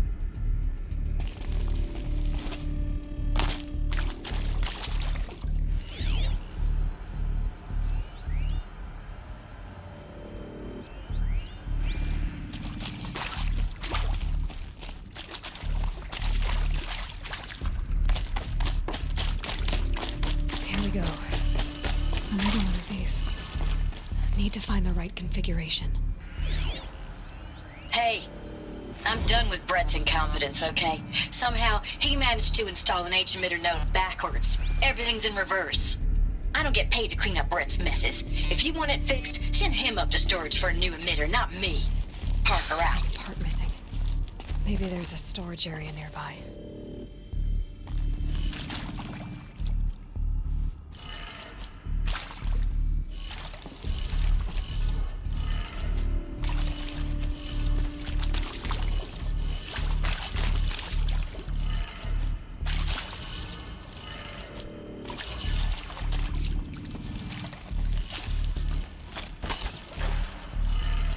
Done. I should check the door nearby.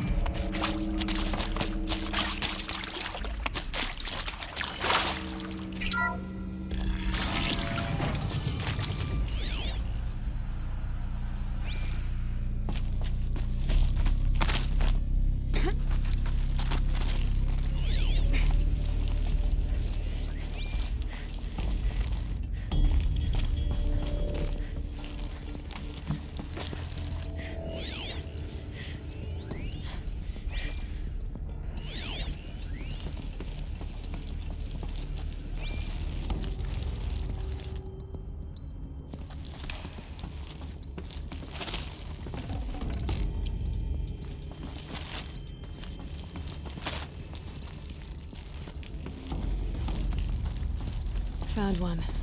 Looks intact.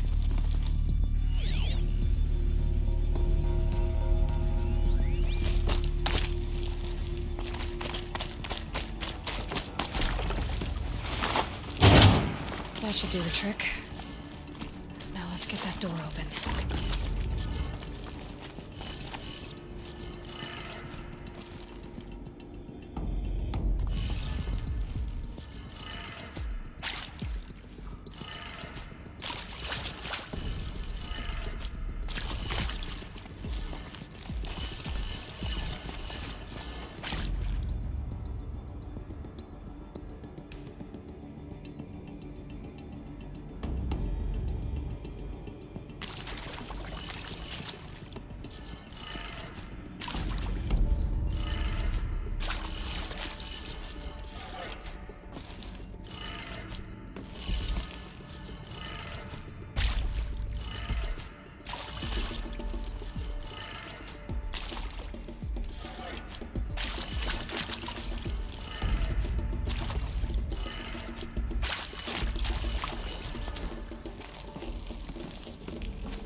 That did it.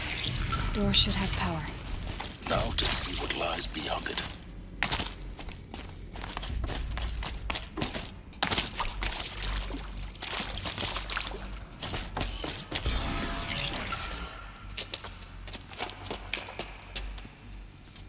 Eclipse. They're here.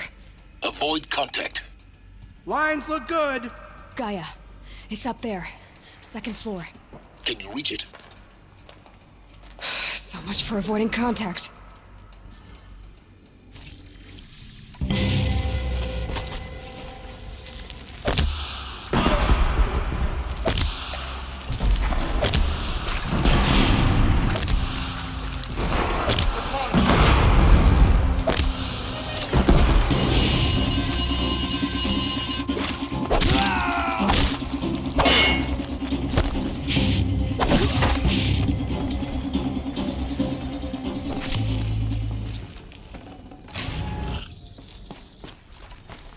Get it!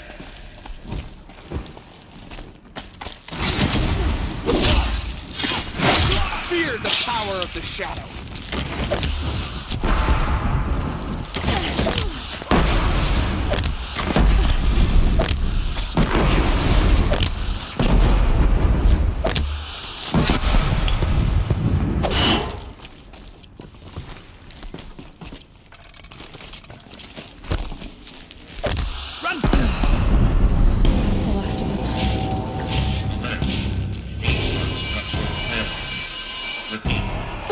Or not.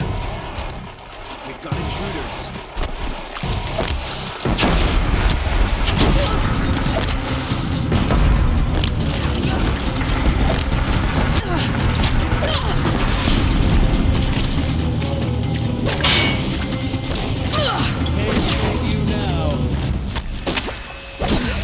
Room's clear.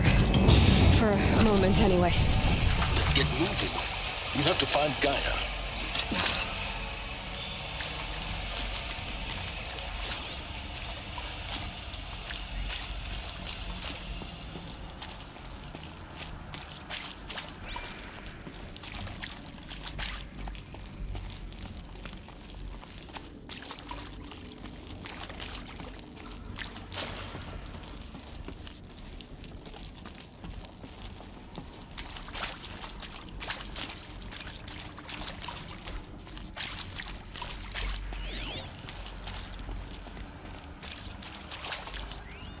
Hello, I'm Margot Shen, and this is Hephaestus. As the name might tip you off, this is going to be the subordinate function that Gaia will use to make lots and lots of robots. Her personal forge. Except, it's not that simple. You probably noticed that only about a third of you are robotics engineers. The rest, experts in machine cognition, virtual heuristics, that stuff. Well, that's because we aren't going to be the ones designing and building robots. The last thing we want is to burden Gaia with a bunch of outmoded 21st century designs. Waste of time. Our purpose is to empower Gaia to build the robots, and not just build, imagine, from scratch. Any robot she needs, for any conceivable purpose, designed and fabricated at a snap of a finger. Hers. Her finger. So, Hephaestus isn't really the forge. It's more like the knowledge of craft and ingenuity of a mastersmith to wield the hammer. Encoded as software. Virtual creativity made real. Gaia's already learning. In simulation, she's doing some very creative things with fractal assembly and animal morphologies. Her designs aren't about to win the Liam Prize anytime soon, but hey, everyone has to start somewhere. So, yes, time to get started. Let's do this. I don't get it. Which part? It's a little technical in places. If Gaia was designed to save life, why would the robots it makes attack people? Perhaps it loves some forms of life more than others.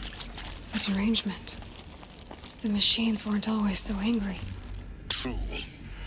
Mostly they were docile until 10, 15 years ago. For years, Hephaestus has been forcing cauldrons to make aggressive machines. I've seen it myself, in the cauldrons. Stalkers, Ravagers, the Thunderjaw. How could it do that? And why? Why indeed?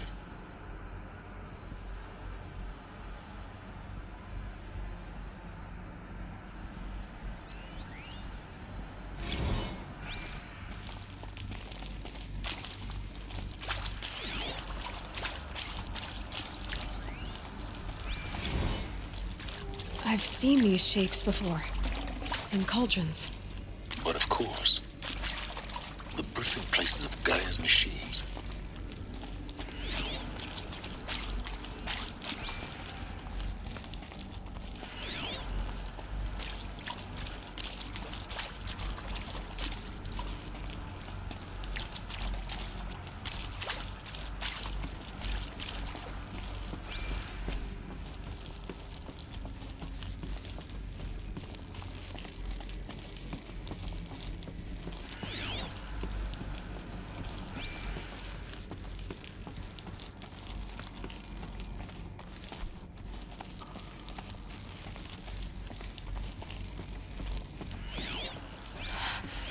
I think this is it. Elizabeth Sobek's office. But it's sealed off. There's got to be a way inside. Keep looking.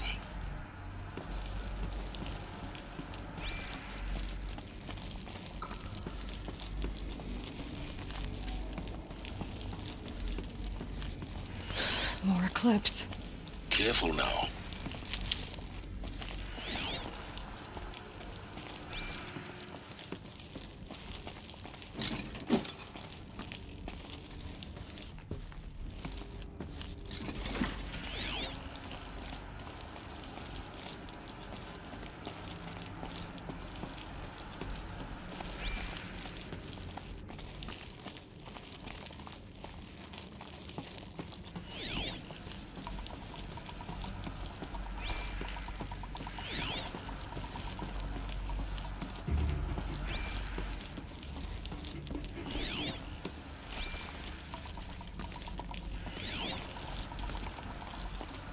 Welcome to Apollo, the collective memory of the human species and the wellspring of knowledge for future generations. I am Samina Ebaji. Until recently, I was director of the International Collective Memory Institute in New Tehran.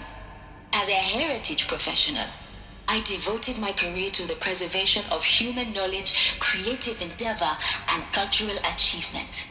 Apollo is, therefore, the ultimate embodiment of a lifelong passion, albeit under the very worst circumstances imaginable. The challenges before us are immense. Specifically, we will have to design and implement 4 major initiatives simultaneously. First, the construction of data repositories in cradle facilities around the world, ensuring redundancy. Second, the collection and processing of a projected 180 million discrete data entries. 42 zettabytes of data in Mandarin, English, Spanish, and Arabic. Third, the transferal and encoding of all that data onto DNA encapsulated in synthetic fossils. The only medium capacious and durable enough to safeguard it without degradation for the centuries to come. And last, but not least, the development of the holographic interface and gamified curricula, by which future humans will commune with Apollo, progressively unlocking heuristic learning modules, leveling up their knowledge and skills they will need to take control of the terraforming system. That is the future towards which all of our efforts will be directed. Not just the preservation of the past, but the seed for the flourishing of a new tree of knowledge. Welcome, and let us begin.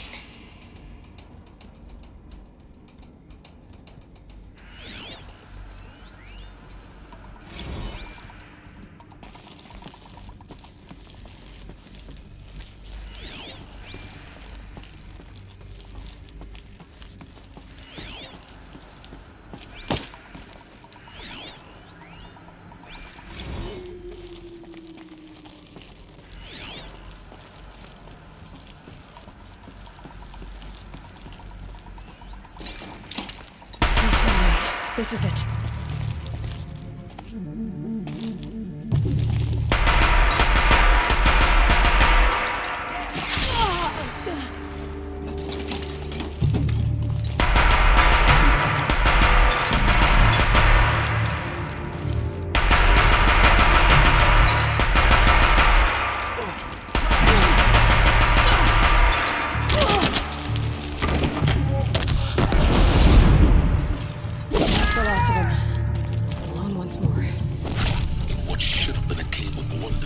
look around. See if anything is left.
Dr. Sobek, please archive this testimonial in Apollo.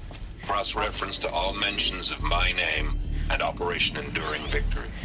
My name is General Aaron Harris. From 2060 to 2066, I served as the chairman of the Joint Chiefs of Staff, the highest-ranked officer of the United States Armed Forces. The tenure of my command included strategic planning and oversight of Operation Enduring Victory, a falsehood perpetrated on the civilian populations of the United States and other nations during the last 14 months of life on this planet. Before the Pharaoh Plague, I did my job and did it well. I was bold and decisive, crafty in political maneuvers. It wasn't an accident that I rose to my position and became the commander of the largest mechanized force ever assembled. But to what end? My only lasting achievement was the extinction of life on Earth.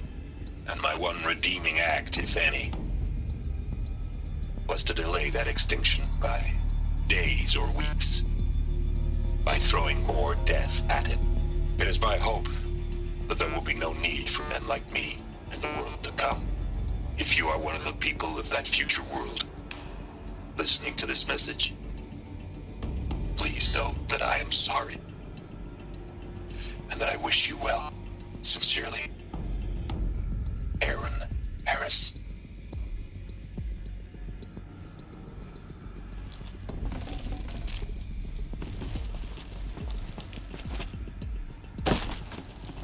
I'll take this.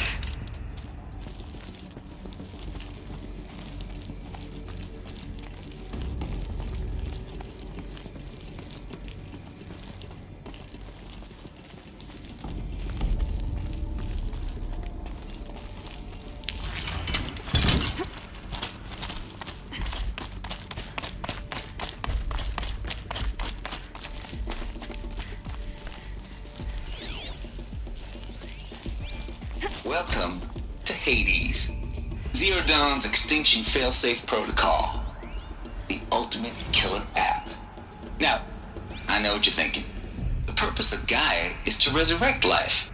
So why give her a subordinate function, only purpose of which is to wipe out life all over again? I mean, what?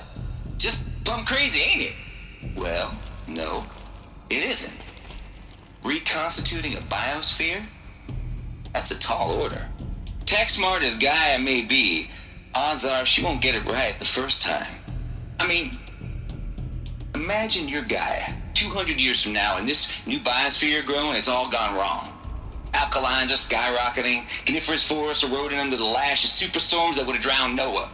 It's chaos, a spinning top that won't stop wobbling. Now what are you gonna do? Release phase 1 organisms into that hot mess? Hope their CO2 and methane can balance out what you got started? Hell no.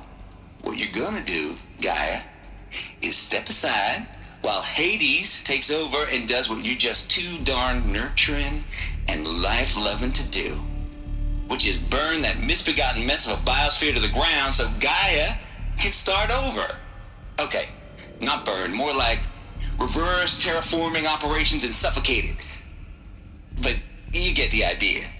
Hades takes the biosphere back to zero. Square one, blank slate. And then, only then, does it hand the steering wheel back to Gaia and say, try again, old girl. And better this time, or we'll have to do this again. That's Hades. It's pretty badass when you think about it. Extinction on demand. Death on speed dial. All for the greater good, of course, but still, kind of metal. So welcome to Hades. Welcome to the void. Okay, so if that's the original purpose of Hades, why does it want me extinct? We need more data. And how does it end up in the wreckage of a Pharaoh Titan, getting worshipped by the Eclipse like some kind of god? I'm learning as you are, Aloy. Keep searching.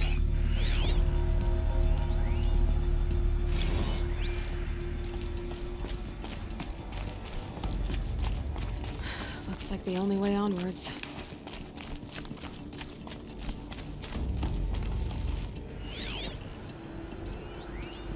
Are these what I think they are? Artificial wombs. Machines to spawn a new generation of human beings.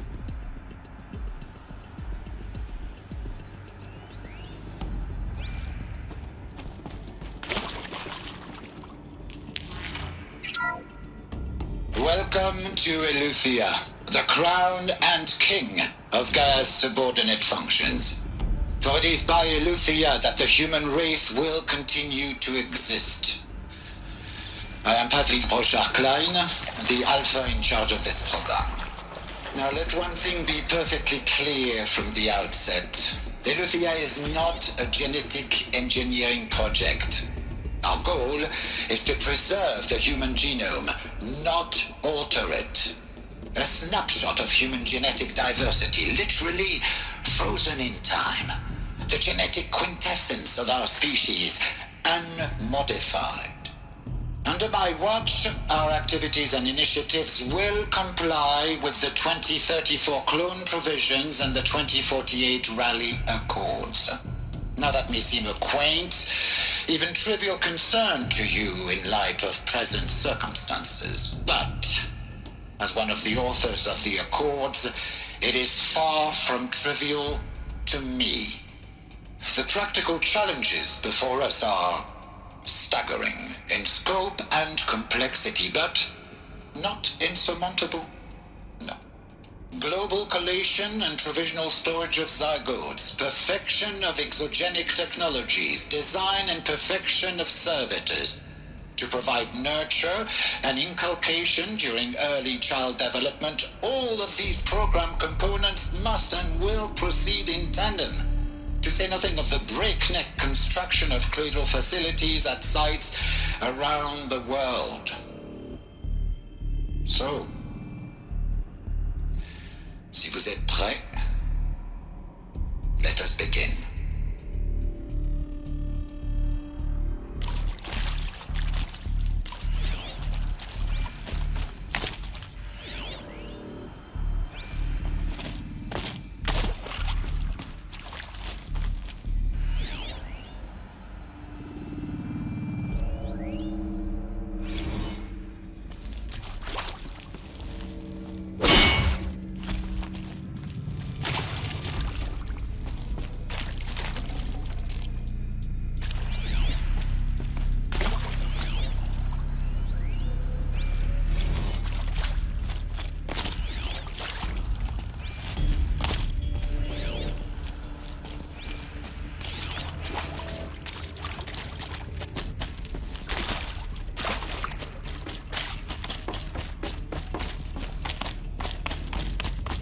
Cradle facilities.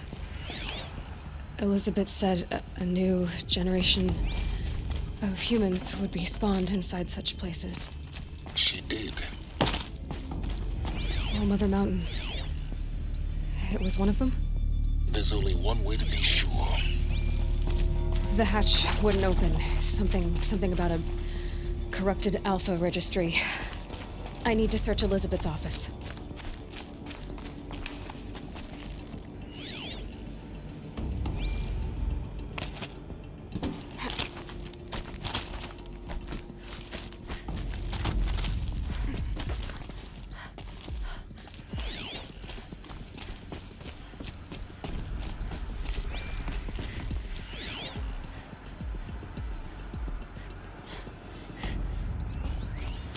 Would benefit from antilopinae morphologies, though caprid forms show superior load-bearing capability. You're a quick study, Gaia. Dr. Sobek, as I have conducted this comparative analysis of mammalian morphologies, I've gathered extensive data on the quaternary extinction event. Oh? And your assessment? Gaia? Logically speaking, the extinction was a natural consequence. And yet, I find the loss of megafaunal species unaccountably sad. That they passed forever into oblivion causes me to experience a grief that is difficult to describe. Am I malfunctioning? No, Gaia, you're not. This is good. It's very good.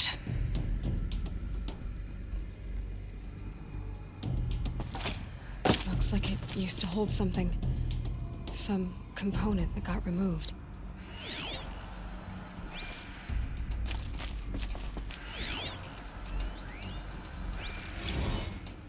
You will undergo a brief period of unconsciousness during relocation to Prime and final instatement. Elizabeth, may I speak outside protocol? When you're back up and running at the new site, we'll bring the subordinate functions online and see where we stand. Elizabeth, I detect distress. Are you all right? I'm fine.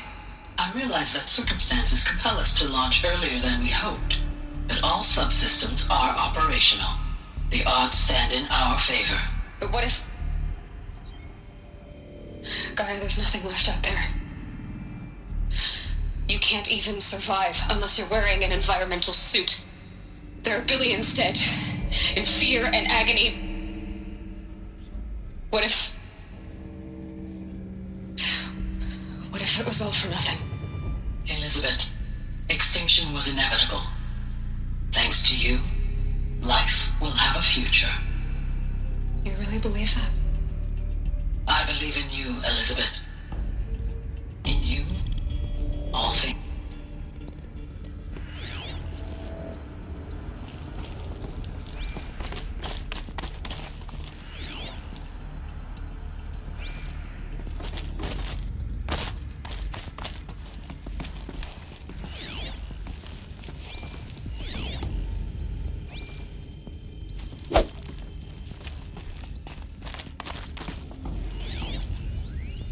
Pure logic won't cut it, Ted. To pull this off, Gaia's going to need to have some skin in the game. It has to care. What if it runs amok? Have we learned nothing from our mistakes? Your mistakes, I think you mean? All I'm saying is give it a kill switch. She was just born, Ted. I'm not gonna put a gun to her head while she's still in the cradle. You talk like it's a child. What if it becomes a monster? Elizabeth, may I speak outside protocol? Of course, Gaia, go on. I'm sorry to contradict you, but Mr. Farrow's argument is sound.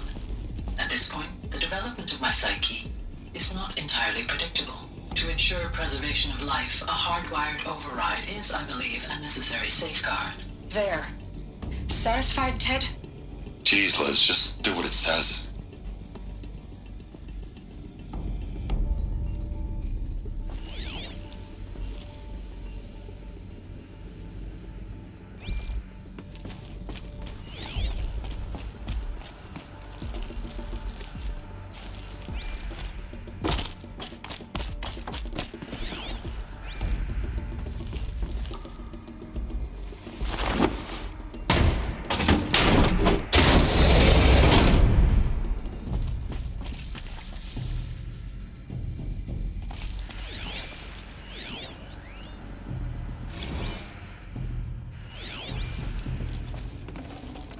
full already.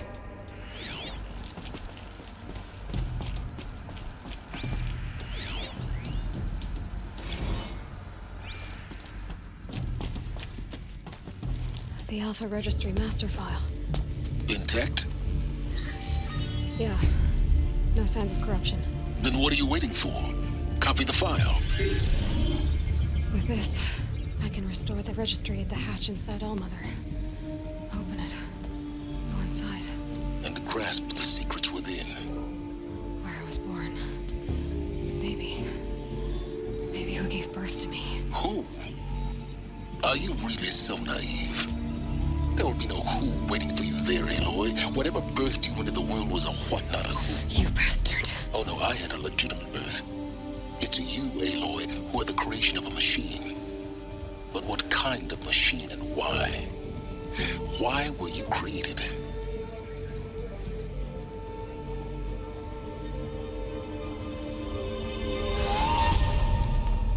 Eclipse. You need to get out of there. What you found is too valuable. You're too valuable.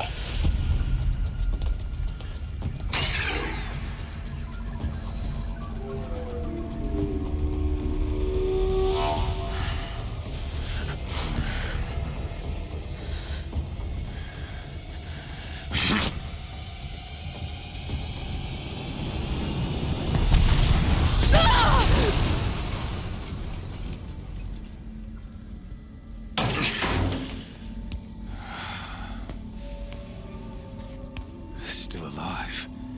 Good. I have a more suitable death in mind for you.